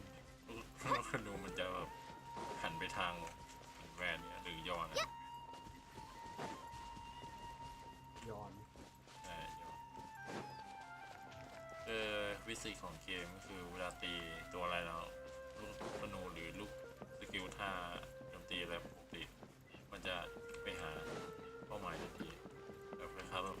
เราเลือกตีได้แล้วมันเหมือนกับว่าติดตามอะบอกว่าอยู่ด้านล่างเจอแล้วผู้ไม่ยอดจะยีฉัน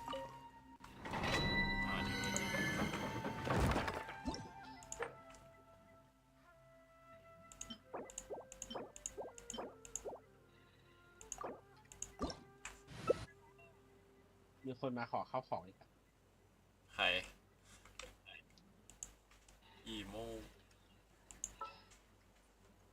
อะไรใครขอไปดันเจียน ผมเนี่ยเหราขอเข้าของ ดันเจียนไหนเนี่ยดันเจียนอะไรอ่ะ ไม่รู้มันเกินมันมี4 ธาตุเลยอะเอาไงผมมีไฟแล้วน้ำแข็งกับ น้ำใบลา พืชไหมพืช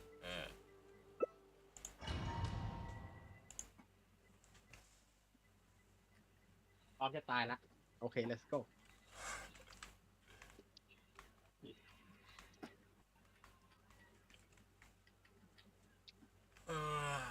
ไม่เล่นดิสตัวเองเล่นดิสคนอื่นมาสุดยอดมาก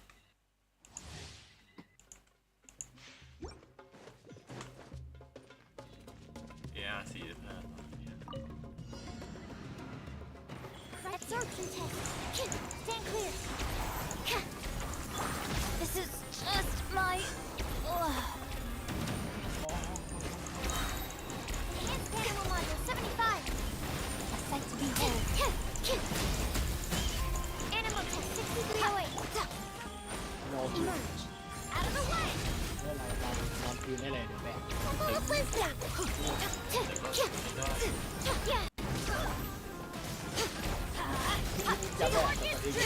I'm always.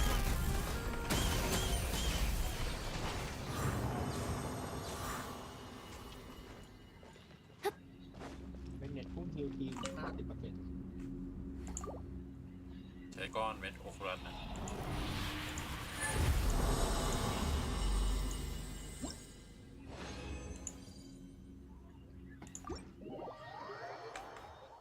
ปฏิเสธก็ได้เลย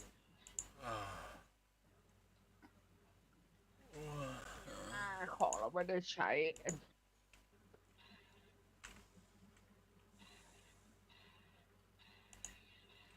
พี่คิดว่าผมจะไปดิดโน้นอีกไหมดิดที่มีคนด่ากันคิดว่าผมจะไปไหมไปอ่ะ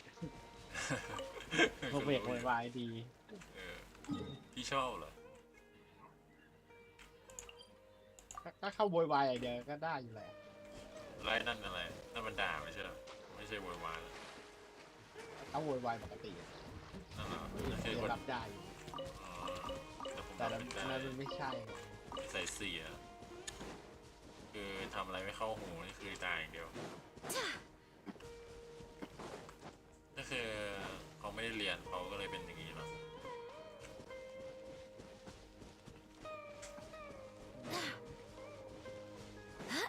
ไปตรงไหนก่อน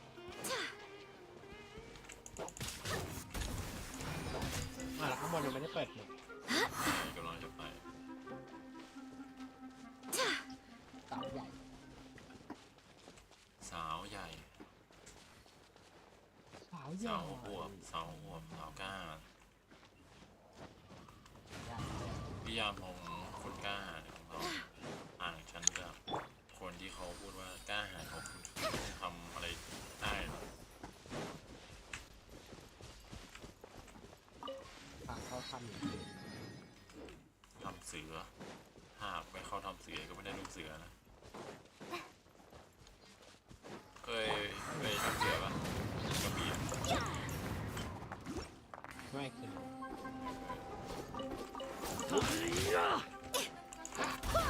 Barbados, guide us. ไปทางเป็นเขาแม้ว่ามันอยากให้ผมอัพตัวละครเพราะว่าเลเวลมันแค่20อัพ What a pleasant เพ surprise. ราะมันตายง่ายด้วยถ่วนดียินเหรอไม่ตัวอัพละเลือดมันค่อนข้างเพิ่ม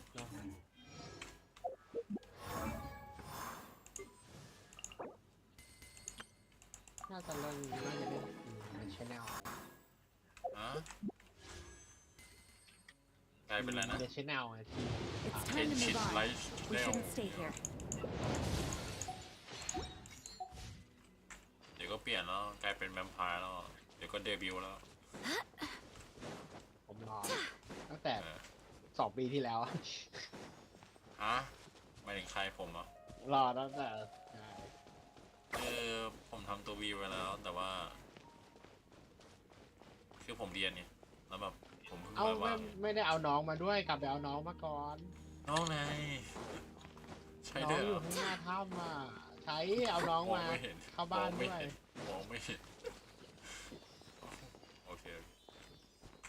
ไหนก็ทางผ่านแล้วเอาน้องไปส่งบ้าน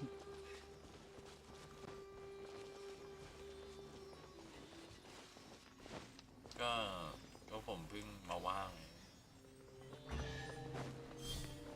เรียนหนักมากเลย I hope the others find some. กลับหามาโอ้เบาฉิวเลยวางไว้ที่โต๊ะหมดเลย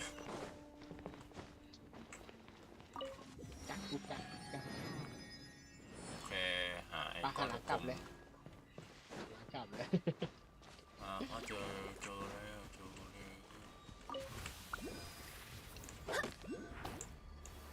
ที่นี่มันอันตราย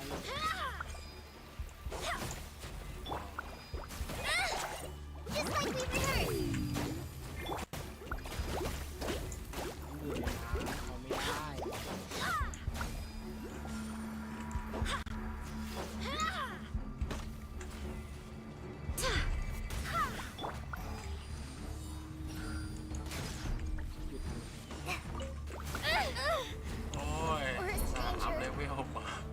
คิดว่าจะอึดขึ้น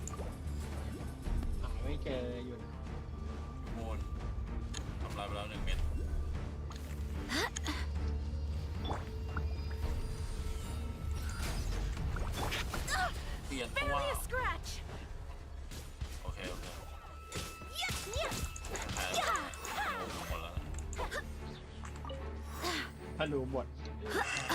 ชุบไปหลายรอบแล้วชุบไปหลายรอบแล้วอาหารมันหมดกับการชุบอ่ะรู้ป่ะ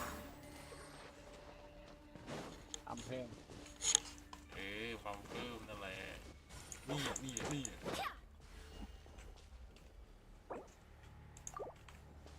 หลืออีกอันหนึ่งอ่ะอันเดียวก่อน ธาตุพืชไม่มีเว้ย ตรงนี้ตรง เนี่ยถ้าทำมันนี้เยอะๆมันจะรดน้ำแล้วมันจะอบรัดมันจะได้ มันตีไม่ถึงอ่ะ ธนูดิ ไอ้อากาศตีไม่ถึงอ่ะ ผมไม่มีธนู ไม่มี อ๋ออะไรที่มันดู เปลี่ยนตัวแบบ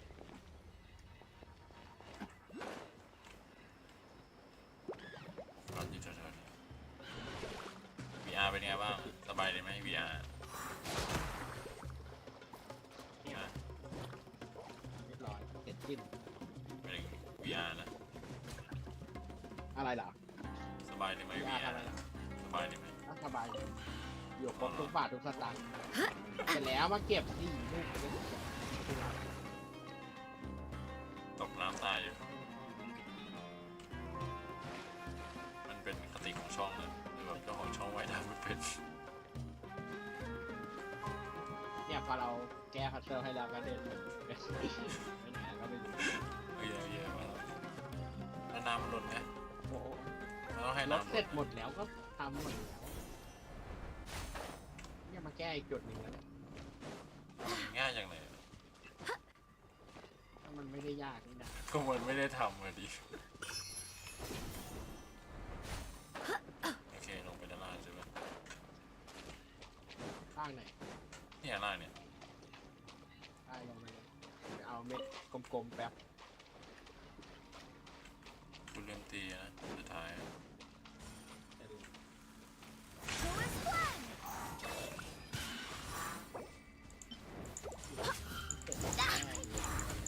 โอ้โหบอลเวลเท่าไหร่เนี่ย76ทำไมตีตัวละครกูจากเวล50ดีกว่าเวล50ดีกว่าเอาตัวฮิวไปเล่นแล้วแบบแค่งงว่าเอ๊ะทำไมเราได้ตายได้ทำลายเลยโอเค หมดแหละมันตรงวันที่ที่เตะ What a pleasant surprise. สู้ไก่หน่อยได้ไหมสู้ไก่อัพของตัวละครยิงธนูของผมตัวนี้หน่อยได้ไหมไก่ ไก่กระจอก ได้ขอถามหน่อยมันมีสัญลักษณ์หัวร้อนด้วยมันคืออะไร ที่มันมีเลือดออกแดงๆคืออะไร ค่าความเหี่ยวเฉา ใช่เหรอ ถ้าเต็มหลอดก็ฟรีอยู่ ขี้หมูไม่ผมแค่บอกสาระเลยผมมันคืออะไร ก็จริงก็ค่าความเหี่ยวเฉาถ้าเต็มหลอดมันจะฟรีเวลาไปอยู่ในแดนในนั่นน่ะแดนเหี่ยวเฉาแดนสีดำ ผมเคยเจอ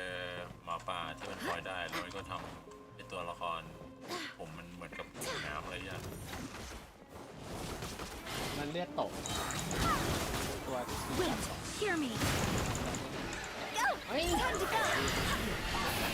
เลื่อนมา เนี่ยโอ้ยอย่าหิวเต๋า เนี่ยต้องการผมตั้งใจใครสักคนนะดู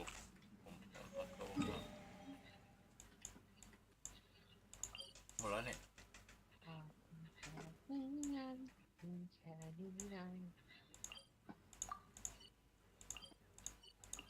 เสร็จหมดแล้ว อันนี้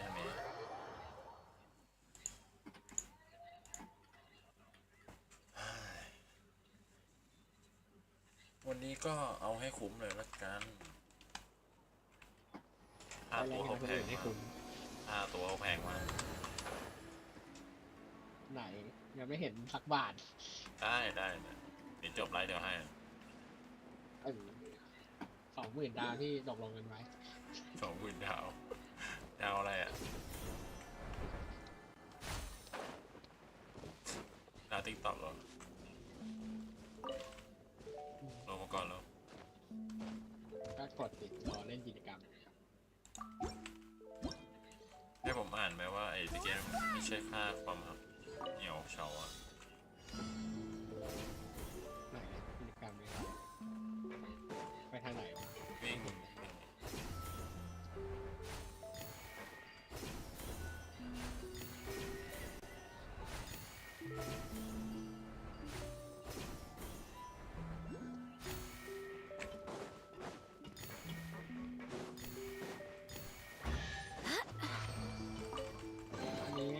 What a pleasant surprise. เขาบอกว่า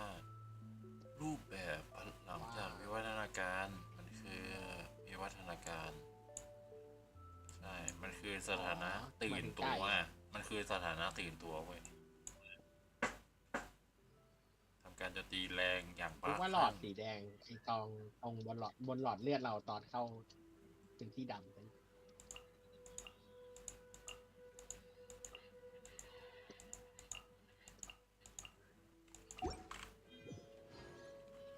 เจอเม็ดโอคูลัสแล้ว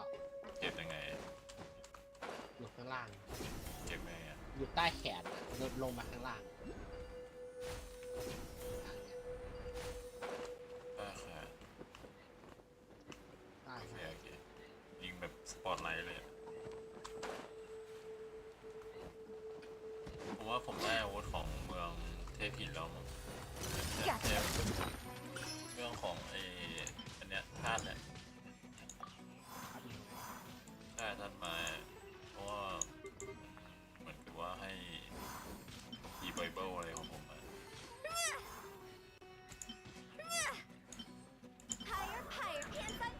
เขาบอกว่าม้วนหนังที่ถูกเปิดออกไอเทมเควสแผ่นหนังโบราณลึกลับดูแล้วเหมือนจะมีบันทึกที่นักผจญภัยทิ้งเอาไว้โอเคน่าจะไม่ใช่แหมแล้วเราก็ลงมาอีกแล้วเนี่ยเห็นไหมอยู่ใต้แขนอีกแล้วเราต้องขึ้นไป ขึ้นไปไหน ขึ้นไปเอาขึ้นไปจะเปิดแมป คุยได้หายไปจากหัวไปแล้วเมื่อกี้ หรือไม่เราอ้อมดิ อ้อม ไม่รู้ว่ามันก็ให้บินอยู่ดีนั่นแหละ ไม่อันนั้นไปไม่ได้ อันนั้นมันอ้อมไกลกว่าเดิมยุบยับกันเลยทีเดียว มันต้องมีทางขึ้นที่มันดีๆดิไหม ตรงนู้นก็ขึ้นได้แต่ว่าต้องปีนแบบขึ้นไปเลยแล้วก็วิ่งไต่มีอีกวิธีหนึง ปักเสาวาบ ปักเสาวาบว่ะ ปักเสาว้าวให้คนหนึ่งวิ่งไปแล้วแบบปักเสาไว้ เอาเรียวไลท์มาครับ /TPO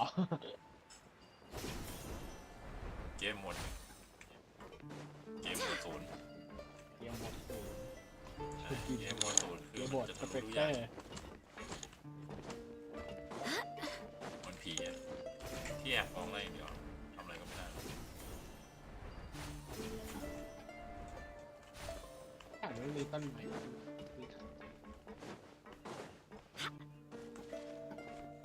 ุณรู้หรือไม่ว่าสปอนเซอร์เขาเป็นฝาเกี่ยวทำให้เปิดง่ายขึ้น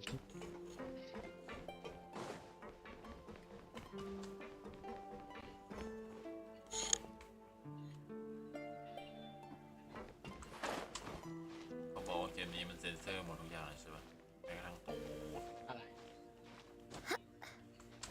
กุรัตตรงนั้นมันอยู่ตรงหน้าหุ่น ไม่เอา อยากเปลี่ยนตัวเป็นลิซ่ามาปีนเขาเนี่ย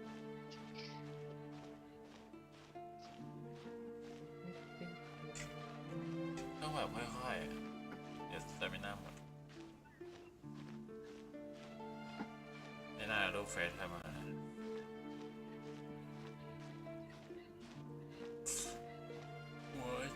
ใช่ที่กำลังเริ่มให้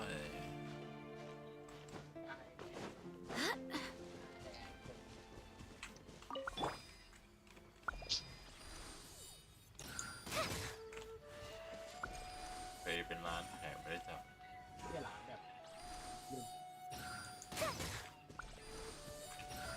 บูบุกิชามา เฮ้ยเขาอ๋อช่างเลยไม่เล่นแล้วมันได้มั่วนี่หว่า ถูกแล้ว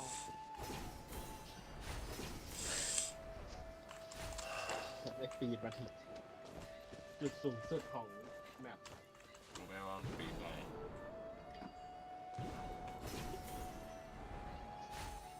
จริงมันวาร์ปได้นะ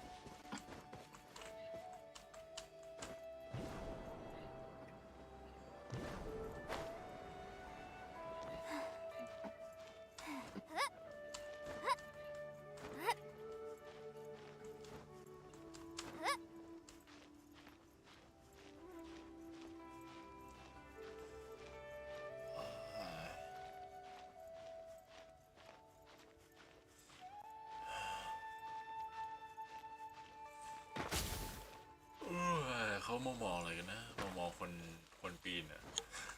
เกมปีนผาวะเล่นเกมปีนผาอะไรนำลองการโอ้ยไหลเอาเอ้ยเอาเช็ดโอ้เริ่มต้นใหม่สู่สามัญชน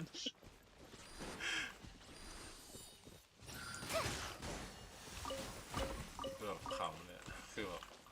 มาดูข้างบนมีอะไรบนนี้กันบนยอด ไม่มีมันเป็นที่เอาไว้เก็บดอกไม้ที่มาที่ด่านเฉย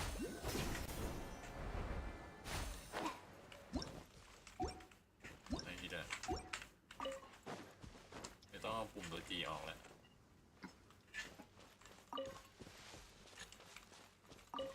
เอาไม้ม่วงเนี่ยนะออกอะไรเนี่ย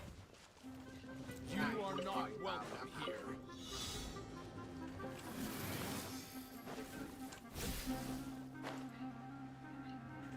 เขาให้ทำอะไร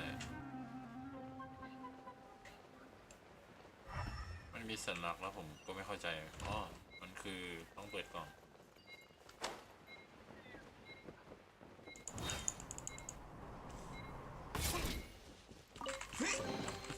It's important to replenish your supplies often when you're out in the wild.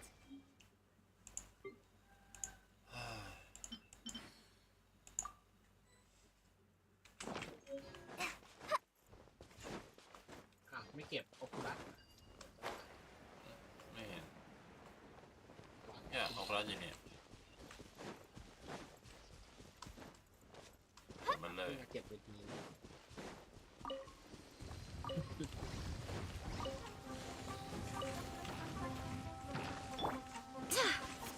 โอ้ยนี่มัน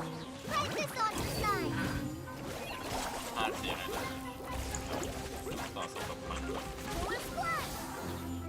ครับเนี่ย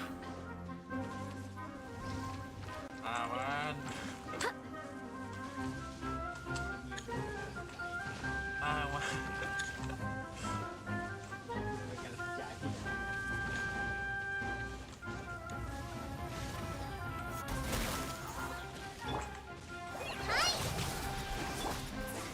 I swear by myself.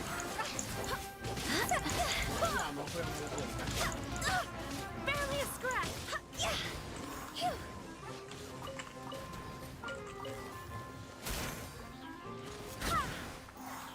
ถ้าสมมติว่ามันแทงเพื่อนแล้วมันไปทั้งคนไปทั้งพืชได้ โคตรหาเห็นด้านหน้า กิจกรรมเหยียบหญ้าเดียวครับกิจกรรมเหยียบหญ้า เอาย่าเอาไอ้คนนี้ก่อนถ้าว่ามีอยู่คนเดียว That's close enough. ไม่น่าพูดเลย Just like we rehearsed. Go.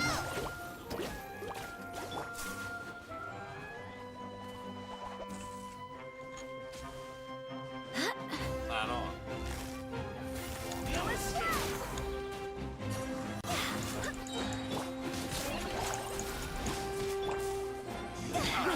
Come here. Run from death.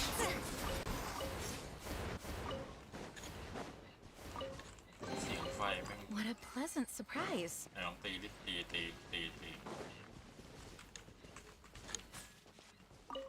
ีแบบตอนจุดไฟ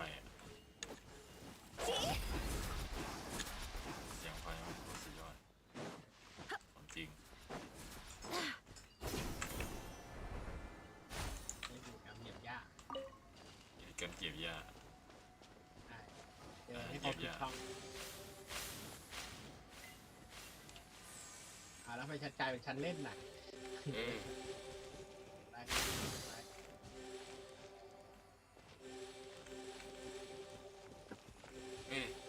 ง่ายแรกๆก็ง่ายนะอันหลังๆจะยากขึ้นเรื่อย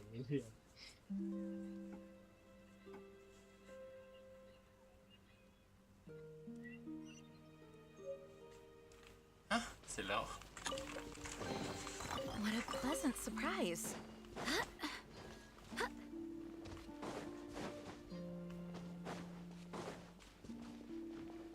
ตรงนี้มีกล่องทอง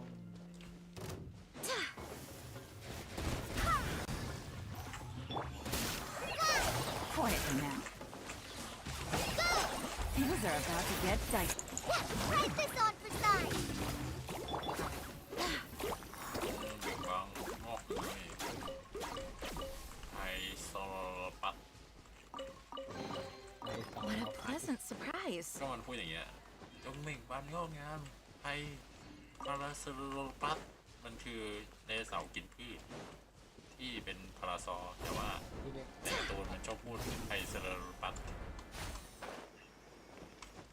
พาราบาบาบัต ไฮเซโลปัตเดี๋ยวเราพูดพร้อมกันดิจงเบ่งบานงอกงามไฮเซโลปัต สลาลาปัต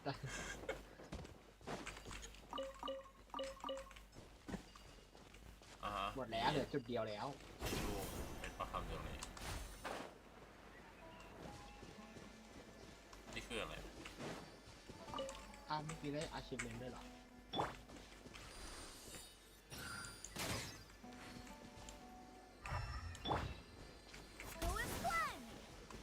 มันเหมือนกับว่าต้องจุดไฟเผามา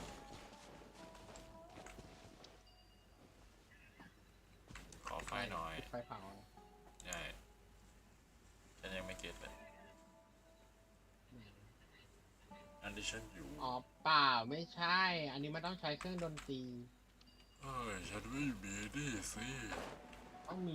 มีโน้ตเพลงมาเปิดก่อนใจด้วยจุดนี้มา เสียใจด้วยคุณไม่ได้ไปต่อ คุณไม่ได้เก็บต่อ ตัวแซลมอนตอนนั้น โอ้เนี่ยกลาง จัดการ เดี๋ยวบินดู เราไม่เคลียร์เลย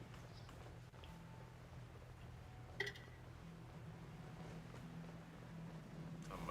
เขาต้องจับตัวที่นอนจะนอนที่อยู่นี่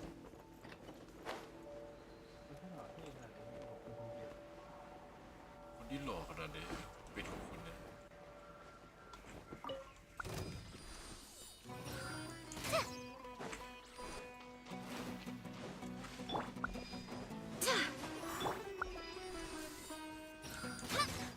เกิดแล้วนี่ ตีมอนตกน้ำตาย จุดไฟครับ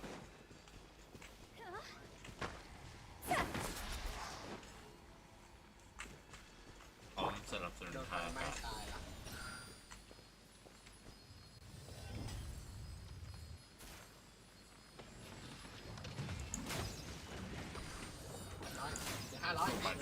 500 ปีดูมันแบบโอ้โหบอดี้คือแบบหมดศักดิ์ศรีของความเป็นตัวนะ Things inside. พี่เต่าได้การไปส่งเป็นที่เรียบร้อย เหลือตรงไหนครับ เมืองทะเลทรายสินะครับ มุมซ้ายล่างบนภูเขาสูง ซ้ายบนใช่อันเดียวกันกับผมคิดปะ อันข้างล่างอันข้างบน สุดเขตแดนป่าก่อนเข้าเมษายเอานั้นก่อนเหรอ ใช่ใช่ใช่ แต่นั้นจะไม่ติดเควสอะเข้าไปน่าจะแบบแมปมืดเลย ก็ไอ้ด้านล่างมันสุดไอ้ล่างสุดมันต้องปีนเขาอะ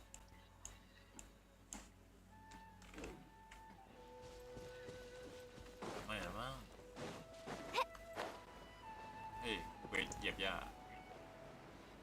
เฮ้ยนายเล่นแทน เล่นไม่ได้เล่นได้แค่เจ้าของโลก อ้าวโบทำไมต้องเหยียบหญ้าวะเนี่ย แพ้ละ ทำไมอะ เดินเลยแพ้แล้วไม่ครบต้องเริ่มใหม่ แล้วมันจะครบยังไงอะ ต้องเดินเลี้ยวไงมาถึงตรงนี้แล้วก็เลี้ยวขวาเดินมานี่แล้วก็เลี้ยว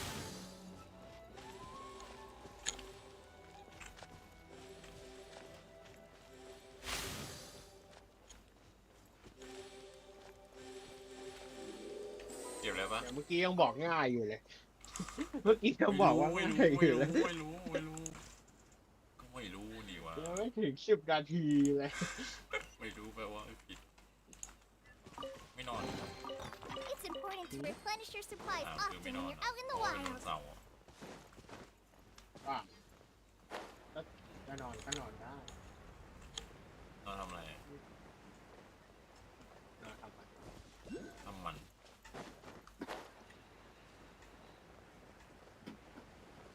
รอคนเปิดห้องนอน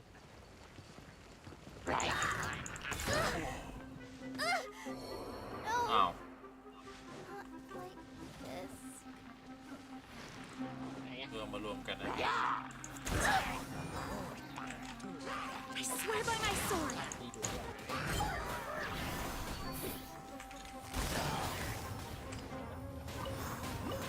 Quietly.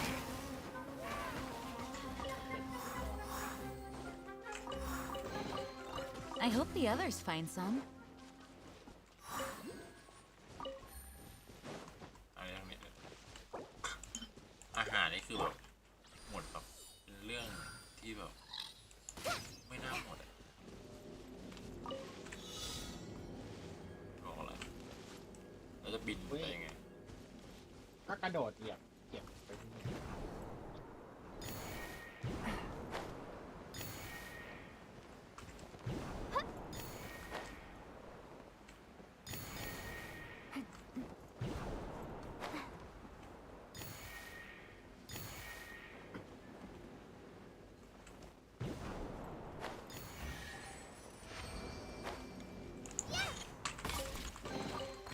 Wow, this is so lucky. เหลืออีกกี่ชั่วโมงจะครบเวลา อืม กี่ชั่วโมง พรุ่งนี้ Take it easy. อีกนาทีหนึงเหรอ พรุ่งนี้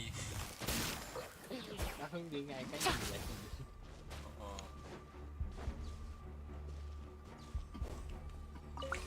เดี๋ยวเปิดเสาอีกเสา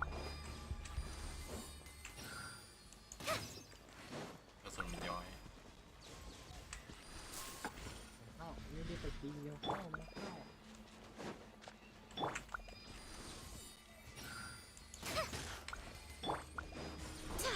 อีกดอกนึงอ่ะอยู่ไหน นู่นไงห้อยอยู่ตรงนู้นแหละใต้ต้นไม้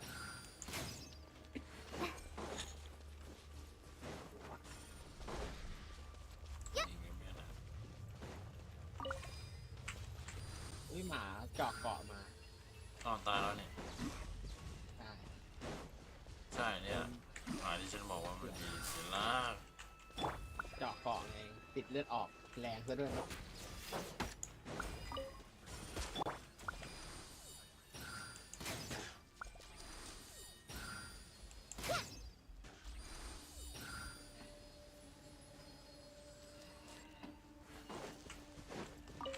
ตายยังเ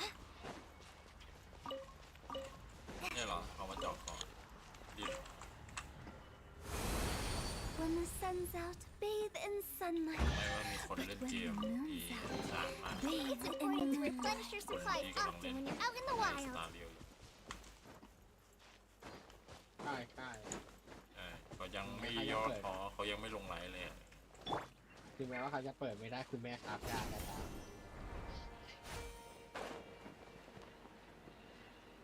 เอาอะไรมา2 วันแล้ว ไลฟ์มา2 วันไม่ยอมปิดเลย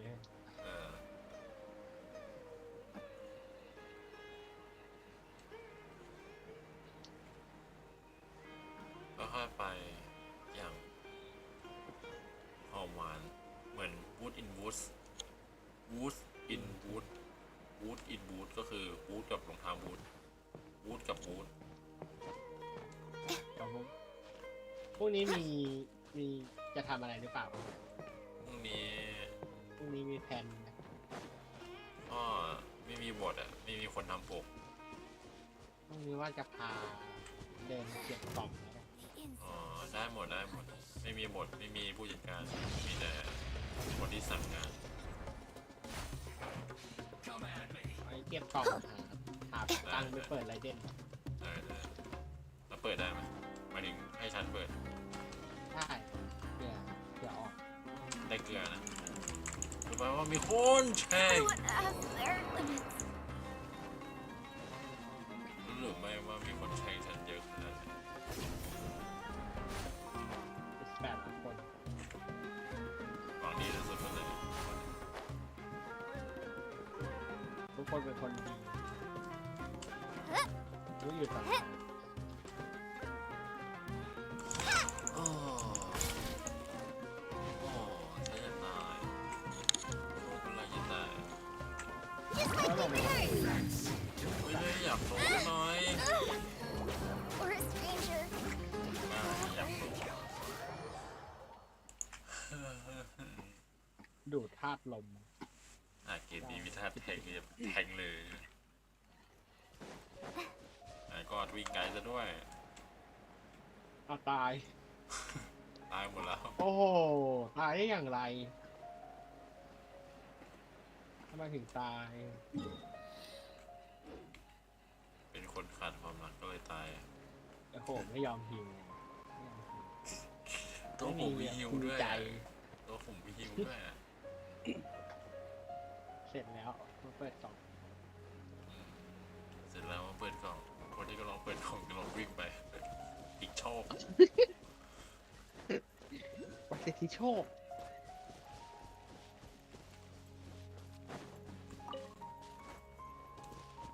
นี่ไงสมมติว่าเวลาคนดังเขาจะมีลูกเราก็ต้องชิงตัดหน้าก่อนชิงอินทิเดตก่อนแล้วก็เกิดใหม่เป็นลูกโฮชิประมาณนั้นก็จะเกิดลูกเป็นคนดังดูไอดอลมากๆมันก็เป็นอย่างนั้นเข้าใจไหม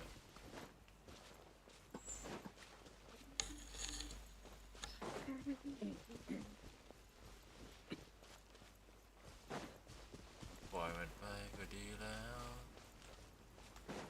ไม่ใช่เรามาผิดทางอ่ะจริงๆทางขึ้นมาทางนี้ ก็มาเก็บกล่องก่อนค่อยกระโดดขึ้นไป คือถ้าสมมติว่าเป็นไมค์ครับแล้วมันมีการเก็บศพมันก็ดีเกมนี้มันไม่มี เหยียบศพ ตายแล้วของดอกคือเกมนี้มันไม่มี อย่างนี้ก็อาวุธ5 ดาวก็ดรอปเกลื่อนกาดเลย เวลาเก็บในโลกคนอื่นนะ รอมันตาย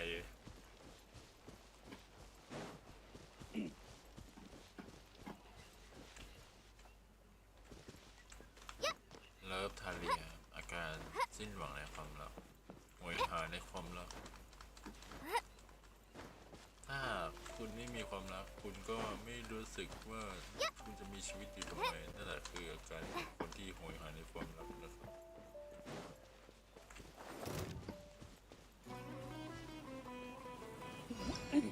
อันนี้เราอะสกั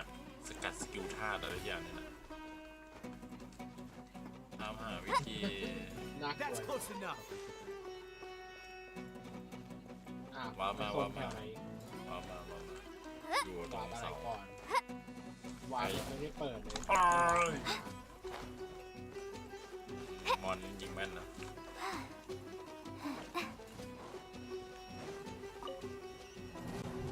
ล้มเหล เลยว นะ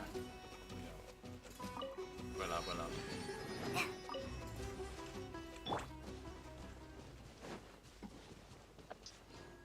อะไรอ่ะ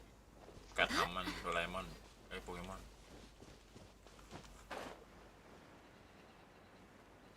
อันนี้ทางนี้ แมวย่ำ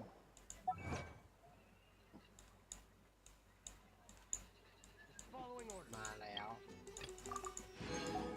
มาแล้วลูกจ๋าคือโตวาชูที่อะไร Busted ที่นุ่งยาใส่โอ้โหนี่สิมาหาหนึ่งแล้ว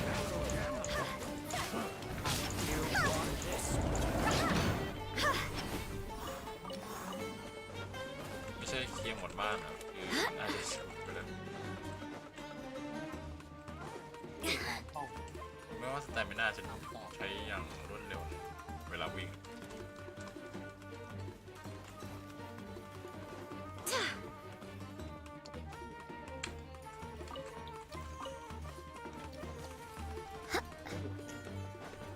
คืออยู่ด้านบนใช่ไหมหรืออยู่ไหนนะ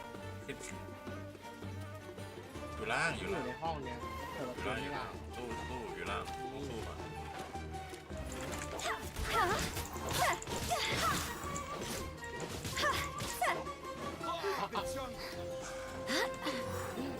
ไม่อยากก่อกำแพงสิ ไม่ตู้ด้านล่างก่อนก็ได้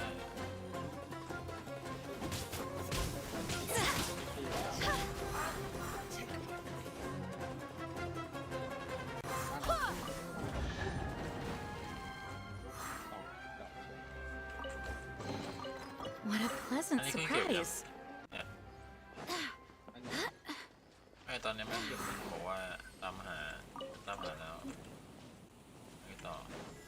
เนี่ยมันอยู่ห้องเนี่ยจะเก็บ2แล้ว ใครเก็บคุณอีกที เราเต็มหน้า ใครเป็นคนเก็บ เต็มหน้า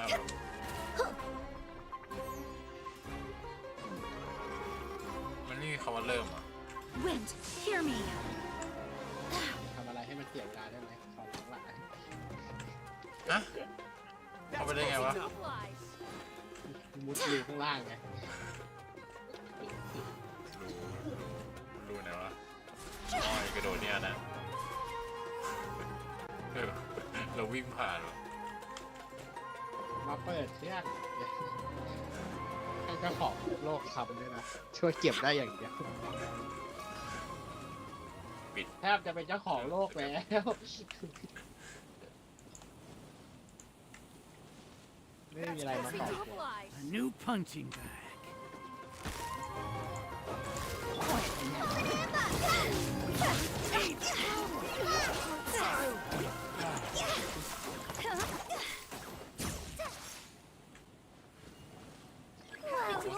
Welcome.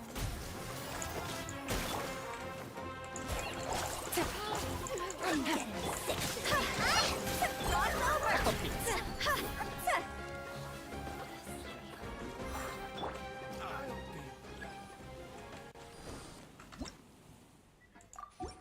วิธีลดเลือดเอาตัวเอง Time to go to work.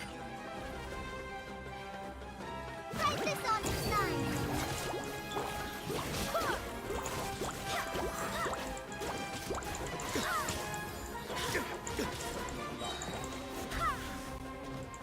Barbados, guide us. หิวเควสแต่ละเควสมัน Things are going a little too smoothly today. สุดยอดเลย อ่ะเดี๋ยวจุดสุดท้ายเลยนะวันนี้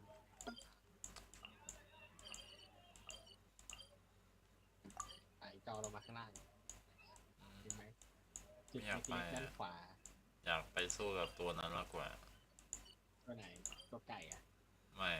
ตามมาก็พอแบบทะเลทราย I do hope the Knights of Favonius are all working. อยากสู้กับบอสที่มันคราฟของได้ครับแล้วเลเส้นไม่หมดอ่ะเอาไงอะ ก็ เอาไปคาเป็นก้อนเก็บไว้สิอัดก้อนเก็บไว้เดี๋ยวบูด คืออย่าบอกว่าวันหนึ่งอ่ะมันสามารถคราฟได้5 อันใช่ปะ ใช่ มันก็ใช้ได้ มัน หมด คาบได้5 อัน ต่อ กี่ 1 วั วัน น ก็ได้ครับไม่ใช่ต่อ1 วัน ถ้ามีก็คาบต่อได้ ตอนแรกคิดว่า คราฟเรื่อยๆ 1 รอบคราฟได้แค่ครั้งเดียวเสาอยู่ด้านหน้าเราแค่พุ่งไปข้างหน้า อุ้ยโดนผลักตกโอ้โหใจร้ายมาก ผลักตกผลักตก พุ่งตัวออกไปโดนดีดลงมาข้างล่างเลย เห็นเนี้ยปะมันคืออะไรไส้กรอกเหรอพูดยังไงวะ ไหนอ่ะ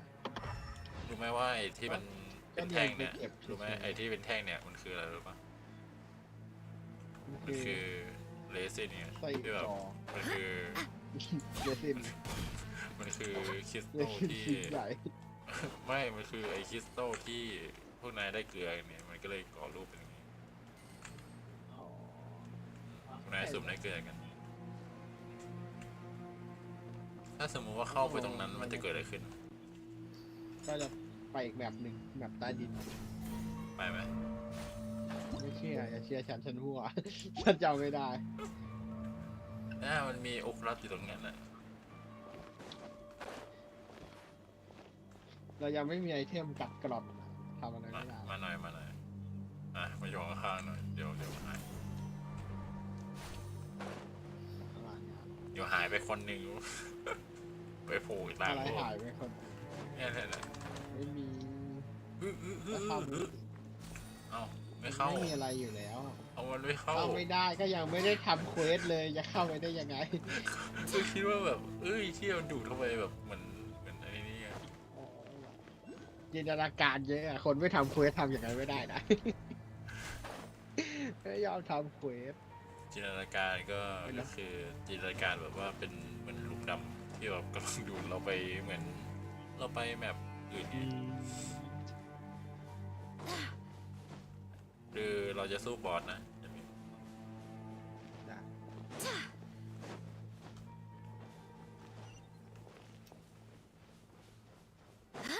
เราจะสู้หรือว่าจะดูคนสู้ เราจะมาสู้กันเอาตัวละครนี้มันไกลๆหน่อยอะคุณแบบให้มันสู้ได้นานๆเขาจะเดี๋ยวว่าผมต้องการไปเองด้วยเข้าใจไหมเดี๋ยวผมเปลี่ยนตัวละคร ไกลๆอ่ะได้เลย ไกลๆแต่ว่า เอาเวล1 แรงๆนิดหน่อยเวล 1เลย เวล 1ที่อย่าตายอ่ะสั่งคุณแล้วห้ามตายคุณก็ต้องห้ามตายมันยากแล้ว มันเปิดแมปตรงไหนนะ จะอะไรไปเลย คำถามแล้วมันเปิดแมปยังไงครับ ตัวไหนเปิดแมป มันมีมอนอยู่ไหมถามหน่อย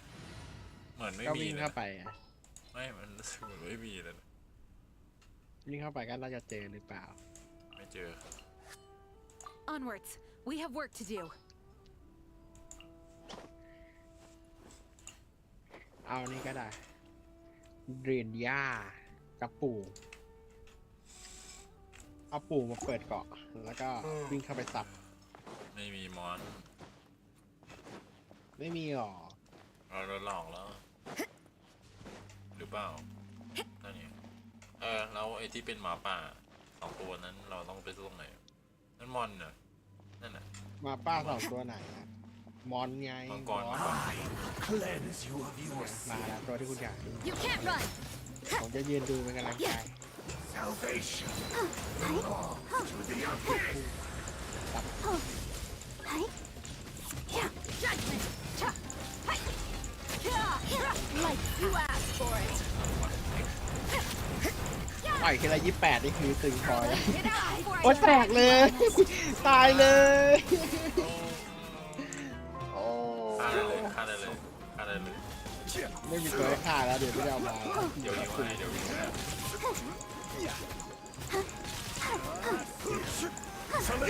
ถูกแล้วเมื่อไหร่จะจบเลยนะ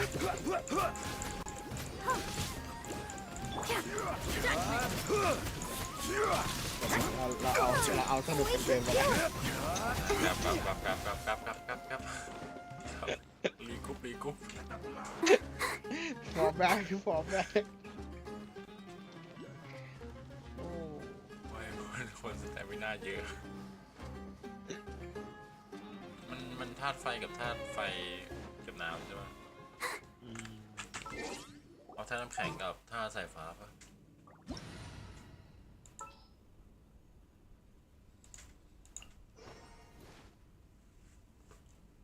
เอาลมก็ได้ลมต่อยได้ทุกตัวนี่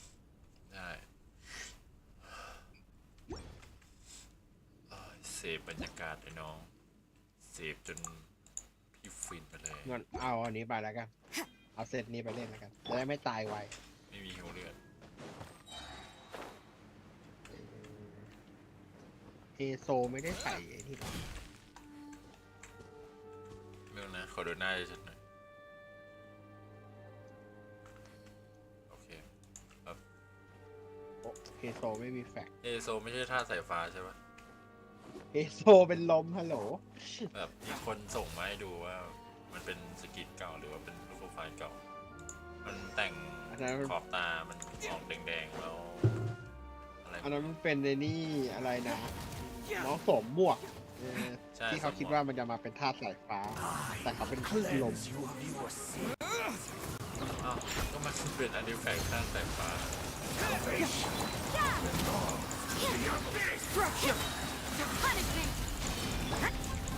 ก็ต้องเสือกโค้งนะต่อยตึงครับ เอาดาบมาทำไม ตีไม่เข้าเลย ต่อย เดี๋ยว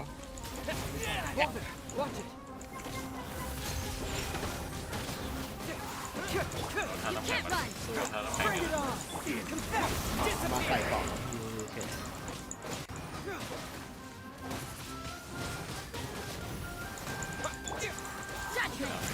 ทางตึง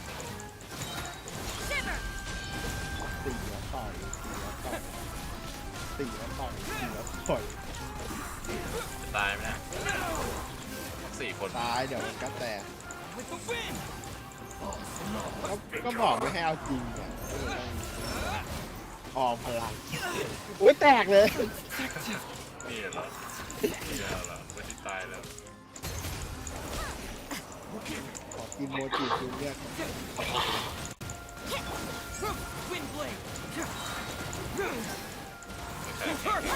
แตกแล้ว ต่อยดี เป็นอาร์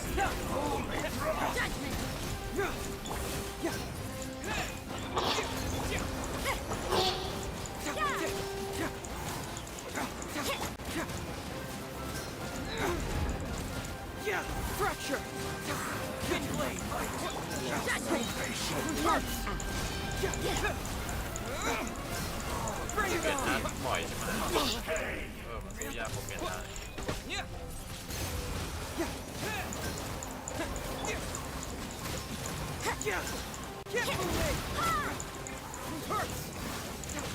You can't run. ติ๊กสอง แค่สายฟ้าที่เราต้องทำ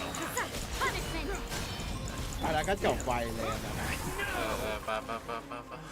โอ้โหอะไรอ่ะเหนื่อยแล้วยืนอยู่นั่นแหละไม่เปลี่ยนตัวครับ ไม่คือแบบถ้าหากบอกว่ามันแพ้ท่าสายฟ้าคือแบบผมจะได้ใช้ท่าสายฟ้าอันนี้คือไม่เหมาะเลยนะ มาละซัดต่อเลย สายฟ้าใช่ไหม มันกำลังจะตายเลย3 2 1หยอก ตายเร็วจังวะ เนี่ยจะตายแล้ว อ ก็บอกนะ สรุปคือมันแพ้ท่าสายฟ้าใช่ปะมันแพ้ท่าสายฟ้าใช่ปะ แพ้ทุกท่าแหละจริงๆแล้วถ้าเกาะมันแตกก็ตีเข้ากัน Right here. Right here. Bond is strong. Satisfied. Nothing lasts โอ forever. เวอร์โหลดไปดิโอเวอร์โหลดผมให้ปิดฉากเลย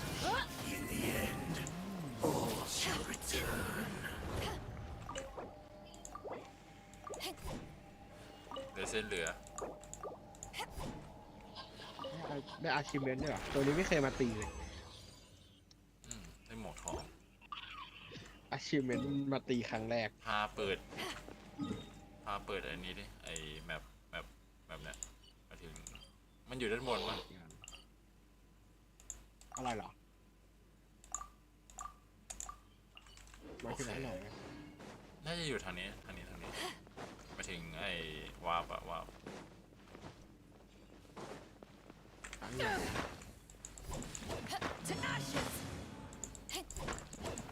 หลงทาง ก็หินอะไรไม่รู้ หลงทาง อันนี้ มีแมวนำหน้าด้วย อยู่ล่าง แต่ว่าข้างหน้ามีหิน ใช่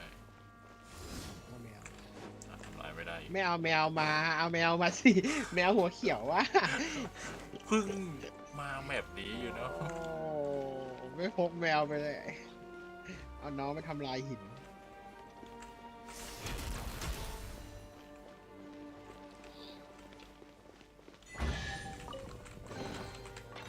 Where have you been hiding? Can't handle your dream. หมดแล้วใช่ไหม จบ มัน แล้ว เลซินนี่แหละ การเป็นกันภัยเลย ไอ้ตรงด้านหน้ามันคืออะไร อันไหน มัน ไม่รู้เหมือนกัน มันมีเลซิน เพราะว่าเมืองนี้ฝากเพื่อนเล่นแล้ว เพราะว่าไม่ไหวกับมันจริงๆปวดหัวทำกิจกรรมไม่ผ่านทั้งที นั่นไงธาตุหินไอ้ธาตุไฟ ไป เอาเก็บไม่ได้อ๋ออยู่ด้านบนจะขึ้นไปยังบนยังไงครับ ตุ้ม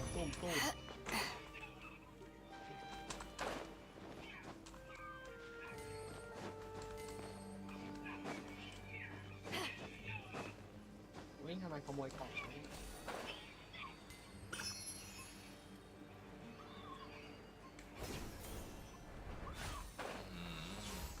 เก็บพลังไปหาที่นั่งที่เดิมไหมดูเอลสักตาไหมดูเอลสักตาก่อนไปไหม ไม่ได้ ได้ ขอจัดจาร์เพิ่มทีมใหม่ จัดไปล้างตาเหรอล้างตา ใหญ่อะต้องกลับไปเมืองแรกนี่นะ ใช่จะล้างตาไหมล่ะเช็ดน้ำตาแล้ว ส่งความพ่ายแพ้ในครั้งเนี้ยก็จะแพ้กันต่อไป ความพ่ายแพ้ของการยูกิอ่ะเพราะนายอ่ะไม่เชื่อมันในการดีอะไร เราไปเชื่อบันก่อน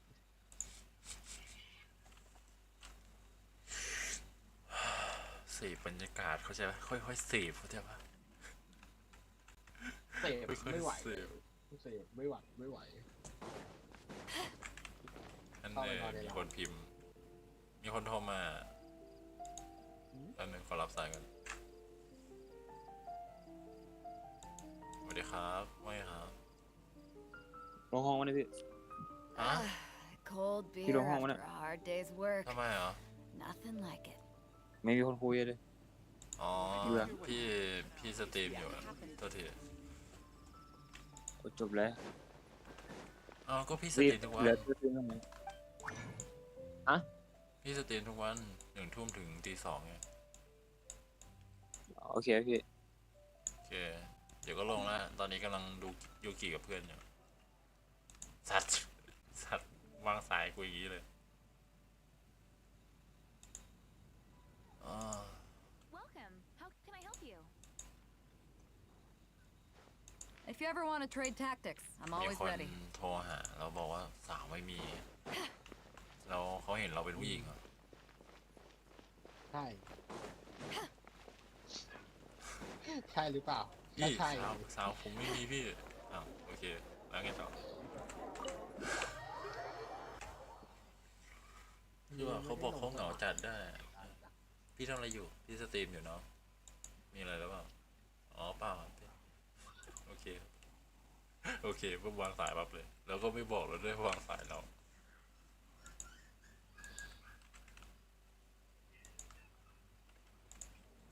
ไหน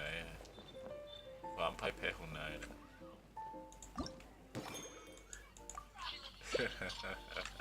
ความค่อยใช้ของนายเนี่ย Traveling to other worlds is all that anyone seems to อ้า be ว writing เล่นแบบ about นี้ these หรอ days. โอ้โห Goodness knows what they เล่น find แบ so บนี้ก็ disappointing about เล่น their แบบนี้ own ก็ world. งงเลยเล่นแบบนี้ก็งงเลย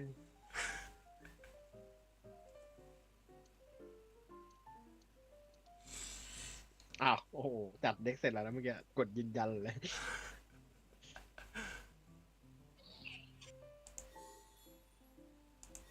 อย่างนี้ต้องเล่นเด็กน้าหลาน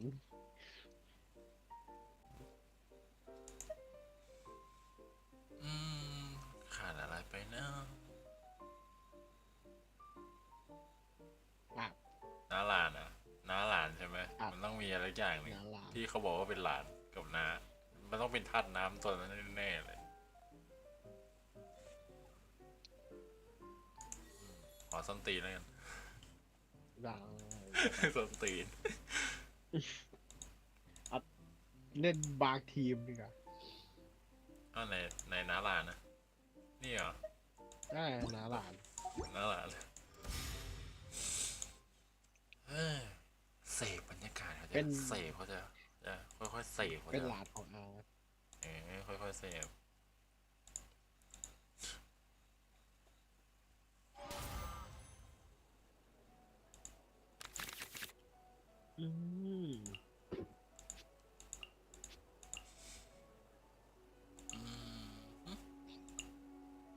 การนี้ดีอ่ะ เปลี่ยนตัวละครเป้าหมายดังกล่าวจะใช้โจมตีโอเคช่างมัน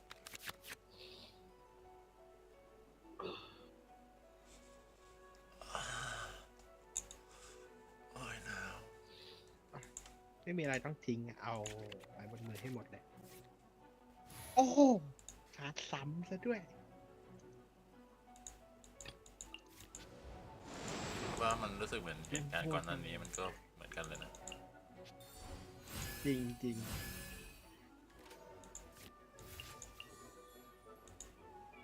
ทุกอย่างที่เคยเกิดขึ้นแล้ว มันก็จะเกิดขึ้นอีกครั้งหนึ่ง ได้2 อันพร้อมกันแล้ว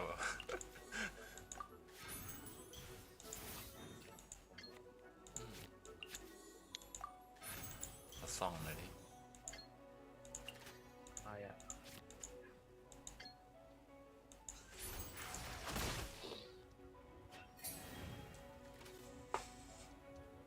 เปลี่ยนตัวหน่อยก็ได้นะ Quietly now.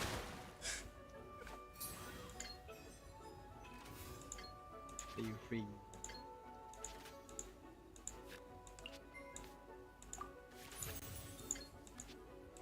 รู้ปะ ไม่รู้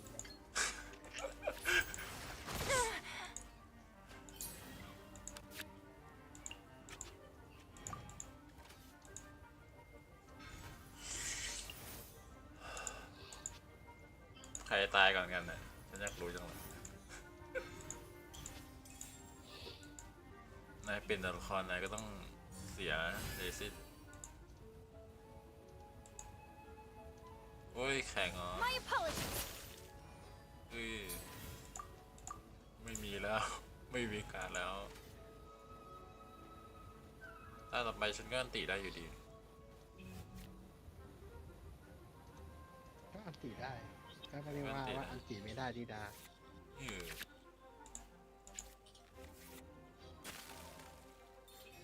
อันติแล้วก็ตายไปเลย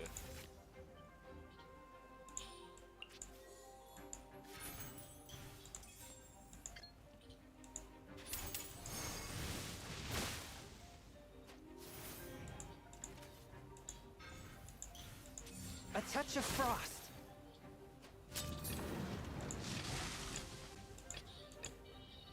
Time for a house call.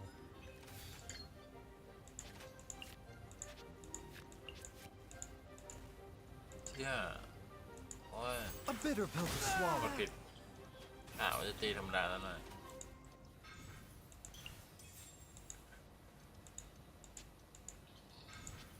ใช้มั่วเลย ใช้มั่วเลย เล่นไม่ ใช้ไม่เป็น My apologies.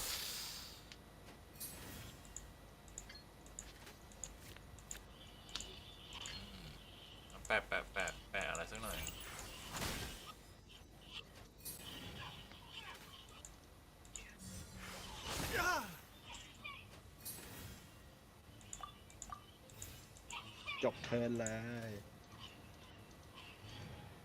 6 ดาเมจนะให้ตายเฮ้ย After คน all นี้เลย that training.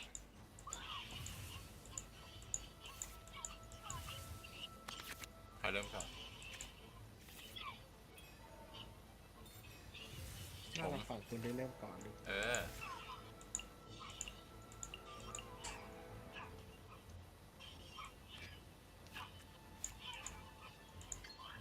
ระหว่างอันตีกับตายไปเลยอันไหนดีกว่าวะ ไม่อยู่ ไม่เห็นอะไรเลยตอนนี้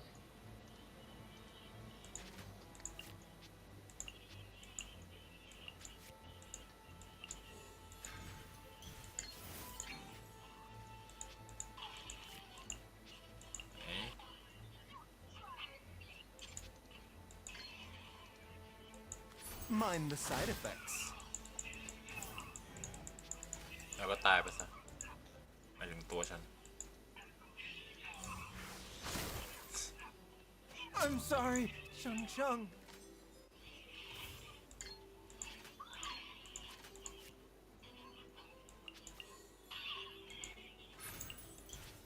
The wind rises.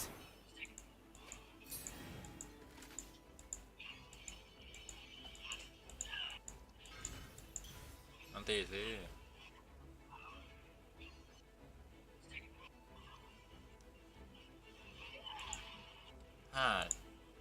การต่อสู้เนี่ยมันผมอาจ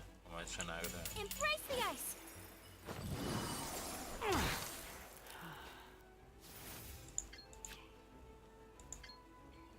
ได้ไหมได้ไหม ใช่ มีเหตุผลอยู่ จริงแค่แบบแค่ทำแค่เนี้ย โอ้ยต้องตีแบบตัวที่สองก่อนตลอด ก็มันวิทัศน์ลม ไม่ตีตัวที่ยืนข้างหน้า ก็มันวิทัศน์ลมอ่ะ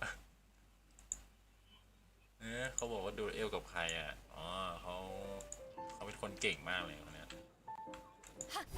เนี่ยดูเอลเขาเนี่ยดูเอลเขาก่อน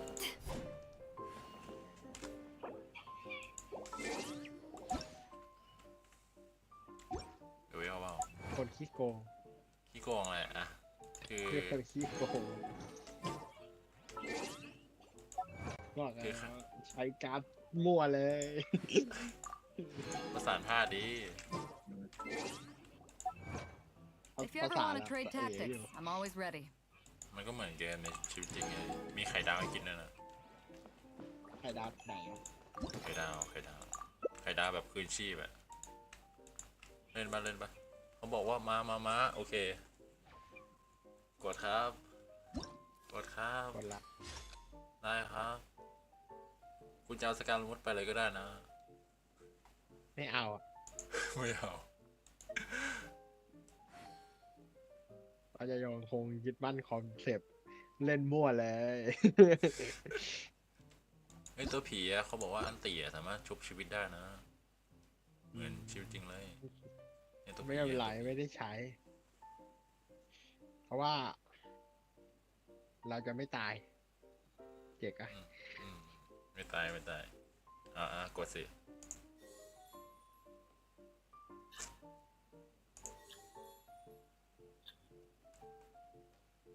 Personally, I think the idea of things staying the same forever is quite beautiful. But alas, that is simply not the way the world works. เฮียกูคิดว่ากูหยิบผิดเฮียอีกตัวนึงก็ได้นะนั่นแหละตัวนั้นเก่งอ่ะ ไม่เก่งเล่นทีมมอเตอร์ ตัวบอสอ่ะนะมันก็เหมือนชีวิตจริงไง แต่น้องแมวไม่ได้เป็นมอนเตอร์ดิ แมวเหมือนกันไงผู้ช่วยแมวปลอมกับแมวแท้มันต่างกันแหละโอเคมีคนท้าดวลต่อครับ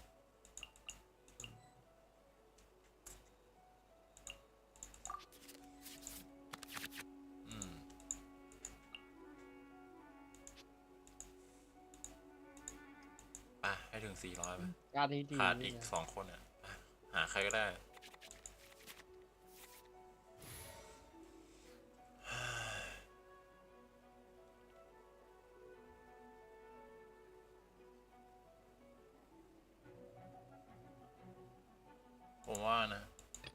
Tremble and submit, mortal. ธาตุน้ำ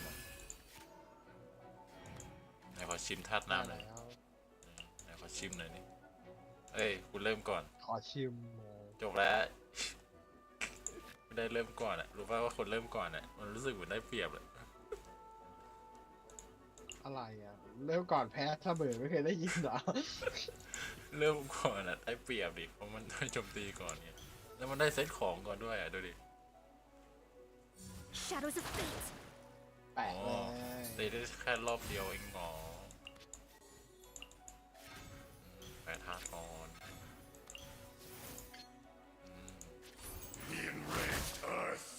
will not เฮ้ยตีได้ absolve อีก you. ตีฉันมาไม่ยอมแข็งว่ะ แข่งอะไรไม่มีแข่ง แล้วทำไมไม่ใช่สกิลอะ มั่วแล้ว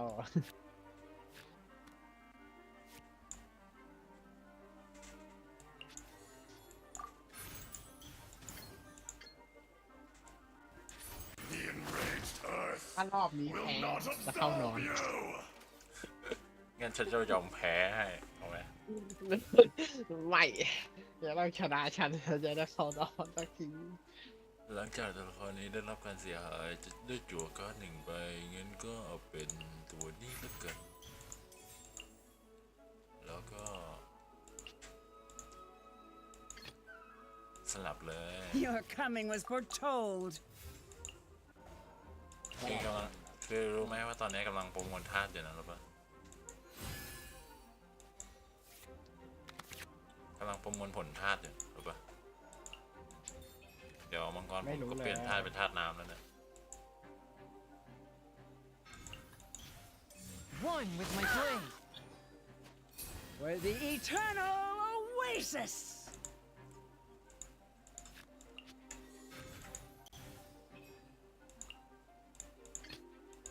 รู้ปะว่าผมมาฆ่าคุณได้ตัวหนึ่ง ต้องลองดูแบบซอง5 บาท Today, you witness ตายเลย reckoning. เกือบแตก เกือบตาย ปกติมันต้องแรงกว่านี้ปกติมันต้องแรงกว่านี้ Swift and merciful. แข็งเลย เปลี่ยนท่าเป็นน้ำแข็งแล้วไอ้น้องไม่มีธาตุน้ำหรอเอ้ยมันเปลี่ยนเป็นธาตุน้ำไม่ได้ใช่ไหมเนี่ยอ่านแล้วนึงมันเปลี่ยนเป็นธาตุน้ำได้แต่คุณต้องใช้สกิลธาตุใส่ผมตะกี้คุณโจมตีธรรมดาใส่ผม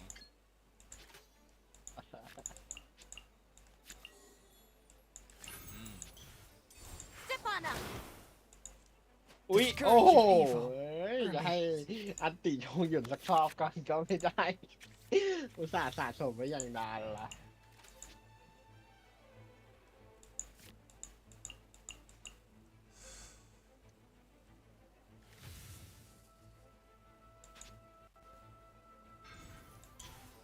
Don't blink.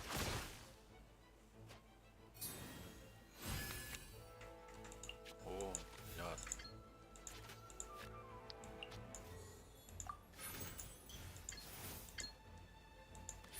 สับตัวสักหน่อย อ่ะโดนสับตัวฟรีเลย ไม่เอาไม่คุ้มอ่ะ จบแทนเลย จบเทิร์นเลย จบแทนเลย ยูริงทำไมจะประสานธาตุใช่ปะเดี๋ยวฉันรู้นะธาตุน้ำกับสายฟ้าน่ะ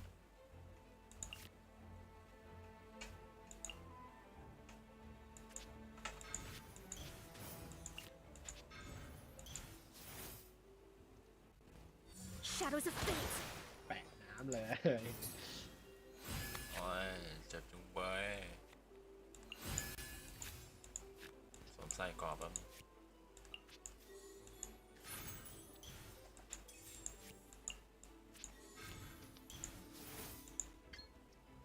มิกก่อยก่อนชั่วร้าย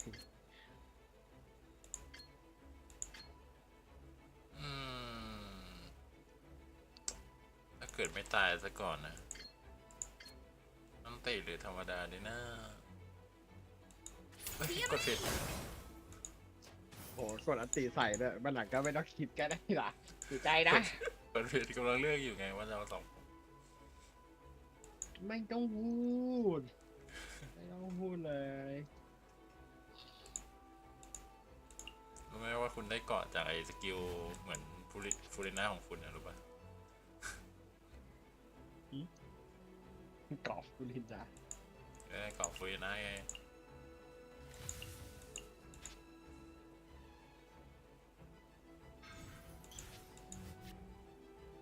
Don't blink. มันจะเอาอย่างนั้นอีกแล้วอะ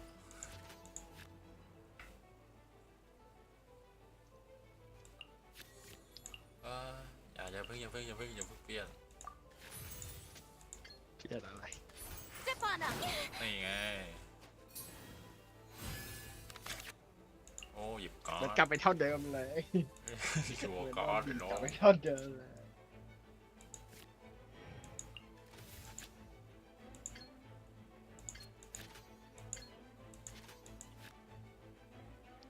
กลัวไม่ตายว่ะ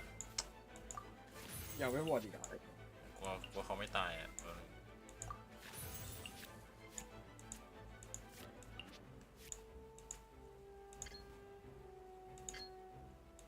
กลัวเขาไม่ตายทั้งสกิลท่า Surprise. กลัวไม่ตาย Right เราตั้ง idea. 6เนี่ยโคตรแรงเลยขี้โกงเกิน กลัวไม่ตายเอ้ยคุณก็ตีผมกระจายนะตะกี้คุณมี3เม็ดทำไมคุณไม่ตี ไม่มีการ์ดตีไม่ได้คลิปตันก็ไม่มีท่า ก็ยอมเสียการ์ด2ดิ2 ดาว 2 อันเท่ากับตี1อ่ะ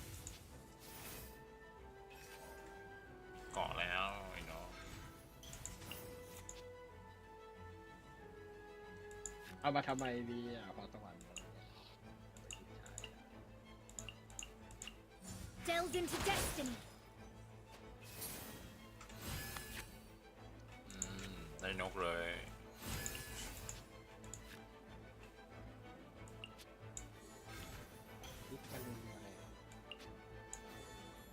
ฉันก็แค่ทำลายการ์ดของนายที่วางไว้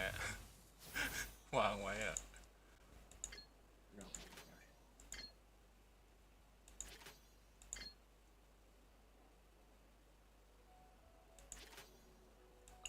เปิดตาที่หมอบอยู่ฟิลเต็ม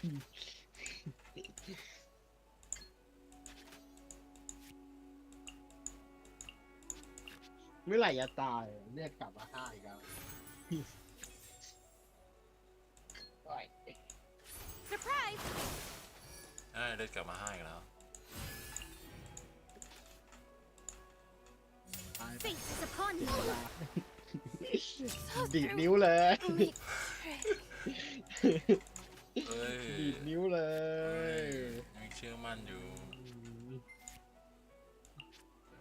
จะเชื่อมั่นในเด็กของฉันเสมอ เอ้ยขออีฟก่อนอีฟหน่อย อีฟอะไรไม่มีอีฟทางนั้นแหละ เชื่อมั่นนะ Bloom as the flowers in Gurabad! อุ้ยมันทำความเสียหาย2ได้นี่นะไอ้แย่ละหลังมันจะแตกใช่ไหม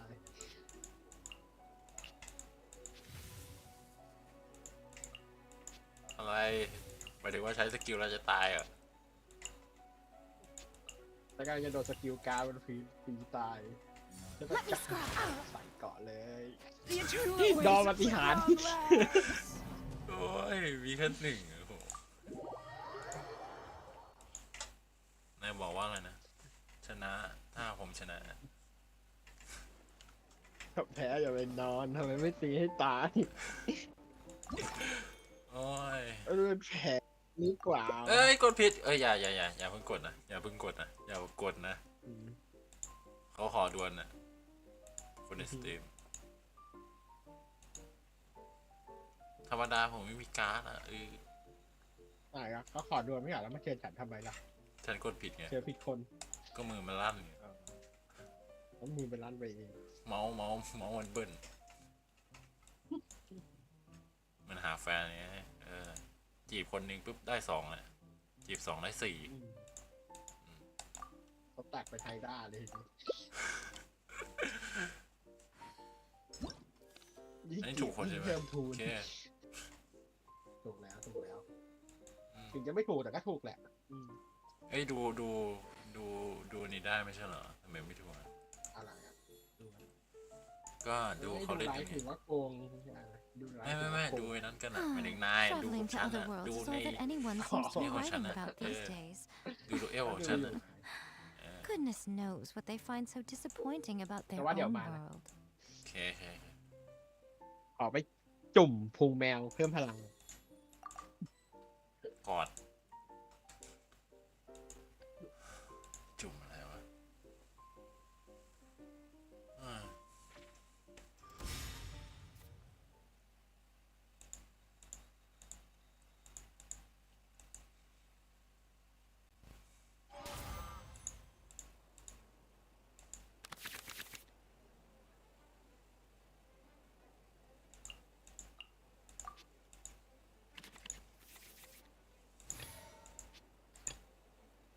Come on, let's go. There's a fortune to be made. พี่น้องสู้กันอะ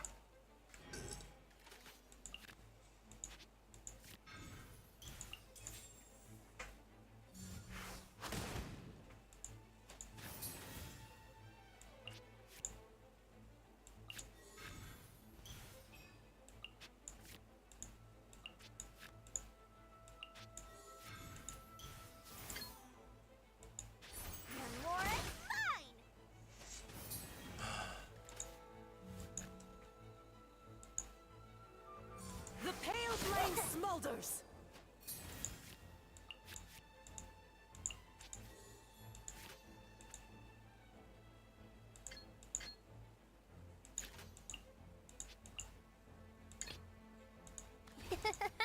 I'll take good care of everyone.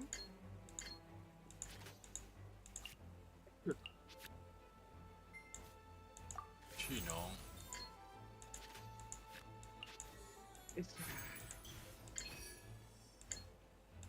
ต่อสู้แห่งศักดิ์ศรีและลูกผู้ชาย เรียบร้อยเลยโดนแมวกัด อ้าว โซน คุณไปเล่นหางแมวเหรอจมูกแมว เปล่า เอาหน้าไปซุกมาก็โดน โอ้ยไฟเลย งำมา โอ้ยเจ็บเลยฮิวลิ่งช็อตเลยฮิวลิ่งพวกเราผู้ชาย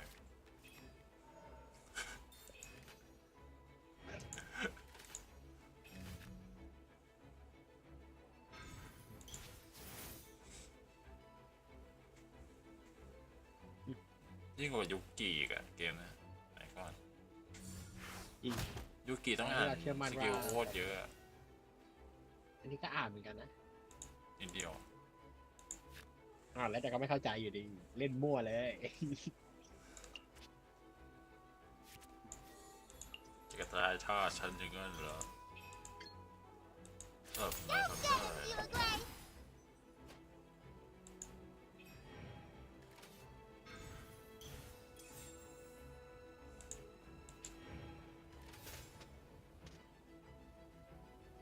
ตอนนี้เขากำลังรอให้ผมสลับอยู่นะสลับไปท่าสายฟ้องเลยสลอง Come on, let's go. There's a fortune to be made.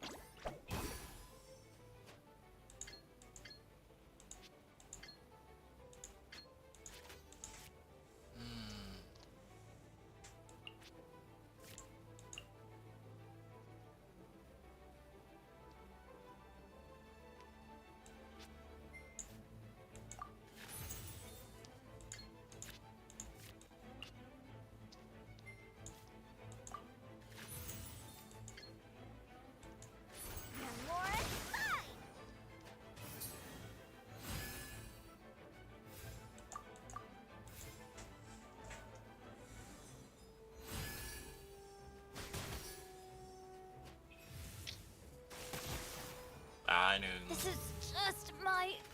luck. ดูเอลมาสเตอร์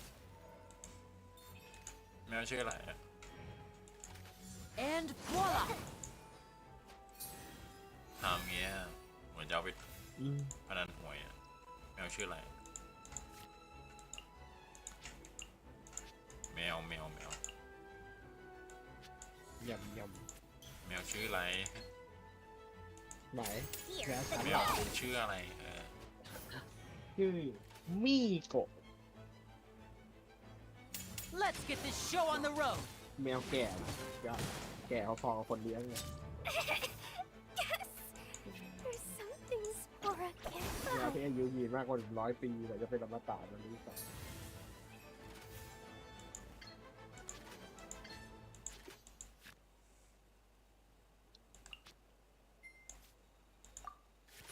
มีกัดก้าวหน่อยเหมือนกันนะเนี่ย Surprise! Quick, สึก drop หัวใจ curtain. จะหลุดออกมาจากหน้าอกมันก็ตกใจเหมือนกันนะหมายถึงตัวผม The pale flame smolders. Don't fear, Yo-Yo's here. น่าจะหมดแล้วนะมั้งครับ Is it time for a magic show?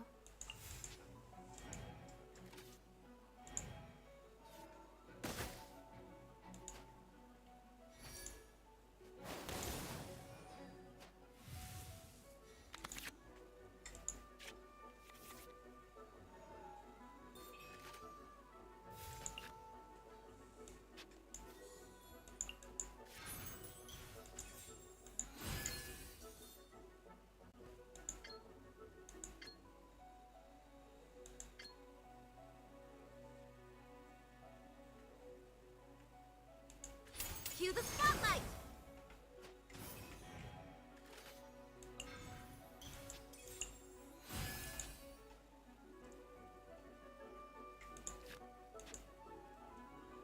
The pale flame smolders.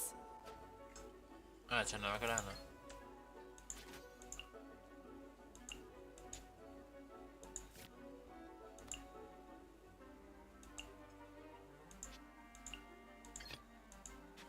จริงปะ I'll take good care of everyone. เอ้ยไม่เข้าเฉย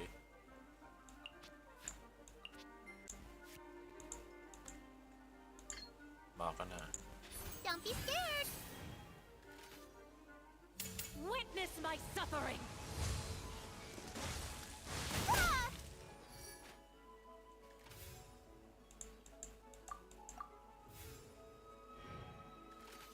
นี่คือผลของการประมาทกันเหรอ มี ดูจออยู่ไหมนะ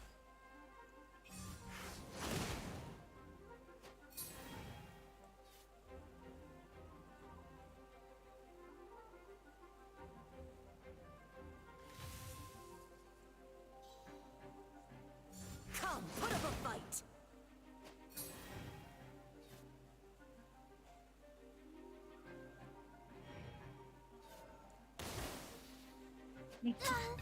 I can't look after you anymore.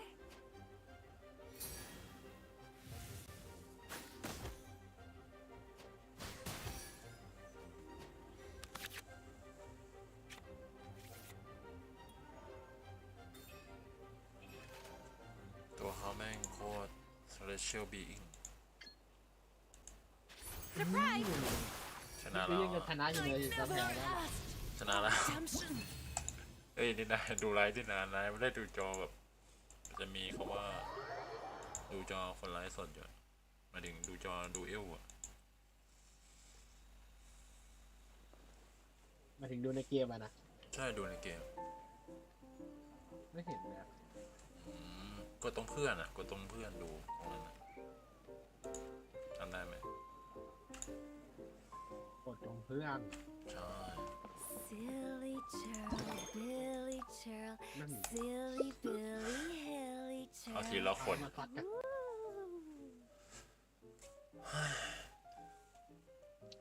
อะไรเขาก็ตีกับฉัน ก่อนนอนไง โอ้โหเดี๋ยวไม่นอนเลย ตัวนั้นอะ ว่าง ตัว นะ ที่เป็นยักษ์อะตัวด้านล่างอะตัวแถวๆมังกรอะมังกรก็ได้นะเทพ ไม่เอา ตัวมันเทพ ไม่เชื่อ เดี๋ยวฉันหยิบนะไม่เอาเดี๋ยวฉันหยิบนะ หยิบกระดาษ Toodaloo. สกิลดูดีสกิลดูดีเห็นไหมที่จะตาย Most humans could have the entirety of their fleeting lives chronicled in but a few short lines. Their stories really make for terribly dull กดดู reading. ดิ ไม่กด One client, two clients, three เรามีเว clients. ลาที่จะทำใจตั้ง40 กว่าวิทำไมเราต้องรีบอะไรกันขนาดนั้นล่ะ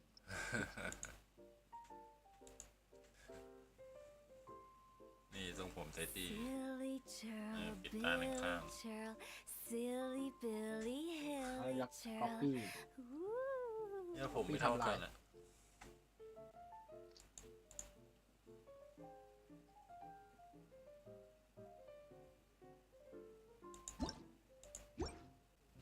ฝั่งโน้นมีอยู่อยากได้ธาตุลมนะถ้าได้ธาตุลมนี้อาจจะดีก็ได้ Wanna come over for tea? มังกรธาตุน้ำแข็ง คือถ้านมไม่ใช่เหรอ มังกรธาตุน้ำแข็งฝนดาวตก ต อ่ะ อนลม ฝนดาวตกอ่ะ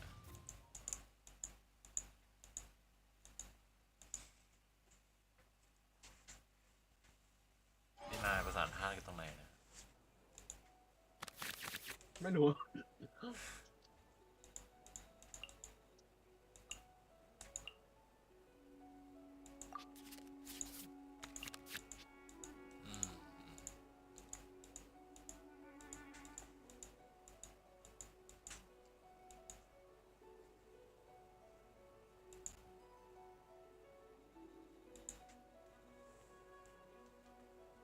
เนี่ยเห็นไหมขาดอีก2 ซับอ่ะนายขอเพื่อนสิขอเพื่อนนายเพื่อนขอ2 ซับหน่อย ขอตังค์หน่อย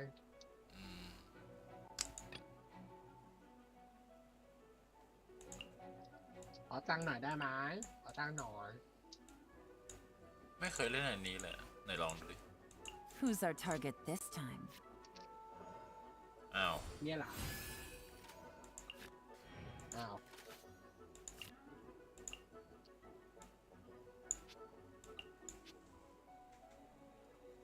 คุณ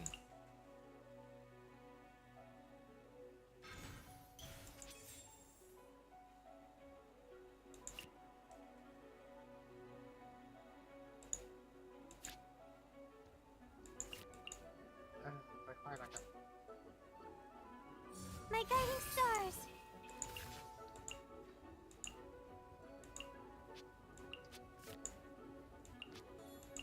เมื่อกี้ใช้พรสวรรค์ไม่ใช่เหรอทำไมมันไม่แดดล่ะ ไม่เคยใช้ ลืมใช้การ์ด Busted.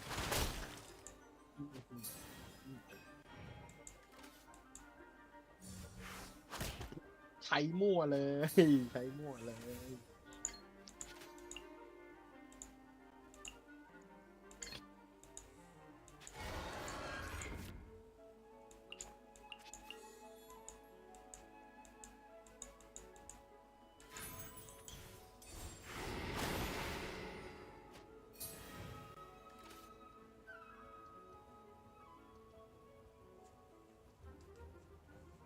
ก็ถึงฝนดาวตกพญาหงส์แล้วนะ มังกรแกเป็นหงส์เหมือนกัน ไม่ใช่คน อ้าวใช้ทำไมอ่ะ จบเทิร์นแล้วฮัลโหลจะใช้ทำไมจะจบเทิร์นอยู่แล้วใช้ทำไม แค่อยากลองดูเฉย อยากลองดูอ่านไว้แล้วโอ้จบแล้ว ๆอ่านแล้ว อ่านแล้ว แต่ไม่เข้าใจ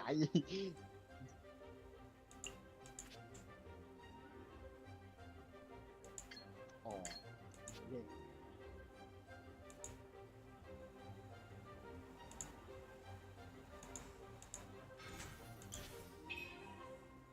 มันกินทั้งหมดเลยนะไม่ได้กินคนตัวเดียว Don't be scared.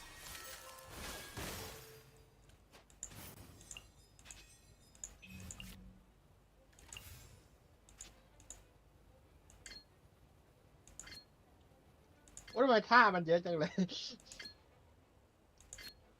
2 สกิลอ่ะ 4 สกิลเลยมันเยอะจังสกิล อะไรก็ใช้ไปแล้วนี่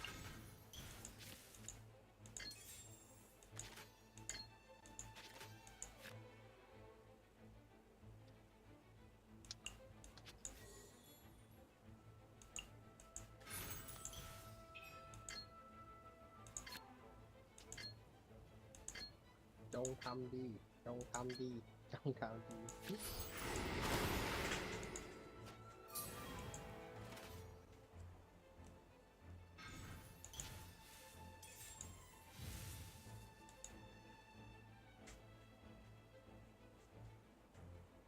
เปลี่ยนตัวดิเดี๋ยวก็ตายหรอก ไล่นั่นมันต่างกันตรงไหน อ่ะอ้าวคุณตัวอื่นตายแทนไง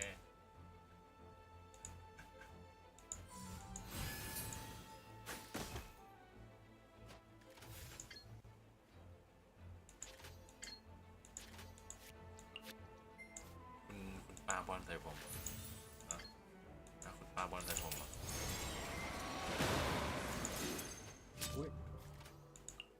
รีบเลย เข้มเลย Right now. เอาสายเช็คกับดักหรือเปล่าเดี๋ยวสาย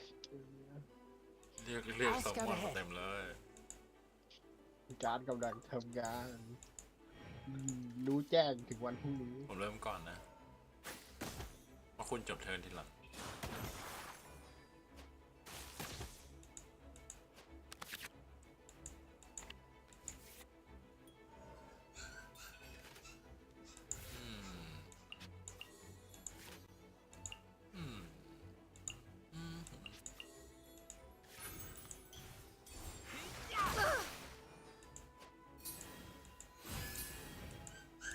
ไฟฟ้าเลย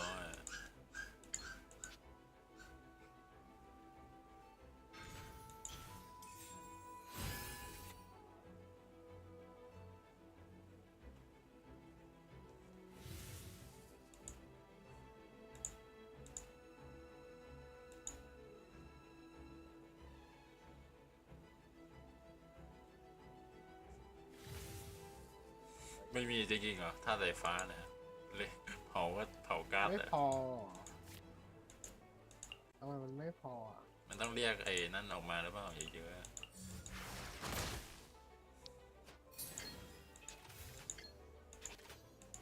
ไม่รู้เหมือนกันมันใช้การ์ดในมือไม่ได้อะหรือว่าติดตั้งไปแล้วอ่ะน่าจะติดตั้งไปแล้วแหละ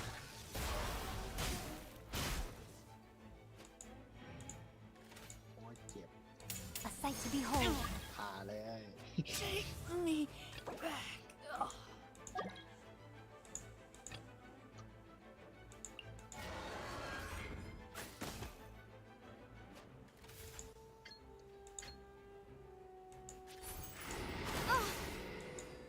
ๆเข้มเลย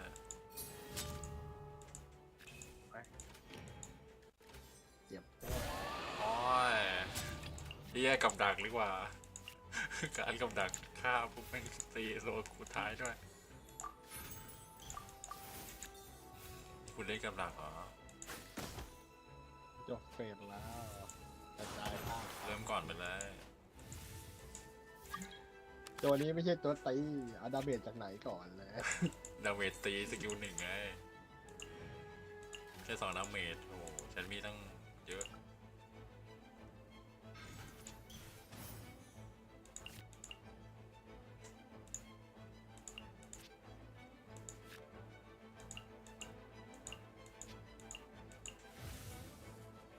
เปลี่ยนการ์ดให้หมดเลยเพราะที่ในมือไม่มีประโยชน์สักอันเลย รู้ไหมว่าสกิลธนูของผมอะมันตีแค่2เองนะคุณไม่ตายหรอ My guiding stars.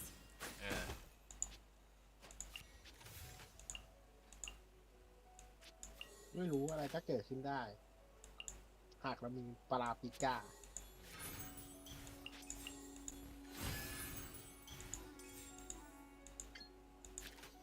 โอ้ยตีเยอะจังอะ บวก1เป็น3ทีเจอแล้วบ้างเนี่ย Busted. แตก ยังถ้ามีอันตีมันจะพุ่งไปอีกอะเหมือนอันตีเชียวๆไงไม่น่ากลัวว่ะ แตกแล้ว ยัง ตายแล้ว ยัง ตายแล้ว เอาไป4ไปเลย I'm sorry. ด้วยถ้าผมจบเทิร์นคุณก็ตีผมไม่ได้อีกทีหนึ่งเพราะว่าคุณมีแค่2 ก็ไม่ได้เลย ทำไมฉันไม่เล่นกับเหยื่อให้มันอันนี้วะแบบเล่นกับความรู้สึกไงถึงจะจบเทิร์นไปแล้วแต่คุณก็ตีผมไม่ได้ แย่เป็นคนที่แย่นะ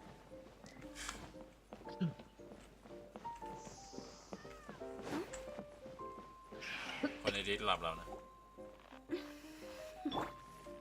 ไม่ใช่ว่าเขาคนกอกฟี่อยู่แล้ว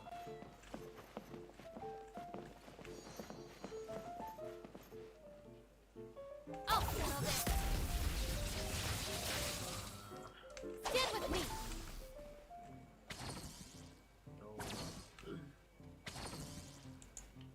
ปิดยังปิดหรือยังปิดหรือจบแล้ว จบแล้วไง สู้กับเขาอีกสักรอบก็ได้นะมั้งก่อนนอนเพราะฉันไม่มีเด็กอยู่แล้วสนุกดีนะที่เขาเอากิจกรรมโหมดเนี้ยเข้ามา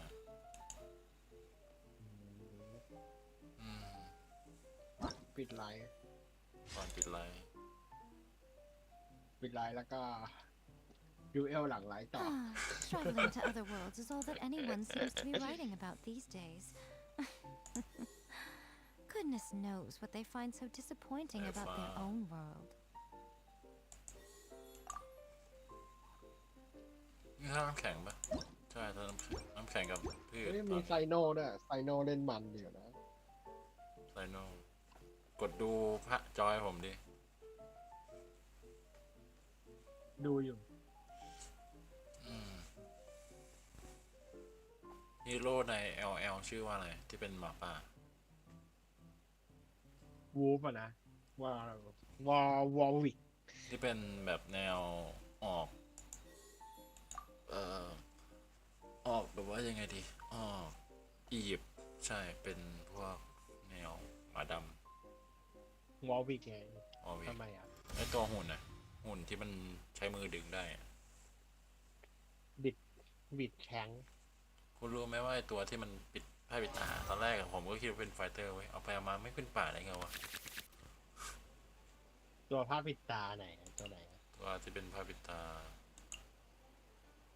มัมมี่ อ่า มูมูอ่ะ ใช่อามูมูอ่ะที่เป็นตัวชุดแดงๆอ่ะ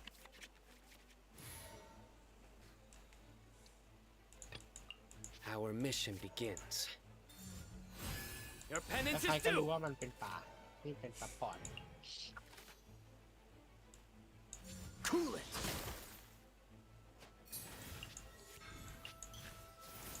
อ่านหนังสือเลยพี่น้อง Nowhere to run. ฮี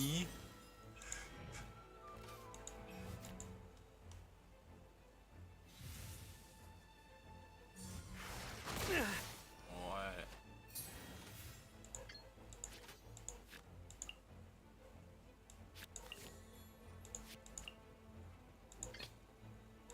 Don't fear. Yo-Yo's here.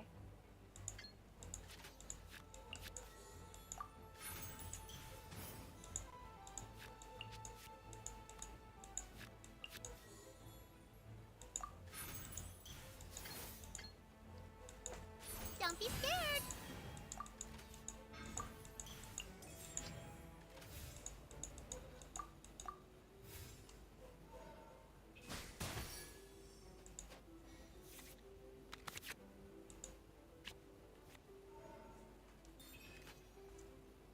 เขามาพร้อมกับแรงแค้นของเขาอะตอนนี้ที่เขาเล่นอยู่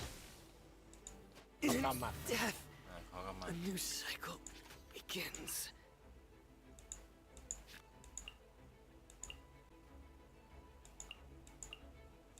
เ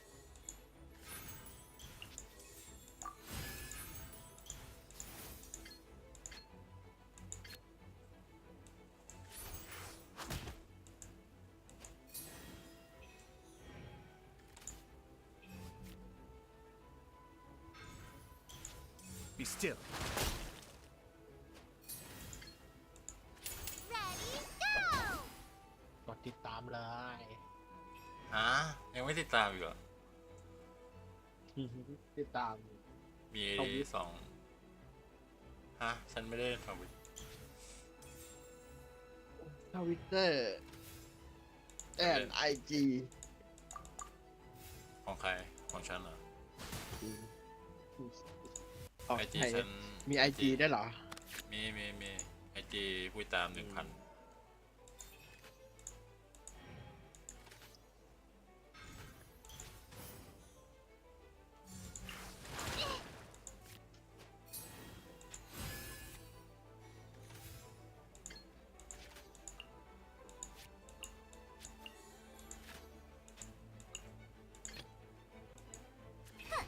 Need my help as usual? ถ้า2ของฉันมันกดเพิ่มโล่ให้ตัวเองบ้างเนี่ย ใช่น้องแมวเพิ่มโล จบแล้ว มิสไซล์แมวเหมียว ใช้แล้วก็สลับตัว โอ้โห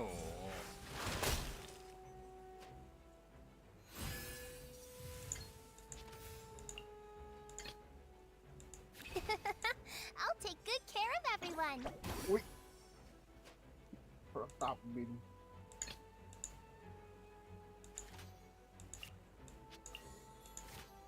เขาตีได้อยู่นะ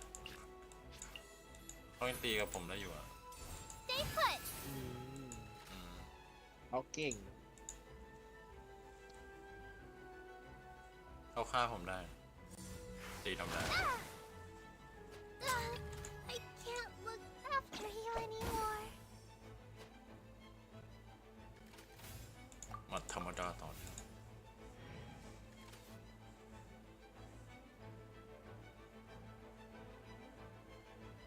แพ้ได้แต่ยาไม่ได้ The depths beckon. โอ้ย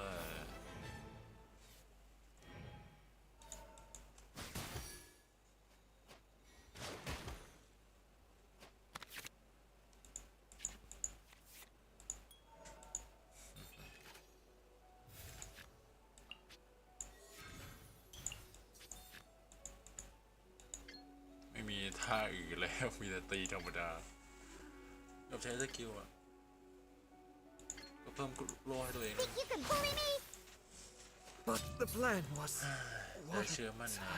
อันนี้ของฉันยังไง เดี๋ยวเขาก็แข่งฉันอีกแล้ว แล้วกูจะฆ่ามันยังไง ก็มันแข่งใส่กูเลย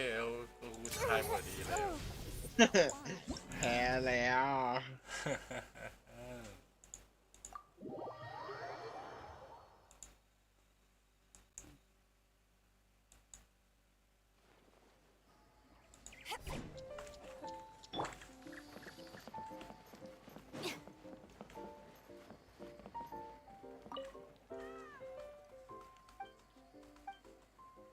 เฮ้ย what the fuck เล่นเกมแมวตัวส้มได้ด้วยโอ้โห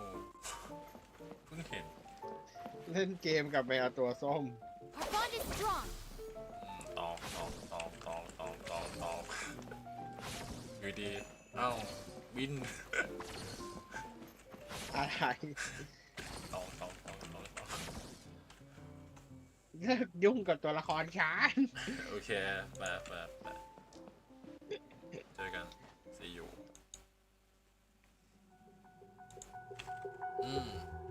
นั่งได้เหรอไหนเก้าอี้ใช่เอาทีละคนดีกว่าไล่คนปวดห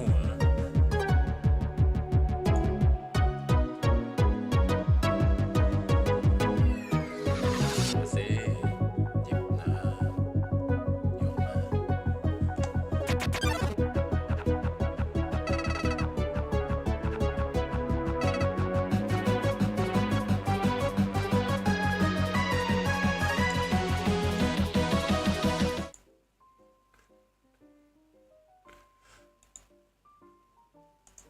บอกว่าจะไปมันก็ไม่ไปสักทีวะ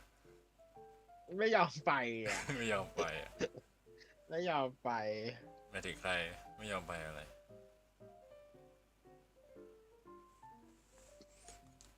มีคนปิดไลน์แล้วแต่ก็ยังกลับมาอีกครั้ง ขี้โมไลฟ์ฟีดแล้ว ไม่เชื่อ ผมตั้งปุ่มให้เป็นเลข7กับเลข8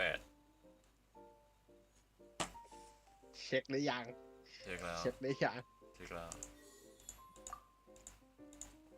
เฮ้ยรู้ป่ะทีมผมอะฮิวล้วน3 คนเลยนะรู้ป่ะซัพพอร์ตอะหมอไปก็ฮิวเดย่าก็ฮิวในเกมมันก็ฮิวนะเดย่าจริง ฮิวตรงไหนก่อน ฮิวอันติอะ เอาอะไรมาฮิวก่อน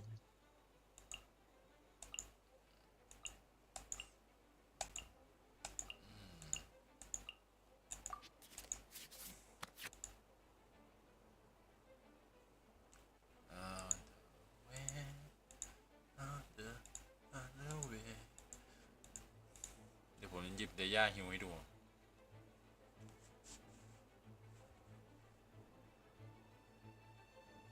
คุณคงเอาธาตุน้ำมาใช่ไหมมันแพ้ทางนะ รู้ป่ะ ตัวอะไรแพ้ทาง ไม่รู้สิ Time to get down to business. ธาตุไฟอะตายเนาะตายเนาะตีตายเนาะเดี๋ยวสวนเนาะมีสวนนะเกมเนี้ยบูทเคาน์เตอร์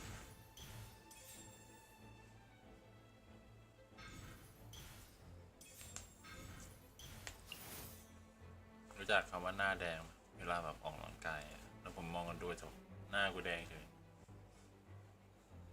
แล้วกลับกันที่มานั่งเล่นจอคอมอะหน้าไม่แดงเว้ยแต่ตัวด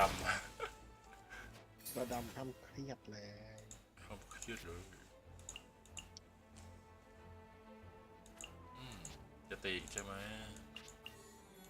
ขอตีก่อนแล้วกัน Let's get it on.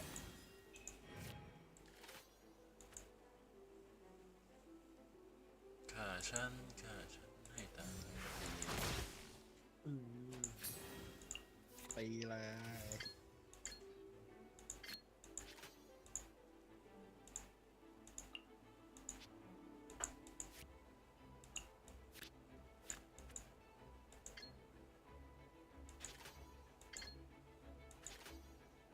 ตีได้อีกรอบนึงนะคุณเนี่ย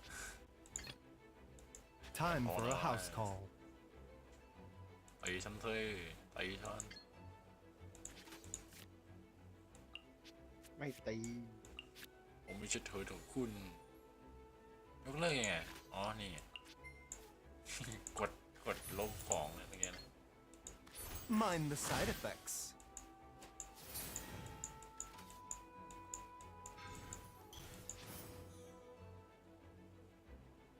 เท่สิ จบเทิร์นเลย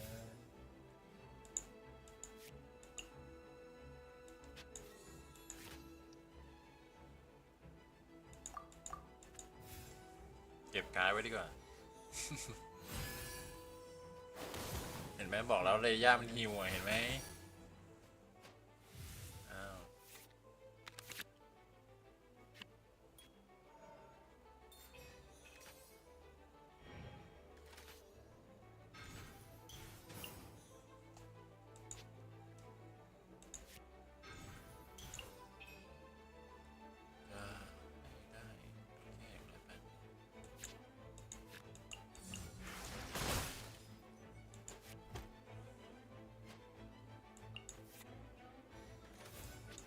ให้งงกับการชื่ออย่างเงี้ย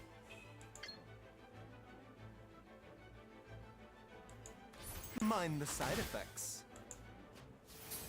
คือกำลังแข่งความอึดกันอยู่แล้วนะว่าใครจะตายก่อนนะ ก็มีเหตุผลอยู่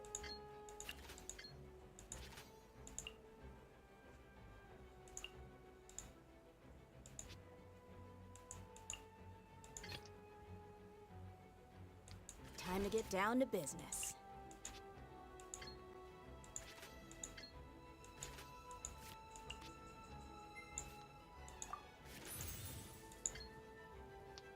ก็จริงนะ Let's get it on.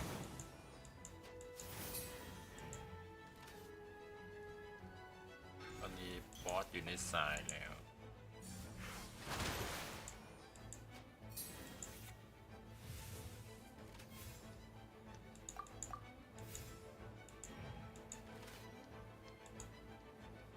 ผมเริ่มก่อนนะ ผมพร้อมตีอ่ะ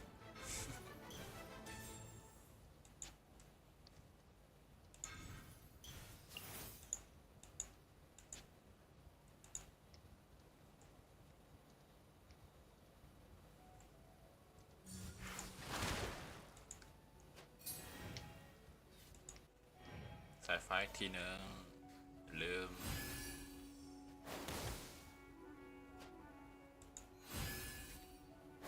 ไฟไหม้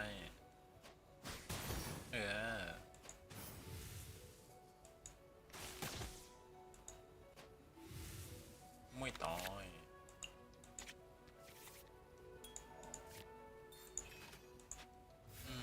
ดาเมจแค่3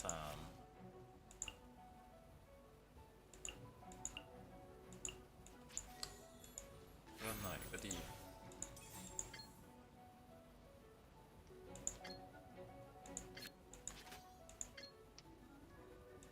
4 ดาเมจ Gloves off. Not water too.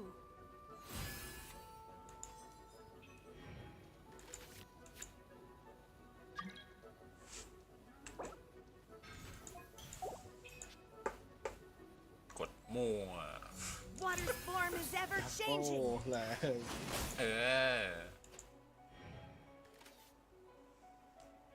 อันตีดิ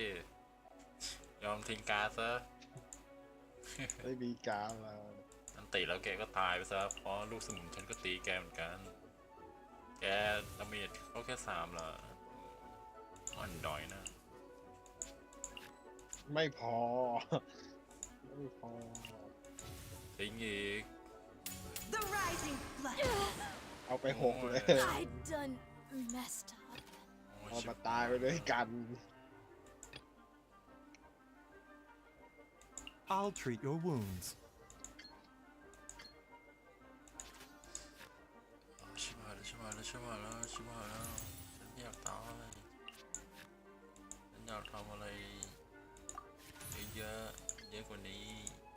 The doctor will see you now. Where is the Yeah. pure land? ตาย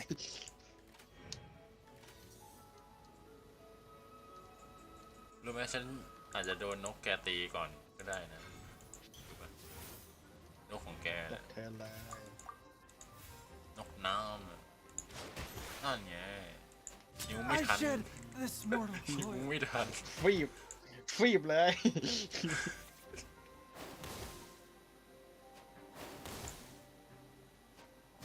ไปเลย ไฟมันไหม้ไม่หยุดก่อนเลย ไฟเผาป่า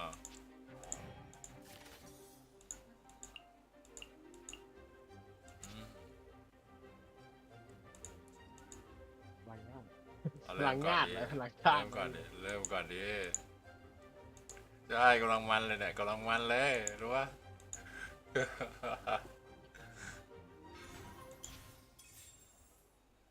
ไม่มีตัวอะไรให้สลับนะดาเมจนายเขาแค่เพิ่มเป็น4ไม่สิ5หรือเปล่าเพราะว่าเป็นทันนะ4อะ4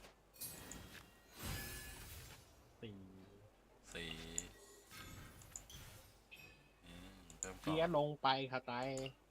เพิ่มก่อนหรือว่าเพิ่มพลังโจมตีวะอ้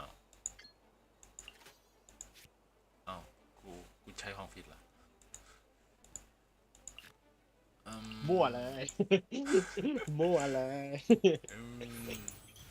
ใช้มั่วเลย กันไว้ดีกว่าเก้ลูกฉันรู้นะถ้าหากนายตีฉันน่ะนายจะสลับใช่ไหมล่ะตีสกิล2สิ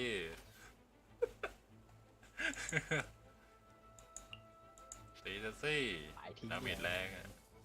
ดาเมจแรงนี้ดิสกิล2ของนายน่ะ ขายทิ้งให้หมดเลย เกี่ยวเยี่ยอะไรโยนเกมเหรอ Animal test สลับ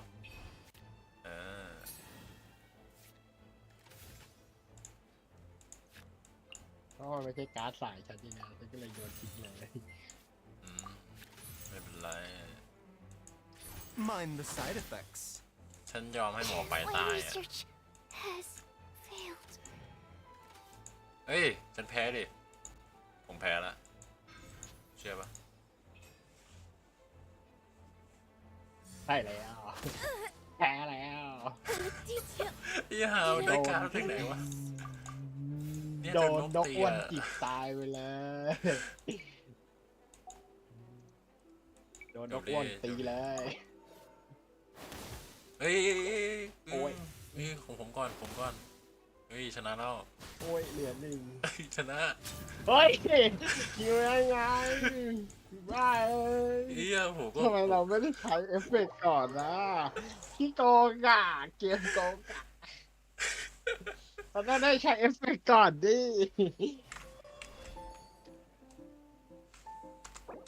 แย่ว่ะไอ้โอ้โหใช้ชนะอยู่แค่ตรง ใค นั้ ร นเอง ใครต่ออะพี่ผีใครต่อไม่เรียกเลย แว้นรอแล้ว เดี๋ยวแวนรอนะเสียโออะ เขาแว้นรอแล้ว พิมพ์มาหน่อยสิวันดีดีค่ะดีค่ะดีค่ะไปดีค่ะจริงๆค่ะไหมคะอย่างเงี้ยเล่นเกมเฮ้ยไม่ใช่กอไก่ก๊าซไม่ค่ะไม่ค่ะนี่เอาผิดอย่างเงี้ยสำหรับผู้หญิงแฟนเป็นผู้หญิงอ่านพิมพ์ก็ต้องเป็นผู้หญิง Billy Churl, silly Billy. ใช่เหรอ เคยสร้างไว้อยู่ เคยสร้างไว้อยู่ อ๋อแปลว่าเขาน่าจะเล่นไม่บ่อยกัน ชอบสร้างอันนี้มีให้เลย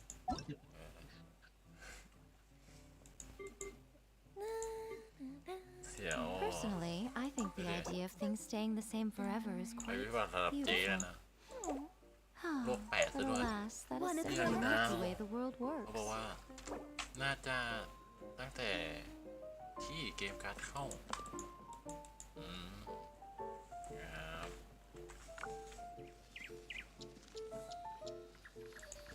เดี๋ยวนอนเนาะเดี๋ยวก็นอนเนาะ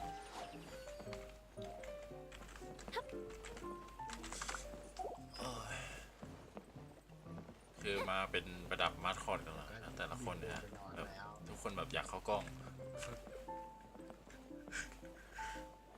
ลงแล้วใช่ไหมลงหรือยังลงหรือยังลงแล้วใช่ไหมฟัง ลงแล้วลงได้แล้ว ฮะลงแล้ว If you ever want to trade tactics. ตีเห็นเขาออกไม่ใช่เหรอ ใส่ลงแล้ว เชิญเลย If we've got nothing else to do, why don't I tell you a story? อ่ะจุดพลุในบ้านไม่ได้แย่อีก เขาน่าจะงงนะ งงอะไร การ์ดเกมไง เกมเที่ยวนะ เนี่ยเสียโอเนี่ยดูยังไงก็เป็นผู้ชายจ้ะต้องอ่อนให้ผู้หญิงอยู่แล้ว อ๋อใส่เต็มแม็กเลย กดตรงเพื่อนก่อนกดตรงเพื่อนนะกดตรงเพื่อนกดดูตรงเพื่อนนะแล้วก็กดดูเอลดูจากดูเอลดูเอล Fireworks ไม่ are ใช่ for ดูเอล now, but friends are forever. เก็ตป่ะหัวใจวายเหี้ยหนาวเกิน ไหนอะกดตรงเพื่อนไหนอะ กดตรงเพื่อนกดตรงเฟซนะกดเหมือนแอดเพื่อนแต่ว่ามันจะมีคำว่าดูเอลเห็นปะ Traveling to other worlds is all that anyone seems to be writing about these ไม่ days. มีอ่ะ Goodness knows what they find so disappointing about their own ทุก world. คนที่ดูกับผมเนี่ยคนละสองตาไงคนละสองตาไงที่ถ้ากูมีทุกการ์ดใช่ไหมตาละ100ตาละ100ลาไม่แต่เด็กที่อยากลองเล่นเท่านั้นเลย ไม่เอาเด็กของตัวเองไงคือถ้าผมมีทุกตัวผมก็น้องมาดูกับพี่อยากดูห้ามดูสตรีมสไนท์ที่โกงไม่เอาไม่ดี ดี ดีเลยตีสไนด์ดีเลย ไม่ดี So, what's the deal? เป็นสิ่งที่ประชาชนเขาทำกัน แบบอย่างเช่นว่ากินข้าวอยู่ไม่ก็ยังถ่ายอยู่เอาไปลงโพสต์ลงเฟซโอ้โหพี่กินอะไรคะอย่างเงี้ย พี่กำลังเคี้ยวอะไรอยู่คะ อ้าวก็ตาเรานี่นะ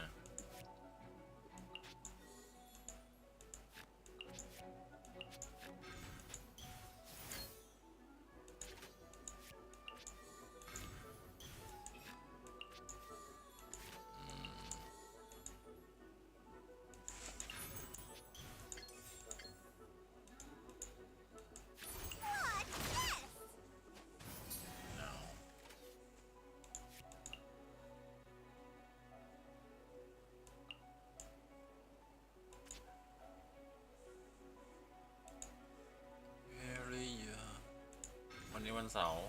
คุณไม่นอนกันเหรอ วันอาทิตย์ วันนี้วันเสาร์ นอนรอคนไปนอนอยู่ไม่อยากตอนนอนสักที หมายถึงผมเหรอคุณดูจอเป็นยังครับ ใช่ สตรีมอันเนี้ยดูเป็นยัง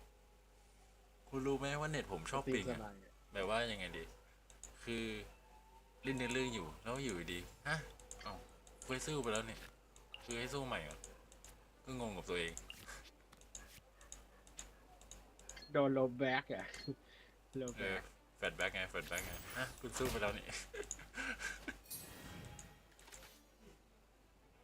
อ๋อเนี่ยชมการดูเอลโอเค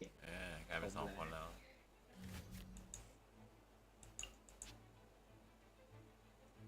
เขาตีไม่ได้ ไลฟ์สดดูเอล รู้ไหมว่าตอนนี้มีคนดู13 คนฉันไม่เข้าใจจริงๆมันดูอะไรเขาชอบดูเกมกระดานกันหรือเปล่า ถ้าฉันนอนในโรง ไลฟ์ต่อไปก็จะเป็นการเล่นแบบกระดานถ้าฉันนอนในโรงฉันนอนในโรงมันจะมีคนดูไหมเนี่ยไม่ว่าอย่างฉันโรลเพลย์เป็นแวมไพร์ก็ต้องนอนในโรงซากุระหากินนอนคืนล่าเหยื่อเจ็ดปะโอ้โคตรเสี่ยวอยากไปกัดคอเธอให้เธอหลงรัก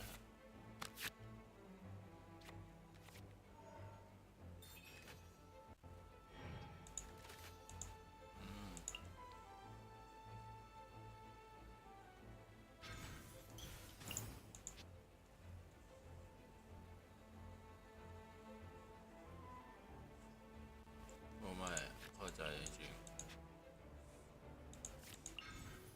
การนี้คุณใช้ยังไงนะ Manifest เปลี่ยนตัวละครเป้าหมายจากนั้นตัวละครดังกล่าวก็โจมตีก็คือ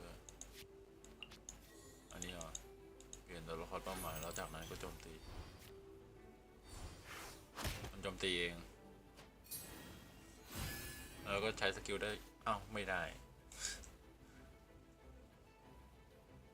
แต่เสีย3เลยนะโคตรแพง3 หรือ 2 Obey!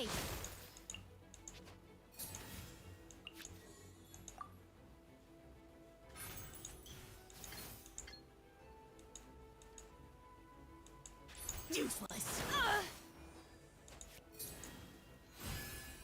อมติ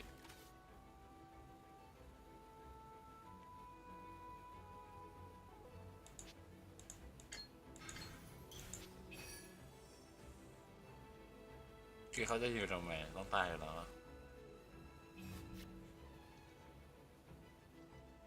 เข้าทางดิเข้าทางดูดีเขาเป็นผู้เล่นใหม่มันแกรุ่นเล่นใหม่สรุปจริง เดี๋ยวชอบเหลือเกินละแกผู้เล่นใหม่เนี่ย นี่ไงกลัวเขาไม่ตายมันตีให้เลย What are the odds? พ่ายแพ้แล้ว นายก็เป็นผู้เล่นใหม่ไม่ใช่เหรอหรือว่าเป็นผู้เล่นเก่าที่เสมอไปฮะแกน่ะฉันพูดกับแกอยู่นะ เล่น แพทแรกแล้วก็ไม่เล่นอีกเลย โอ้ฉันเพิ่งมาเล่นตอนนี้ฉันเพิ่งมาไลฟ์40 วันเนี่ยโอ้คนทำปกอะแม่ง เพิ่งกลับมาเล่น ตายไป ได้ แล้ว เปล่า อะคนทำปกแม่ง 2 ปี เรียนมหาลัย แล้ว อยู่คนทำปกแม่งเรียนมหาลัยอยู่เขาก็เลยไม่ว่างไง ทำไมไม่ว่าง ก็ทำปกอยู่ The เขา pale ทำปก flame อยู่ smolders. มาเขาแค่ไม่ว่างหรือผมก็ไม่เข้าใจก็เลย อื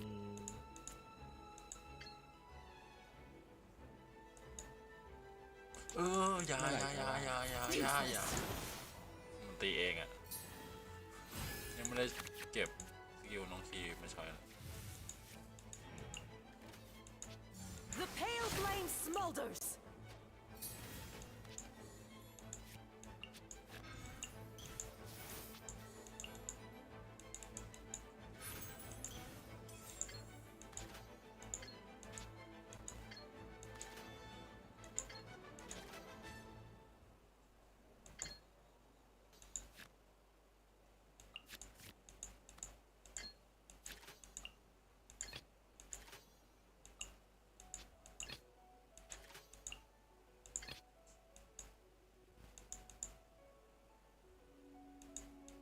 Come on, let's go. There's a fortune to be made. ก็นั่นสิครับผมก็ไม่รู้เหมือนกันว่าอะไรเขาจะว่างมารับผมสักที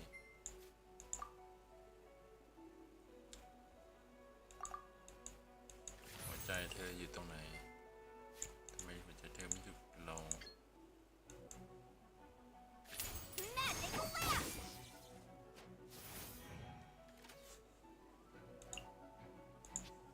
มาถึงเฟรุน อะไร เฟรุ ไม่ น เข้าใจ ไม่เข้าใจว่าถ้าผมฆ่าตัวที่เป็นหิมะนั่นแหละมันจะมีเลือด2หมายความว่ามันมีสัญลักษณ์ขึ้น ผมก็เลยไม่สู้ตอน ตอนนี้ยังฮิวอยู่หรือเปล่า ก็ถ้าฆ่าเขามันจะมีพลังชีวิตเนี่ยตัวละครนี้ได้รับไม่เกิน4จะลบล้างเอฟเฟกต์ทั้งหมดแล้วก็หลีกเลี่ยงหรืออาจจะเป็นสกิลติดตัวก็ได้เนี่ยถ้าลบล้างและฆ่าพลัง1 ร่างเก่าเถิดผมว่าถ้าผมฆ่าเขาคงไม่เป็นไร Is this retribution?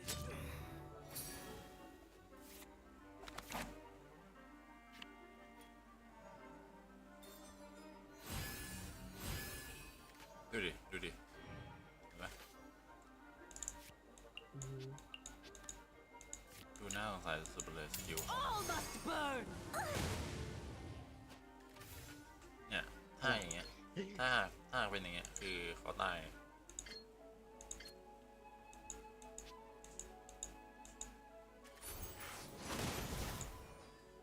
I never asked for redemption. เขาอันติได้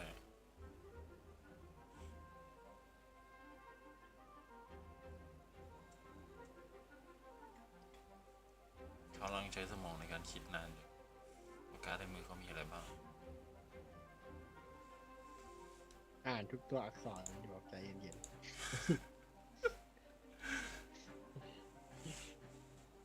เก็บชั่วโมง ๆอืม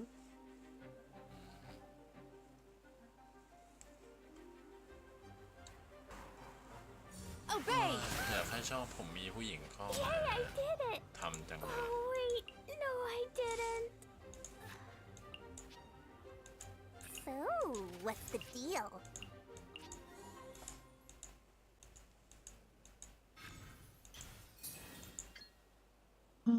เฮ้ย You're more than mine. เห็นบ่นมาสักพักแล้วเป็นอะไรฮะหยีเหรอ ตกใจ ถามหน่อยแบบไม่มีผู้หญิงอยู่ในนี้แล้วแบงค์หยีเหรอเงียบเหรอ โอ๊ตไลฟ์อยู่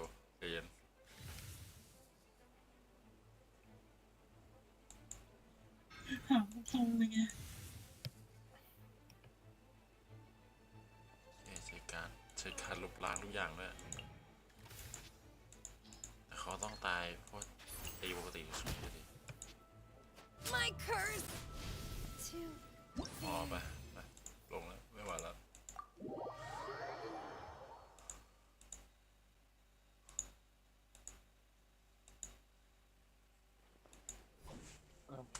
มาจะแพ้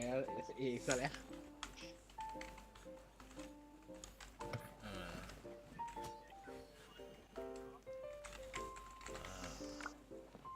โอ้เชื่อไปอันนี้คือของจริงนะอันนี้คือไลฟ์ของจริงอันนี้คือลง